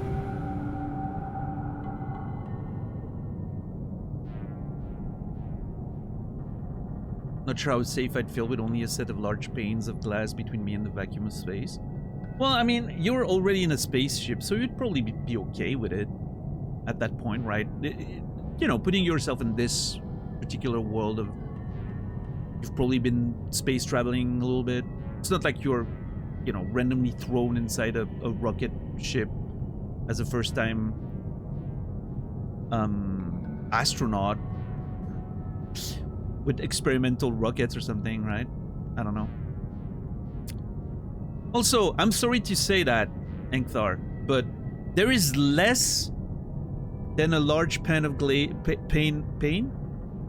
glass between you and the vacuum of space right now. The only thing between you and vacuum of space right now is the atmosphere, air. And gravity and all that, right? But you know what I mean. Like gravity holding it together and all. That's a lot of atmosphere. Yeah, sure. But...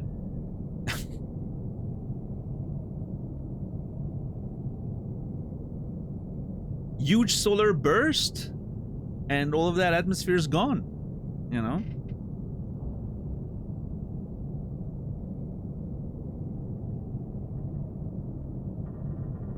I don't like the idea of the... That's what I mean, like, we're already living on a rug in the middle of space, right? So being on a spaceship's not that different. Except you have to trust humans to have built it. Okay, no, I see the problem, yeah.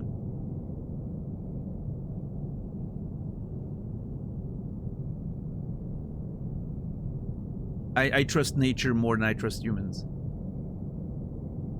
Our spaceship, Earth, is very well built. Not sure about anything humans have crafted.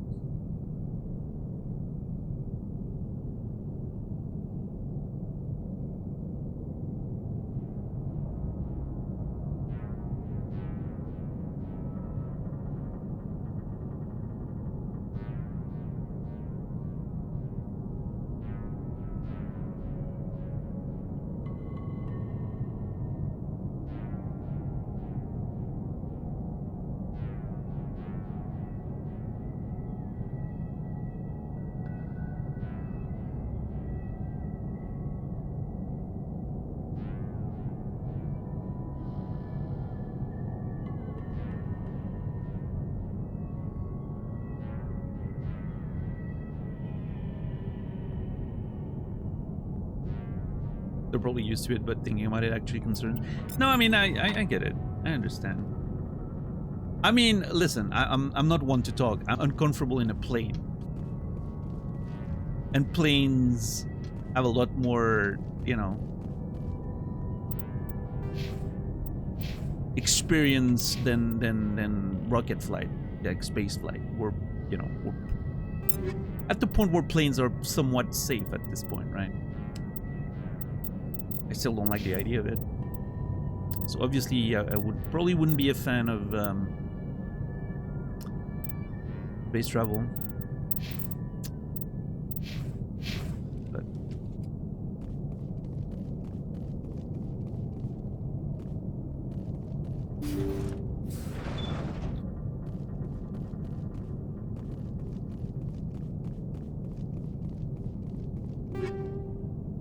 kinetic stabilizer 6. Ooh, hold on. That might be an upgrade for...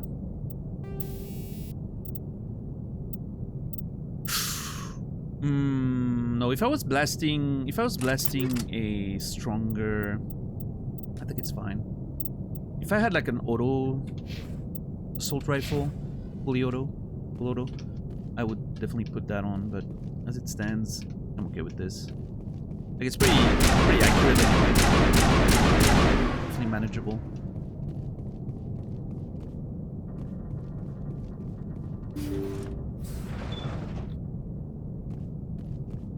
Alright, now we're gonna learn what happened on this ship. According to the log files, the ship was out near the Perseus Vale. Looks like they found some kind of alien artifact. They brought it on board, and then... This is really weird, Shepard. They plotted a course straight into the Perseus Vale, like they wanted the Geth to find them. Interesting. This is some like Event Horizon type stuff. I like that.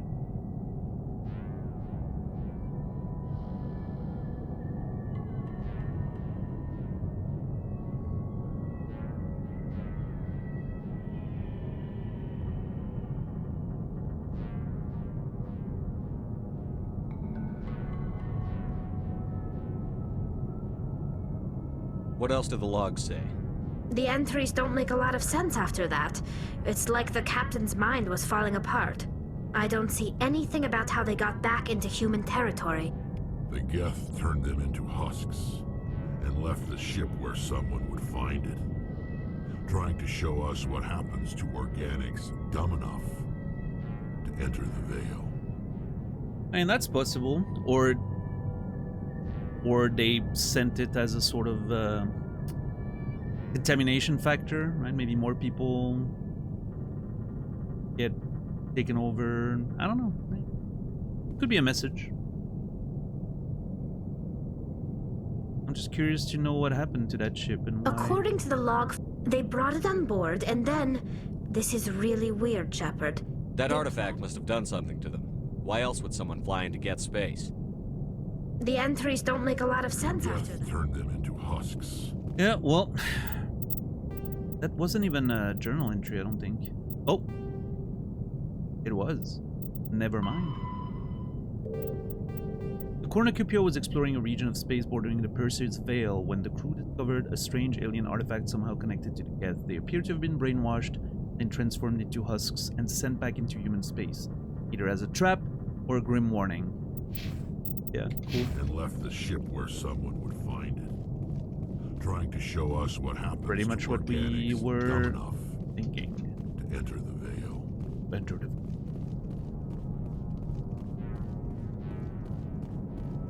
Yeah, that was a nice little discovery. I like the little,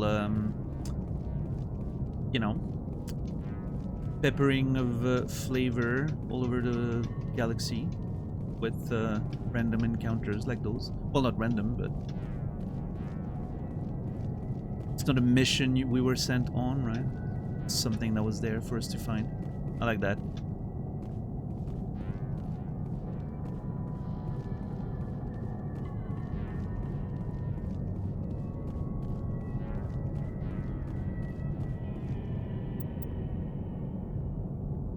Wait, there wasn't a single container we were able to loot there. Tally's stuck. Funny. Oh no, never mind. We did open a few. I don't know what I'm saying.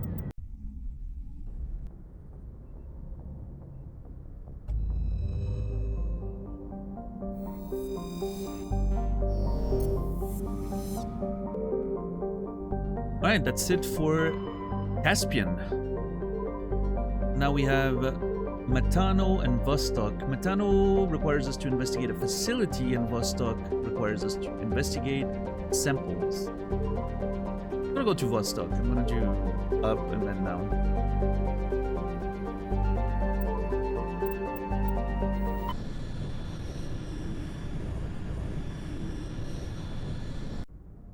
I know I need to go on Nota Crux, so yeah, it's that planet. But first, let us look for an asteroid of some kind.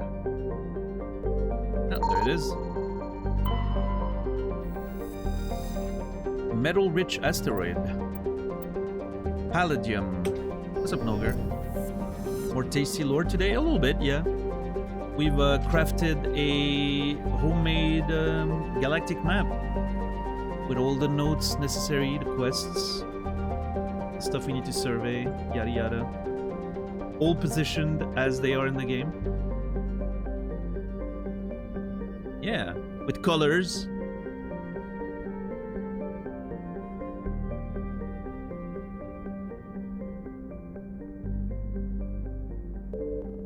It's making my life a lot easier to know where we're going.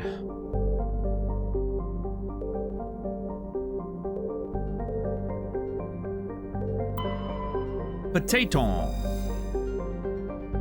Wasn't there another Patenlentis or something? Patatelentis? There was another planet that sounded like potato. Patat. A rather small hydrogen helium gas giant, Potato's atmosphere contains large quantities of chlorine.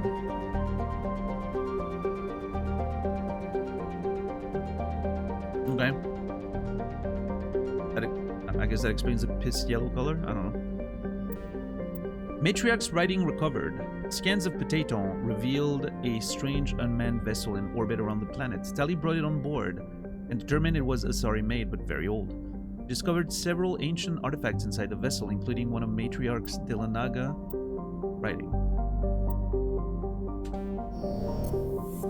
Yeah, there's a lot of names that are from like Greek mythology for sure.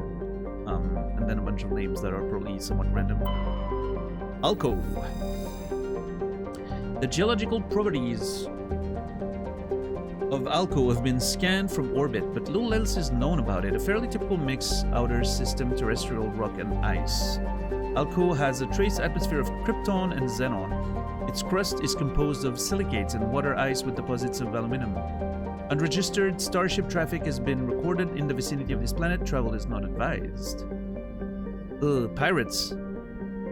Ice, it seems. Maybe related to what we're supposed to do in Notacrux.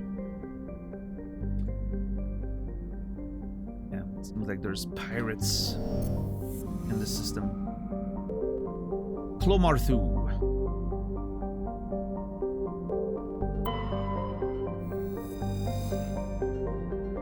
Clomarthu has a reducing atmosphere of methane and nitrogen. The surface is hot and mainly composed of sodium with deposits of uranium.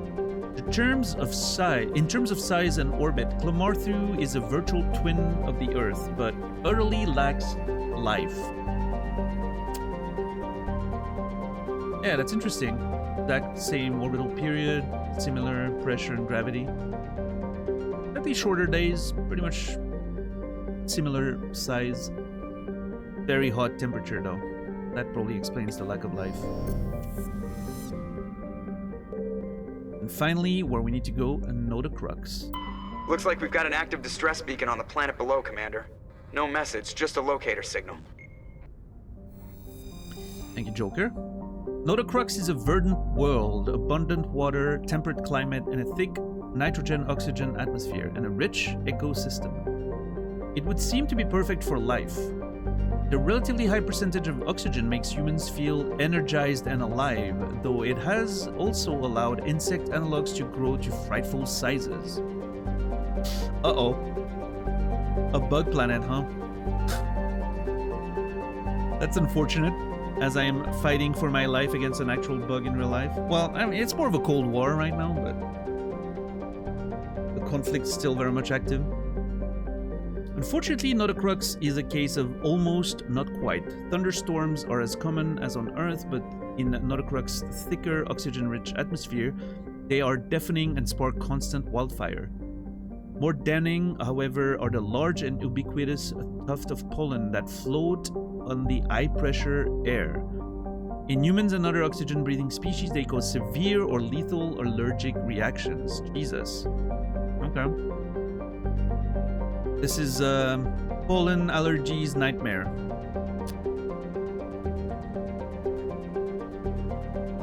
But yeah, other than that, I mean, it looks good. The atmosphere is a little high, but again, good oxygen, makes you feel energized, manageable temperatures.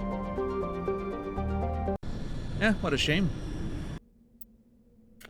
Okay, Tali, you're in the party, of course.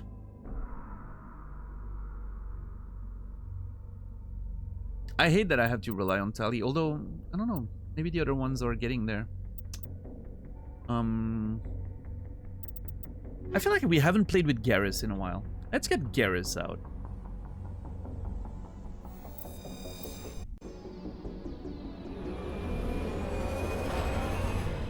We're here to investigate some samples and all that. I think Tali will do a great job, and Garrus is here for security detail.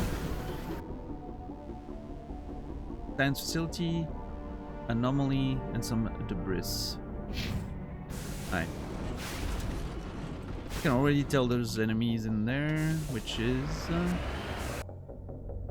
up here. Oh, that's suspicious. Let's go see what's there. Oh, could be there was that mention of insect life.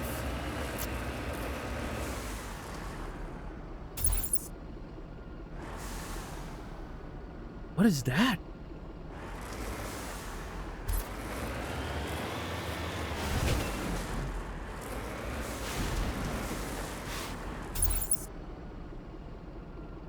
What? Thorian creepers? Oh, they sent the yeah, no, okay. That makes sense. Shit.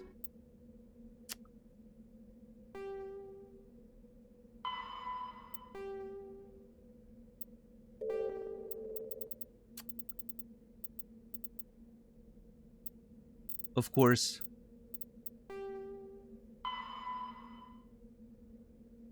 Wait, no, the facility is on Metano.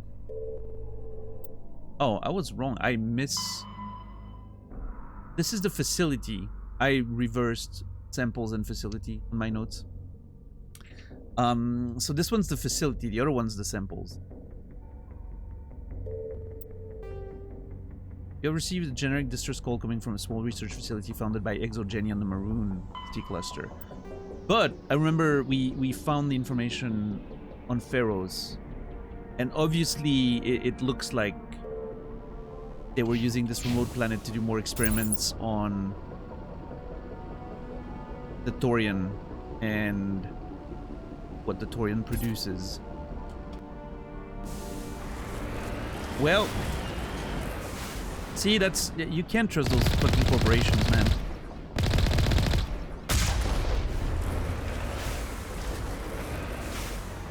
You cannot trust those corporations.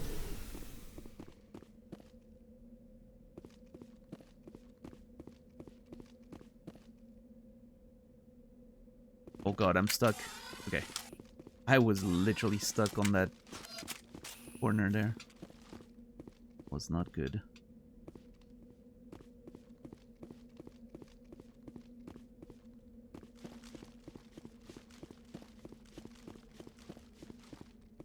Can I enter this? No, I cannot.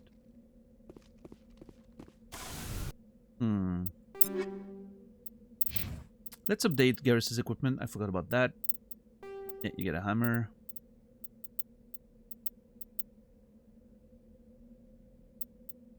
And you get a good Banshee. Why not? And a better Hurricane. And the Kessler 6. Oh, actually, I'm gonna get a Stinger. What kind of armor are we looking at? This one's a strictly better version of the one you have. Oh, this one looks cool. This one has slightly weaker shields, but better everything else. Let's see. Oh, rad. Ooh, this one's really good against for shields and biotic protection. Oh, okay, this one looks really cool.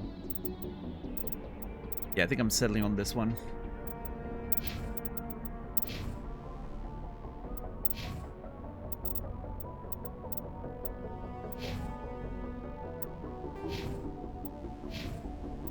Garrus, you get extra sniper rifle points. Garrus is maxed in his sniper rifle abilities. Hold on, I want to look at Garrus. Look at how cool that armor is. What a guy. That might be the coolest armor we've seen in the game so far.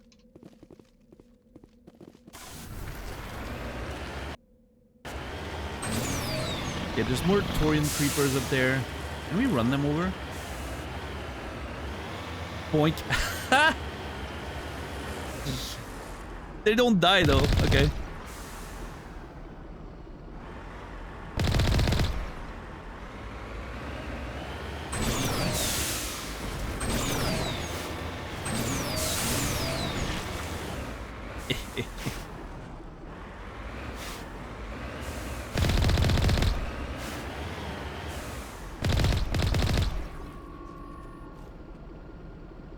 I do think it's very funny that this game has all these sort of physics system. You can run into things and all that. It's such an unnecessary addition to the game. Decryption skill tool. Oh, come on.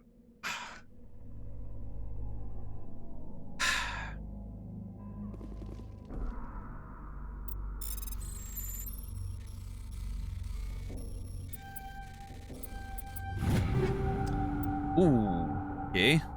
Getting some good equipment there. Level 7.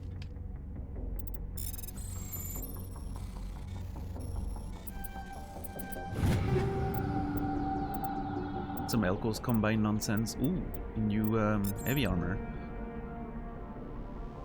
Okay, so we're on planet Noda Crux. I'm gonna take a note of that. A Noda Crux. In the Maroon Sea.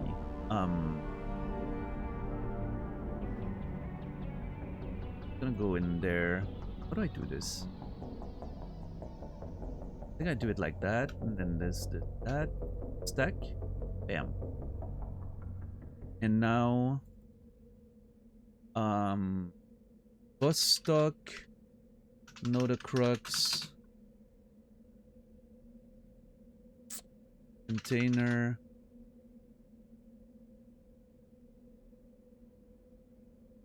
Northwest.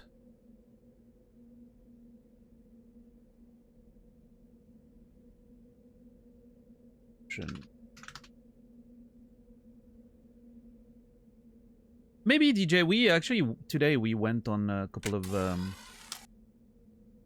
these planets where we could decrypt stuff, and the good news is it seems like the contents are only being rolled when you actually open the thing. Meaning it scales with you. So it's not completely unnecessary, like it's not completely useless to go back, because you're gonna find stuff that's leveled for your characters, which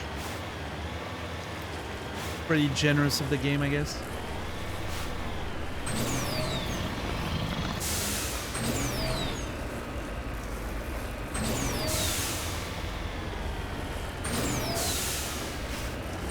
I don't know. I'm taking note of them. If we'll actually return or not, who knows? But oh, well, I have no clue how we're getting out of this, but we're committed now.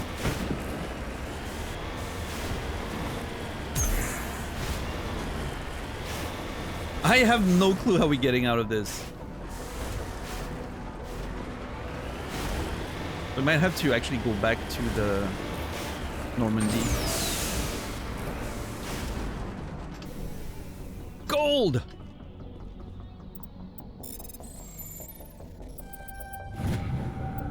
Large deposits of gold. Which reminds me, we have new weapons to look at. Ooh, Katana 7. Beautiful. I love that I'm getting a better shotgun. Got a Stiletto 6. Ooh. Got a Striker 8. Which I'll give to Garrus because he's our sniper. Wild. Oh my god, it has an extra... Okay, hold on. I also haven't upgraded his sniper rifle at all. I feel very bad about.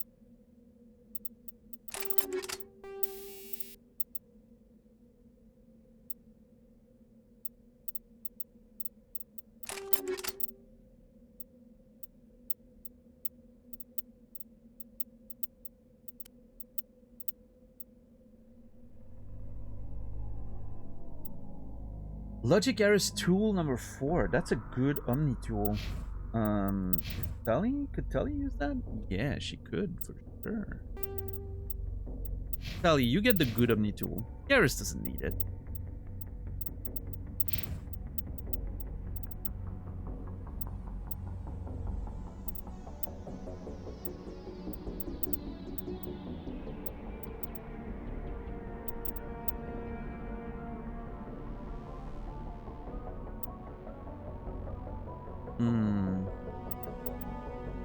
I'm gonna stay with what I have outside of that. Unless... Oh, it's fine. Do a hard save. Alright. I have no clue I'm getting out of this, but we'll try. We'll try. We're gonna try to do it the right way. Oh my god, good start. Yeah, no, great. Yeah, great. No, that was beautiful. Exactly what I wanted to do. I think... Hold on.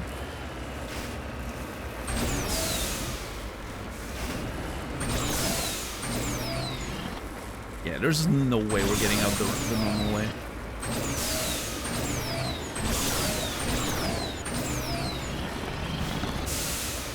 Although... Hold on. You gotta adopt the zigzag method, you know. Gotta get some nice angles. Yeah, that part's not gonna do it.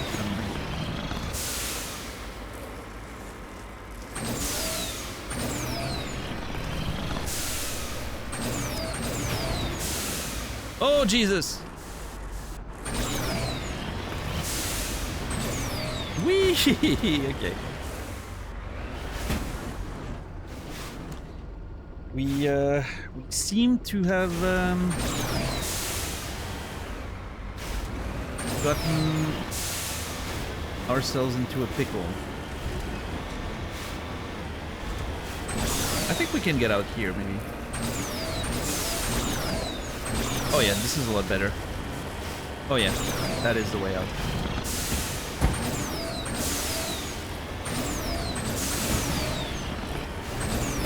Look at us. Never doubted us. I knew we were getting out. I knew we were getting out.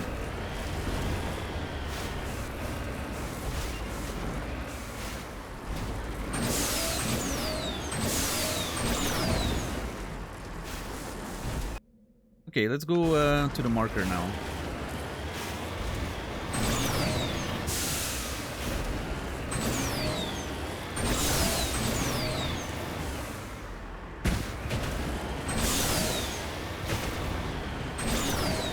Wouldn't it make more sense? Ooh.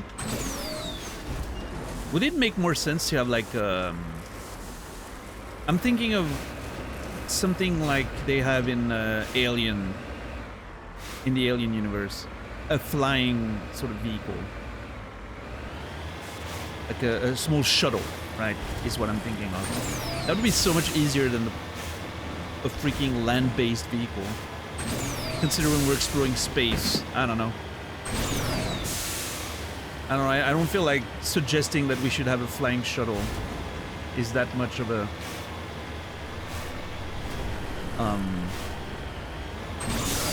pioneering idea. Maybe the make was cheaper, easier to maintain, less fuel,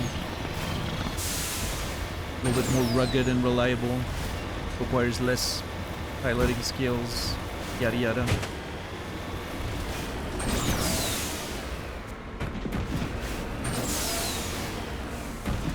Oh my lord, this planet has a lot of mountains. It's very hard to navigate.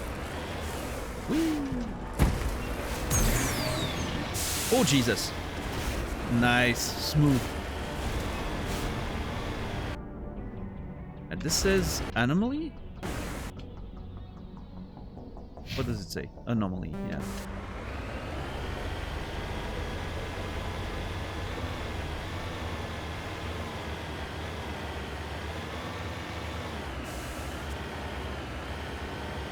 Up there. Yeah.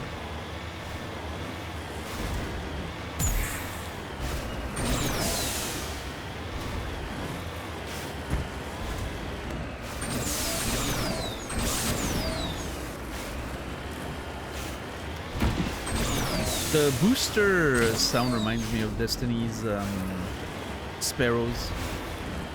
Except Destiny Sparrows you can just boost forever. Much more practical.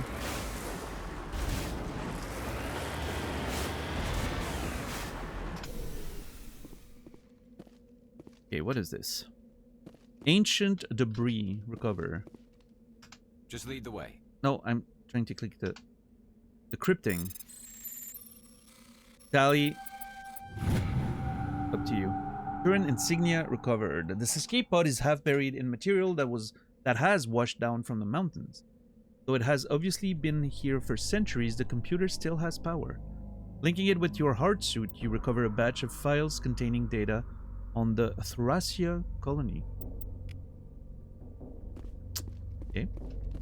Traces of Turians. Alright, now let's do... actually, let's go in that general direction and we'll do the debris on the way.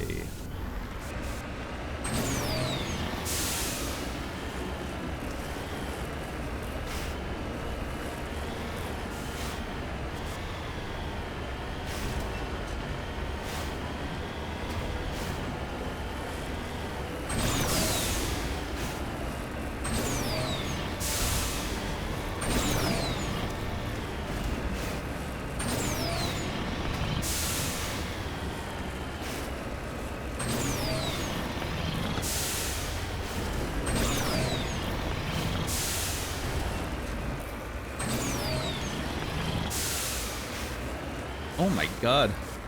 That is gorgeous. What a nice little vista. Yeah. I feel like I'm in the Alps, Switzerland. Looks like Death Stranding.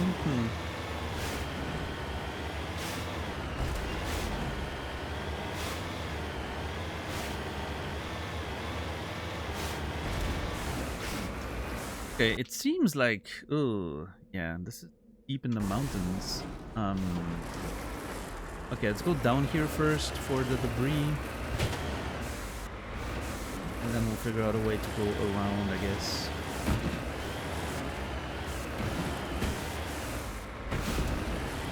Oh.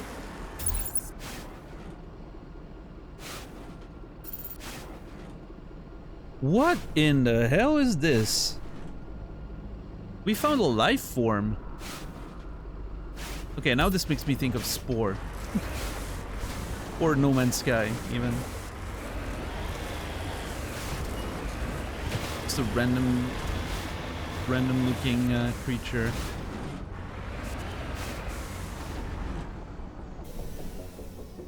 What an interesting animal. Look at that. Looks like a mix between a kangaroo, a horse. Yeah, it's like a... yeah.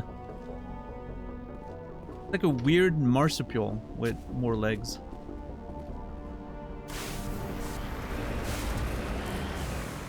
Pretty cool. God, I hope the game doesn't make me search every one of them.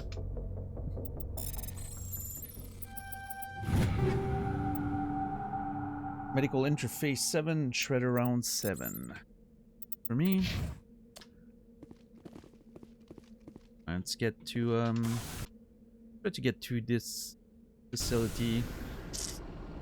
Oh god. Are we gonna be able to climb up here? Eh, should be fine.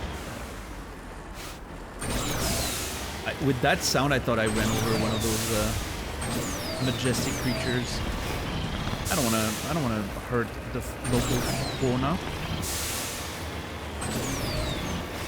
Leave no trace kind of deal, you know.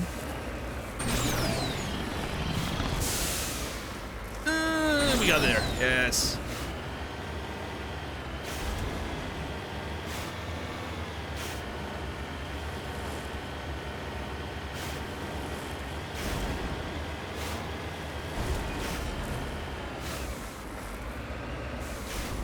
Yeah, the Mako is amazing, Frito, if you tame it the right way.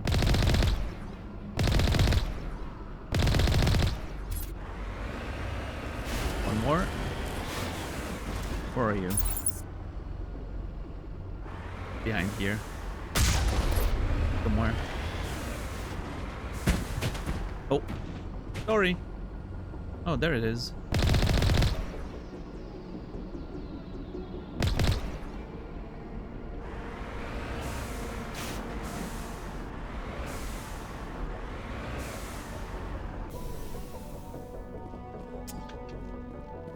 All right. Investigate this facility.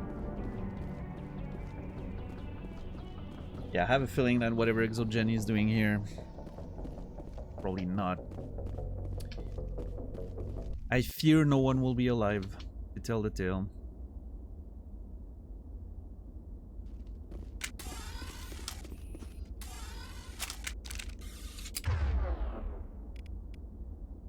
Alright, get ready. We might have to fight our way. Okay. So far, quieter than what I expected. Is that a Thorian? Yeah. That seems like a Thorian sort of route. Seems like they're trying, or were trying to grow their own sort of Thorian knockoff or something. Maybe they took a part of the Thorian and tried to replant it somewhere else. Which, you know, you would assume they realized it was a terrible idea, but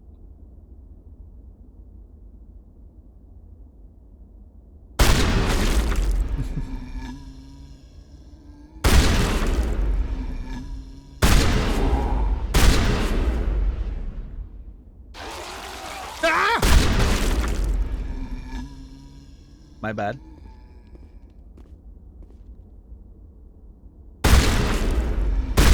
Where the fuck is my group? Oh my god, they're not helping. Guys, huddle up, please. What are you doing? Get down. Nice. Whoa, nice shot. Nice shot, Garrus. Perimeter secured. Yeah. Not thanks to you.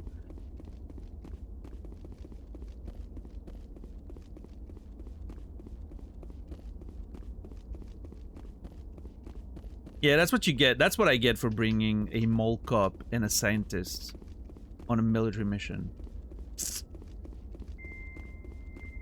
Oh, she's not even a scientist. Liara is a scientist. A mole cop and a mechanic. On a very important mission.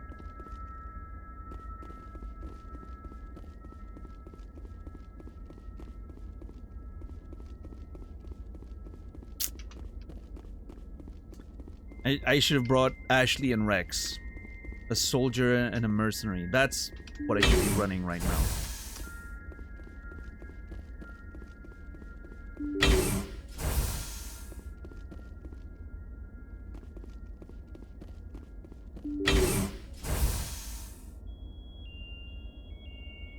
Whoa.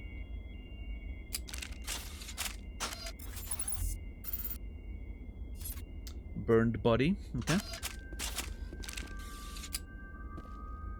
Cryo beds.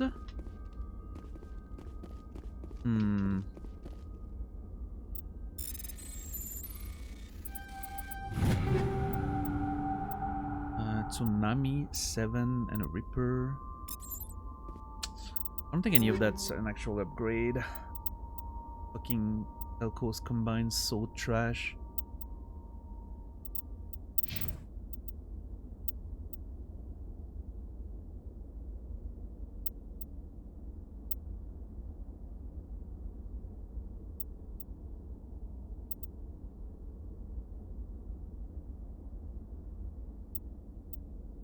I don't know if Garrus uses his assault rifle very much. I'll give him a slightly better one.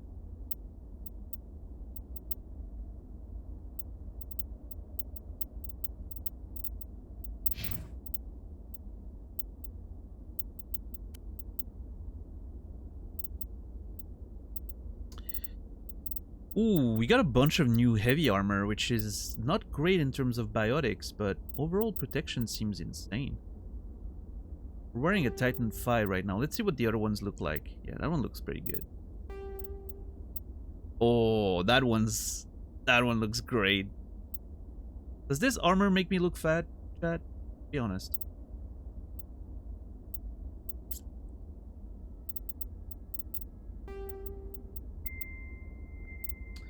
I do. The problem is, I don't want to compromise too much on the tech biotic protection. I don't want to compromise too much on the tech and biotic protection. However, I just noticed that those armors, starting with level 7, it seems like stuff have one extra slot. Yeah, the assassin one is Elko's combined, which explains why it's so garbage. Literal garbage. This one's pretty good though. Like, those are insane stats. I lose a little bit of tech biotic protection, but I could add one slot with hardening. Let's learn the details about the Casa Fabrication, because I think that's the first time I've seen those. Human-controlled private company, Casa Fabrication is known to make the finest body armor in the galaxy.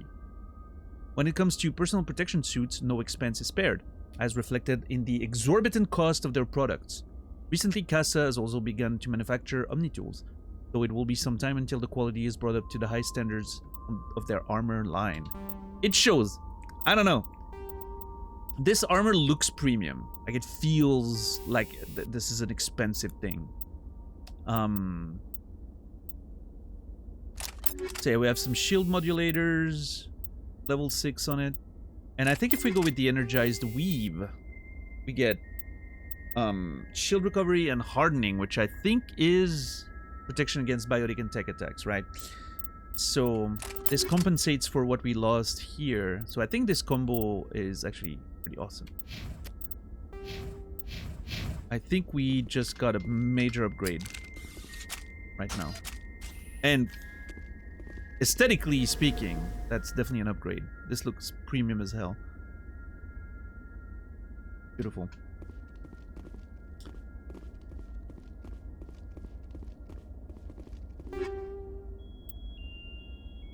Rosenkov materials. You know about those? Ooh, a shotgun by Casa Fabrication. You know, is Aliat Armory being, you know, is Casa Fabrication going to take over as my favorite manufacturer? The Armageddon is a state-of-the-art automatic shotgun from Casa Fabrication. High rate of fire, average damage when compared to other shotguns of its class. I mean, it literally... Well, okay, like single shot, I guess. Damage per second includes the... I guess the rate of fire, right? Let's see. What does it feel like?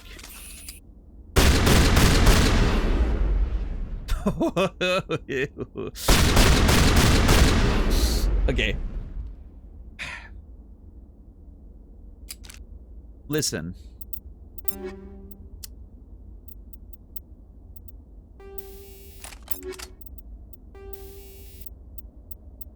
Let's see what we can do with that. I'm gonna go with Shredder rounds. Got a rail extension. And we're gonna install...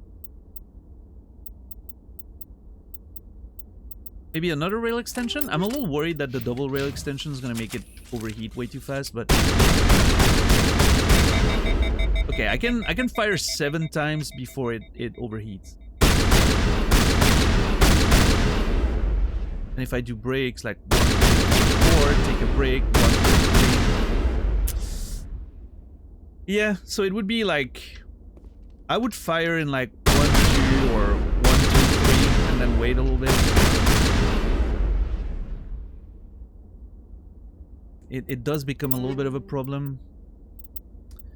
If I replace it with kinetic stabilizer... okay, the kinetic stabilizer makes it very stable though. Like, look at how, like, I'm not moving my mouse and the recoil is almost inexistent. It's still 7 shots though. It just so happens that it's still 7 shots. So maybe we can get away with it.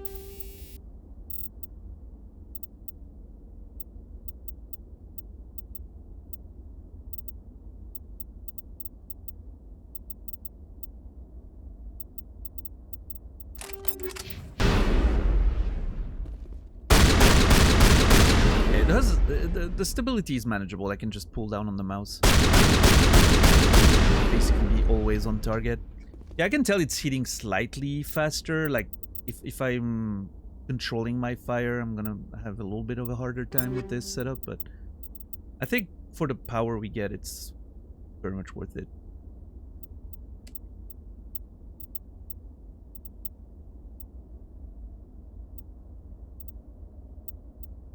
Rosenkov Materials. A human corporation, Rosenkov Materials has forged a reputation as one of the premier armor manufacturer in the Citadel. Those are some good stats. The Karpov is a state-of-the-art military-grade sidearm from the Elkos Combine? Its accuracy suffers slightly due to the larger size of rounds compared to other sidearms. Whoa, whoa, whoa, whoa, whoa. Is Rosenkov Material producing stuff that the Elkos Combine has designed? Did they make a deal with the fucking Volises? That is disgusting. Disgusting. But I'll still use it. It's an Elkos Combine branded weapon with basically rebranded as a human thing. I don't know how I feel about that.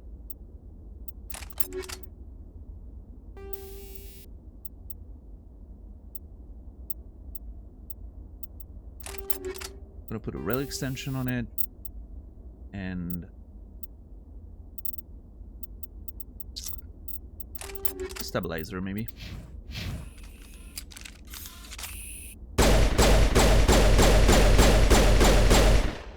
I like it. I like it.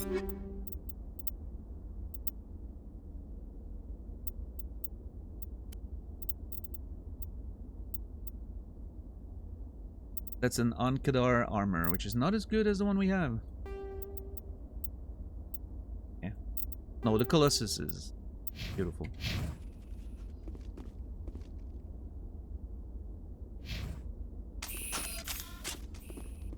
Okay, nice little upgrades there.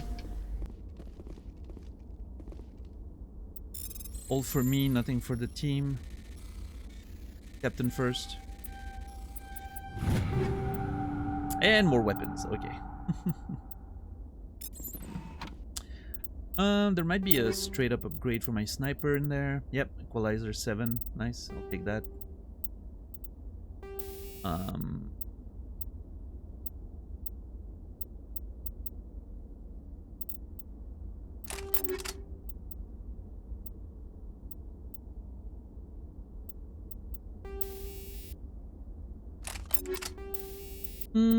Ray extension. New gun. Yeah, she could also get a Karpov. Why not? Why not? Treat yourself. Okay, you get better cryo rounds. Get a good rail extension.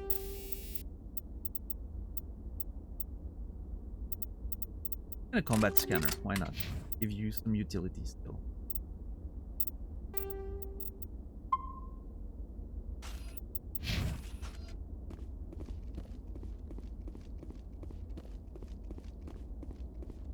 You're just looting the place. Still don't know exactly what happened here. I mean, I have you know, kind of an idea of what Exogeny was doing, but Call of Duty Modern Warfare 4 coming. Yeah, I saw that. Takes place in Korea. Form up. Tali? Tali? Hello? Form up. Tali? Hello? You lead, I'll follow. No, that's the problem. You're not following. Can I push her?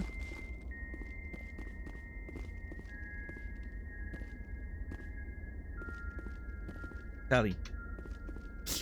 Tali. You need to move.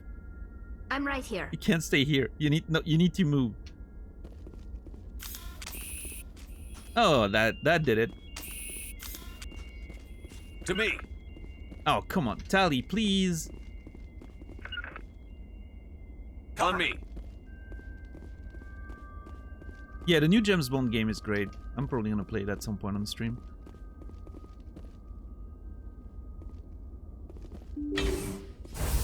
Rescuers? Oh, thank God. Oh, I didn't. See? I told you somebody would come to investigate that signal. My name is Dr. Ross, Chief Exogeny Researcher at this facility. We've been trapped in this room for days. We're almost out of food and water. You got here just in time. Okay, I have a feeling this is not gonna go over well. Just a hunch.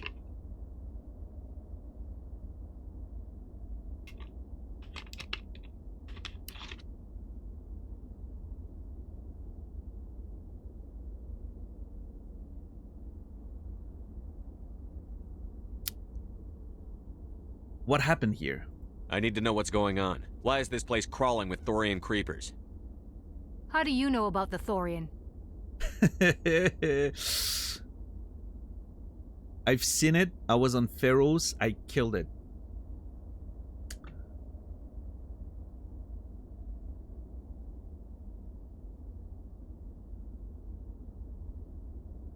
I like this. This is nice how it builds on the previous quest.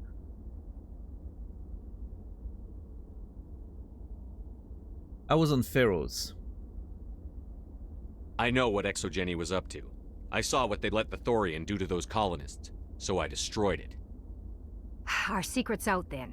No point in my lying. You already know the worst. The creepers here were created using altered samples from the specimens on Pharaohs. We discovered a way to turn them into docile, obedient servants. Everything was going fine until a few days ago. Then all the creepers suddenly went berserk. Only a handful of us made it back into the safety of this room. So what you're saying is you did not manage to find a way to turn them into docile, obedient servants, right? That's what you're saying.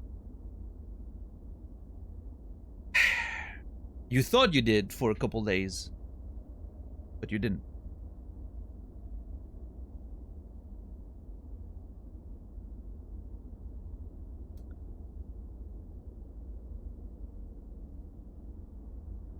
Generic distress signal. Why didn't you send a clear message asking for help? All we had was that signal from the emergency beacon. This is a closed communications base. Exogeny was worried about someone on the project selling secrets to a rival firm or reporting our work to the authorities. We have no direct communication with the outside, only the emergency beacon. It sends a general distress signal to the Exogeny site on Pharaohs. Mm-hmm. They're supposed to send a team to respond inside of 24 hours, but it sounds like they had problems of their own. Yeah, you can say that. Other survivors. Any chance some of the other people at the base might still be alive? I doubt it. Too many creepers out there. They never stood a chance. We're the only ones left. Any idea why they turned on you? Maybe there was still some kind of link between the creepers and the Thorian back on Pharaohs. The Thorian was unlike any other life form we've ever studied. I can't explain how, but maybe when it died, it somehow set off the creepers here. Listen. I'm not gonna take responsibility for this. Okay? I did what I had to do on Pharaohs. Now, the fact that it butterflied effect all the way to here, you know, kind of a little outside of the scope of my responsibilities there. Listen, they were scummy corporate scientists for Exogeny. They knew what they were doing, okay? I've heard all I need to. Look, I know what we did here was wrong. I'll admit that. Yeah, right? But it's over now. There's no sense reporting this to the authorities, right? People lost their lives. What are you offering? Somebody has to pay.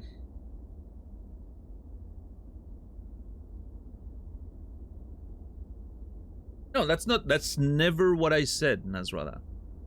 I said that we were always going to do our best to do things the right way.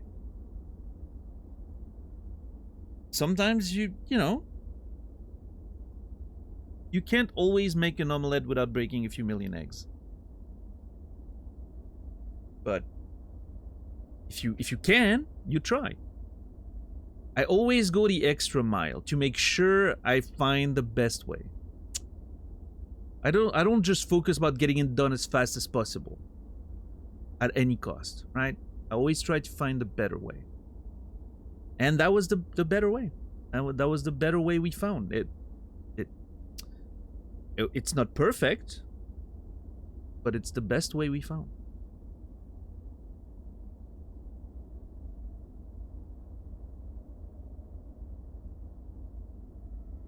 I did my due diligence.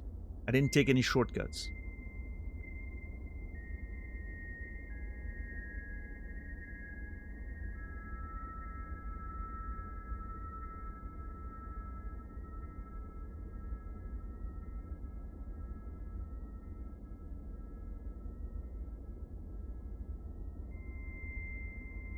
I just noticed now that Garrus is not wearing his helmet. Which, I don't know, I think he looks cool fighting without his helmet. He has like a visor and everything, so it's okay that he only wears the helmet outside, I think.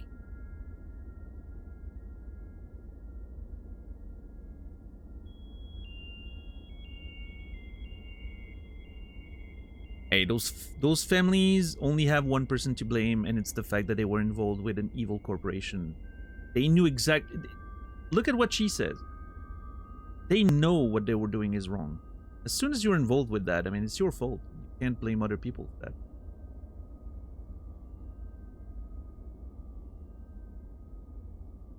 No sense reporting this to the authorities. I don't know. If we can take down a fucking annoying corporation on our way to saving the galaxy, I think we should. I think we should. I'm not gonna bribe them. I'm not gonna kill them or anything. I would like Exogeny to pay for what it did.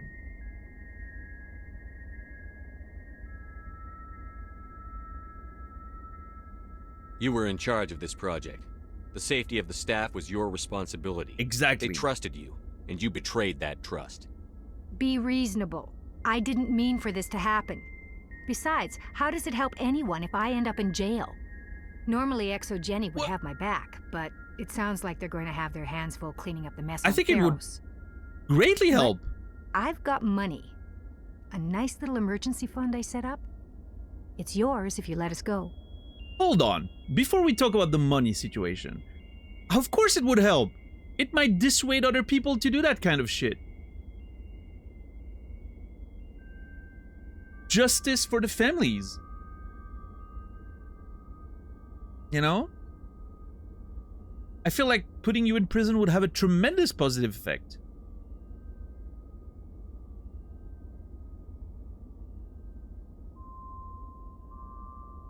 I should kill you right now. I'm not going to.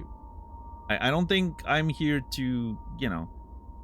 I'm not about to murder people. Again, not a murderer.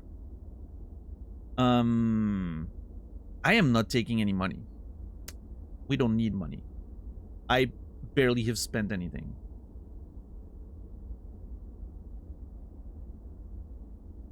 I haven't murdered anyone. The Ethan Jong situation was a self-defense matter. I stood my ground.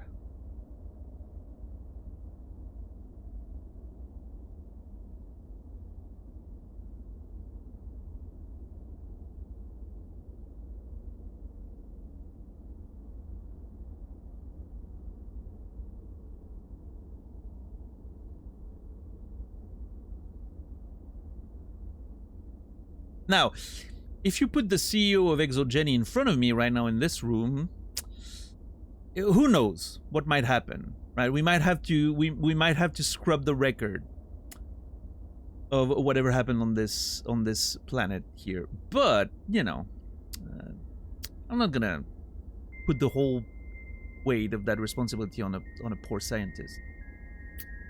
You know. At the end of the day, she's doing her job, but she needs to take responsibility for what she did. I very much feel that.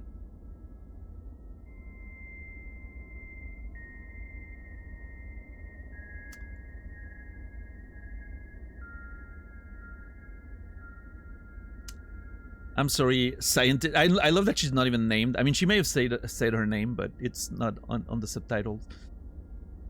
I'm sorry, scientist, but I can't do that. I cannot accept your bribe.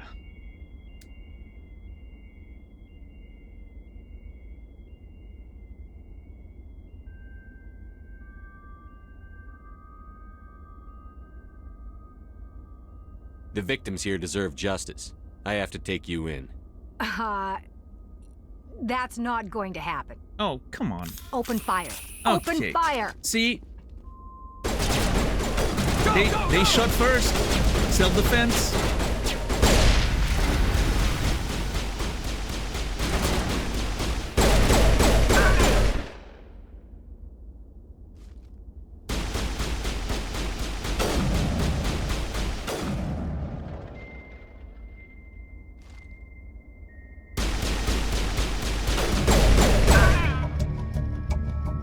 Exogeni's second-rate mercs proved no match for a trained Alliance Marine. With the last of the Sands crew dead, there is no reason to linger here.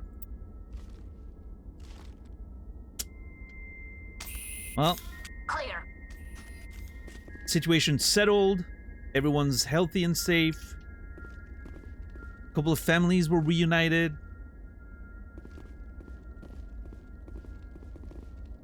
I think this is a good outcome. Very happy with this.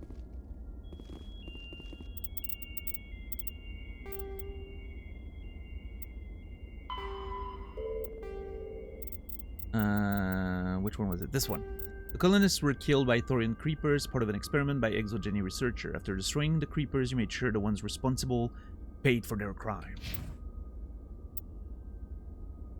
Yeah, Inkthar, the pop-ups for end of mission stuff like that happens immediately as soon as the situation is resolved, which means in this case, when the enemy HP hits 0, it's very jarring. It's happening all the time. Medical interface and a combat scanner. This is a better one than what I have. I might actually put it on Garrus's gear. Although, no, I'll put it on mine. I'm always there, after all. And you get an upgrade as a result.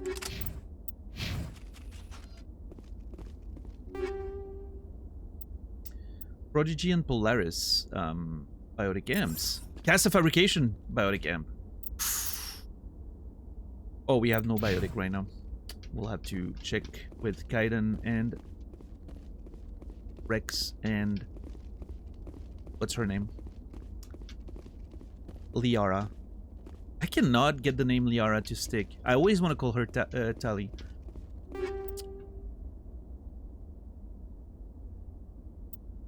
Don't tell her that. She would be very upset. She seems to have a thing for me. The fact that I barely remember her name would be pretty bad. Liara. Ready whenever you are. I love that her full name's written every time. Tali Zora Naraya. Funny.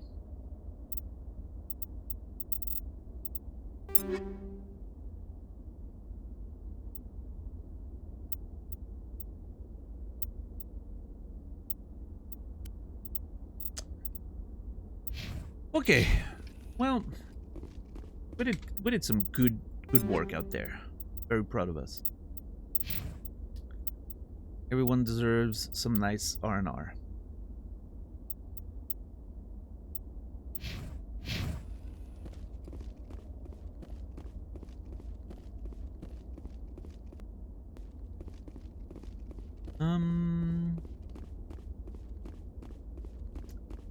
Daner Northwest.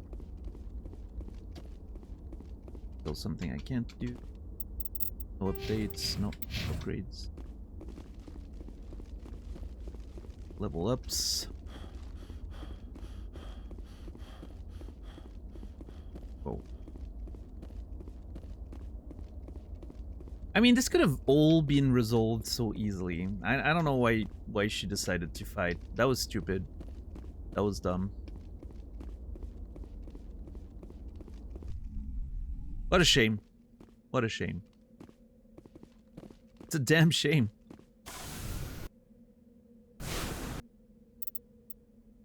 It's like that scene from Hot Fuzz when he's reloading the shotgun. It's like, it's a damn shame. Shame what we had to do. Absolute shame.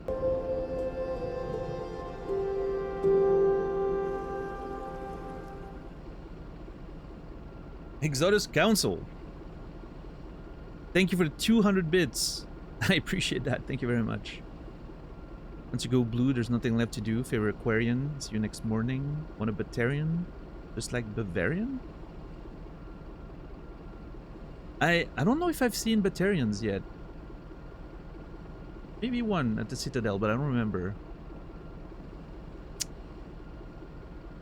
Yeah. Yeah, I'm not a big fan of the blues so far. I mean, they're cool. I like the SREs. I just, yeah. I don't have a particular relationship with any of them. Thank you for the 200 bits. I appreciate that. All right, let's go home. We are done with this. Did some good ass work. Let's see. Okay, so Vostok's done. We have Matano to investigate now. And in Matano, we have a situation with samples, which I need to update. Yeah, let me show you what we're dealing with. So we've done the this was investigating the facility. We still have something, a container we can open, but other than that, we have to investigate the samples that were sent. I'm sure it's gonna be some nonsense again, and I'm sure it's gonna be a mess once again. We don't know which planet it is in this case, so we're gonna have to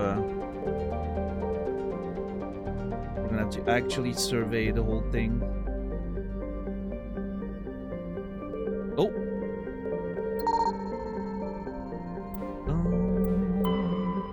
The Rocky asteroid.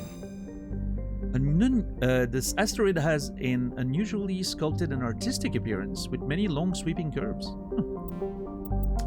While scanning the asteroid field in the Matano system, you discovered a badly damaged ship. The recon team found no survivors on board, but they did find a Prothean ship disk.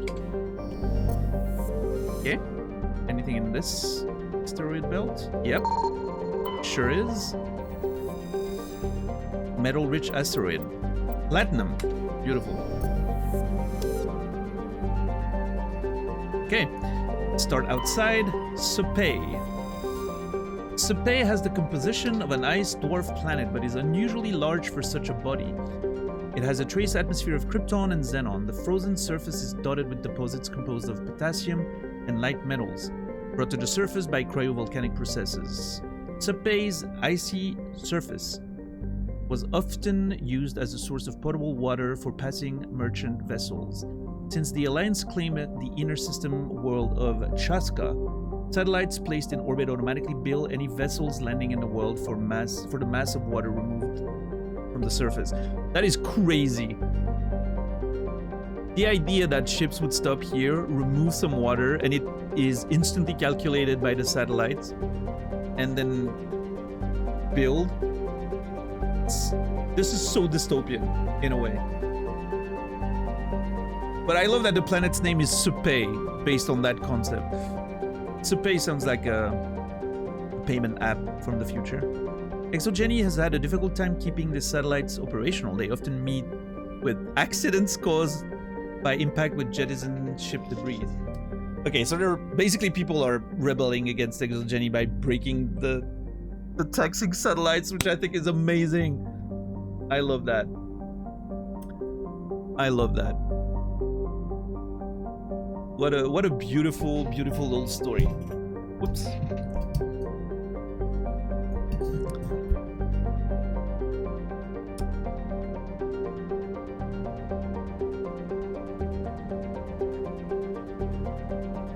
Fuck the corporations. let's keep destroying those. If I could, I would destroy some of those satellites on the way to wherever I'm going now. If the game would let me. I would contribute to the effort. And we detected large deposits of magnesium. Nice. Love magnesium. Very useful. Ilapa. Oh, that looks good. That's epitherma. We can just have that as a headcanon. Yeah, let's just say that Joker made an uncharacteristic mistake. And we just, you know, we just so happened to do a big burn right in front of a satellite or two while leaving that planet's orbit. Just a, you know, small little mistake by Joker. Nothing big. Nothing warranting any warning or anything, right?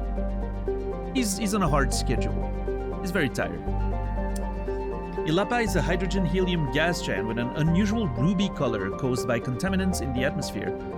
The world has over 120 moons, one of the highest total of all known systems. That must be actually pretty cool looking in the sky. Once full development of Chaska colony begins, a helium-3 refining infrastructure will be developed in the Ilapa system concentrated on the large ice moon of Koniraya. Very nice.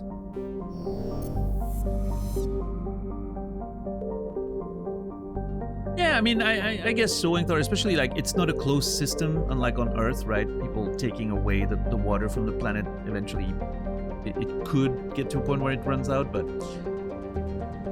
at the same time, it's resources, right? It's just a planet with resources. There's no life on it, as far as we can tell. I don't see it that much different than taking a bunch of materials from another planet, right?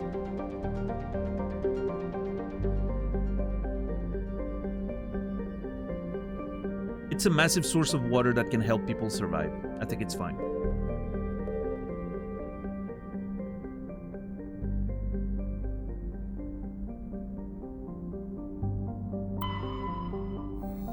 Apo, a craggy world of igneous and basaltic mountains. Apo is racked by constant geologic activity.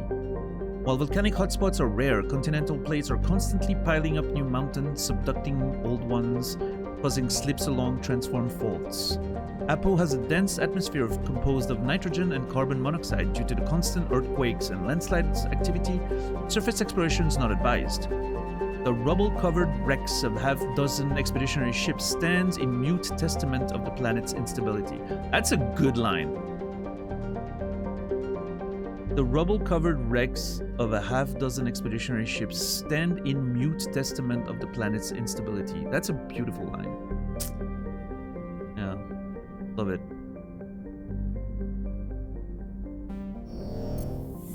Yeah, we talked about the new expansion earlier. It's just a setup for, well, it is a setup for Witcher 4.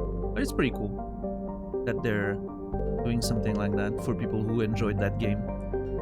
Which I'm afraid to say I wasn't part of, but I know a lot of people love that game and are gonna enjoy the hell out of that expansion.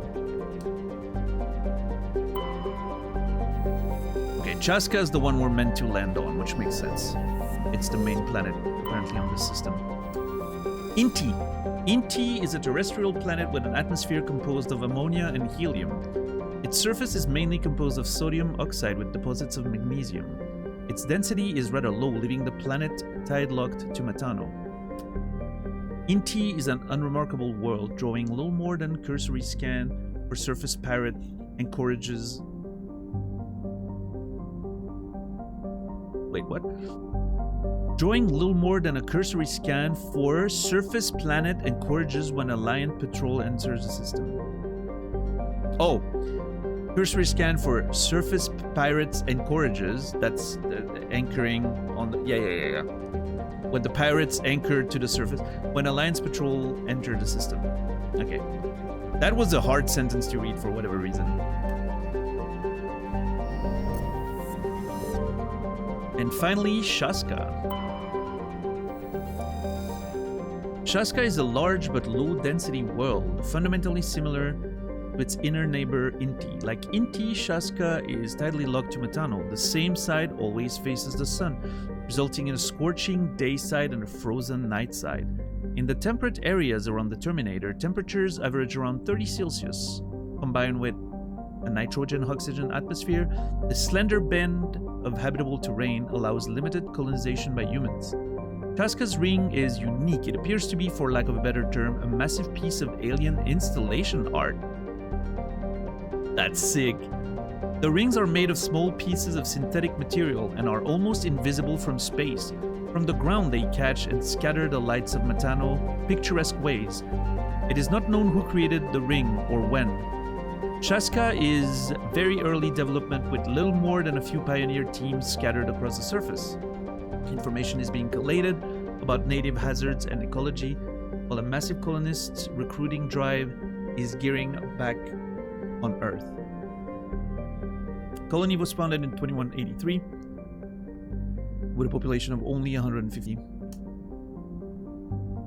That's pretty exciting. I like that concept here. I wonder if we'll see the ring from the surface.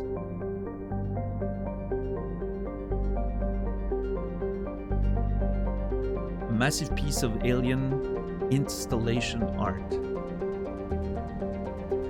Synthetic material almost invisible from space. I am very excited to land on this planet. And we need to investigate...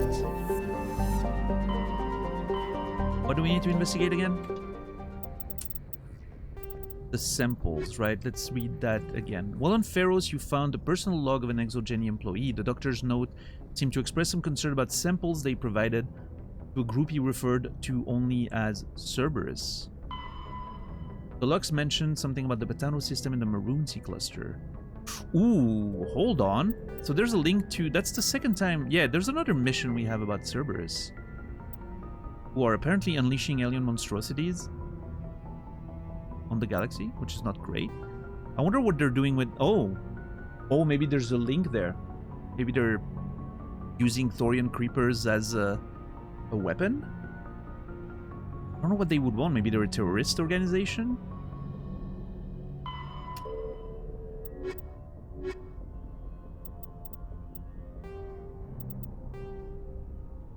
Well, that's going to be very interesting to investigate. I'm excited. But that, ladies and gentlemen, is a story for another time. Hey, save number 100. Precisely 100.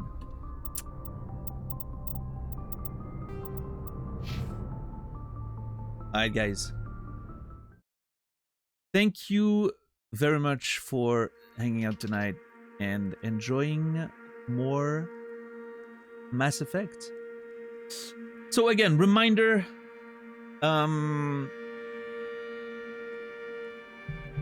there's a chance that I won't be streaming on Sunday.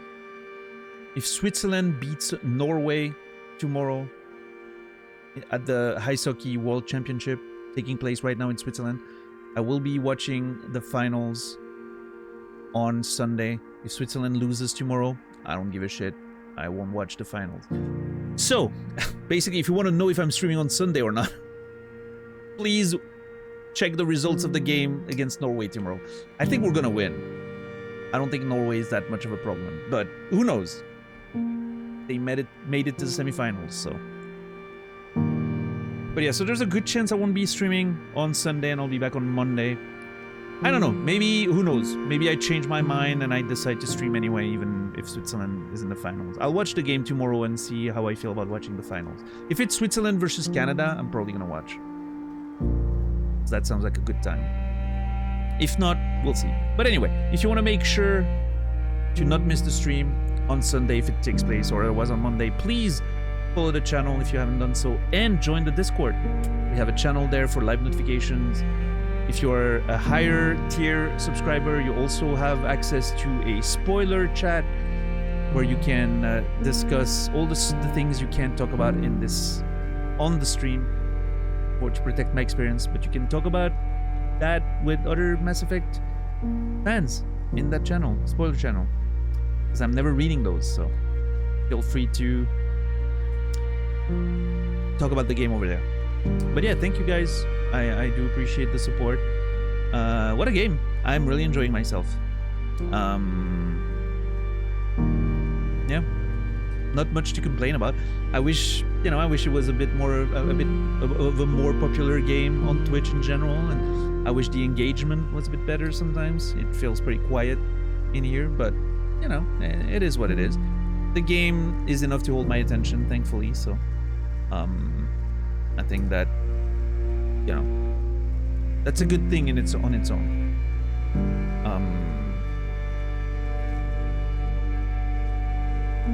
But yeah, looking forward to getting more of that next week. Anyway, I wish you all a beautiful rest of your day, evening, or night. Have a wonderful weekend, everybody. I will see you guys either on Sunday or Monday. And until then, remember me, and I will remember you.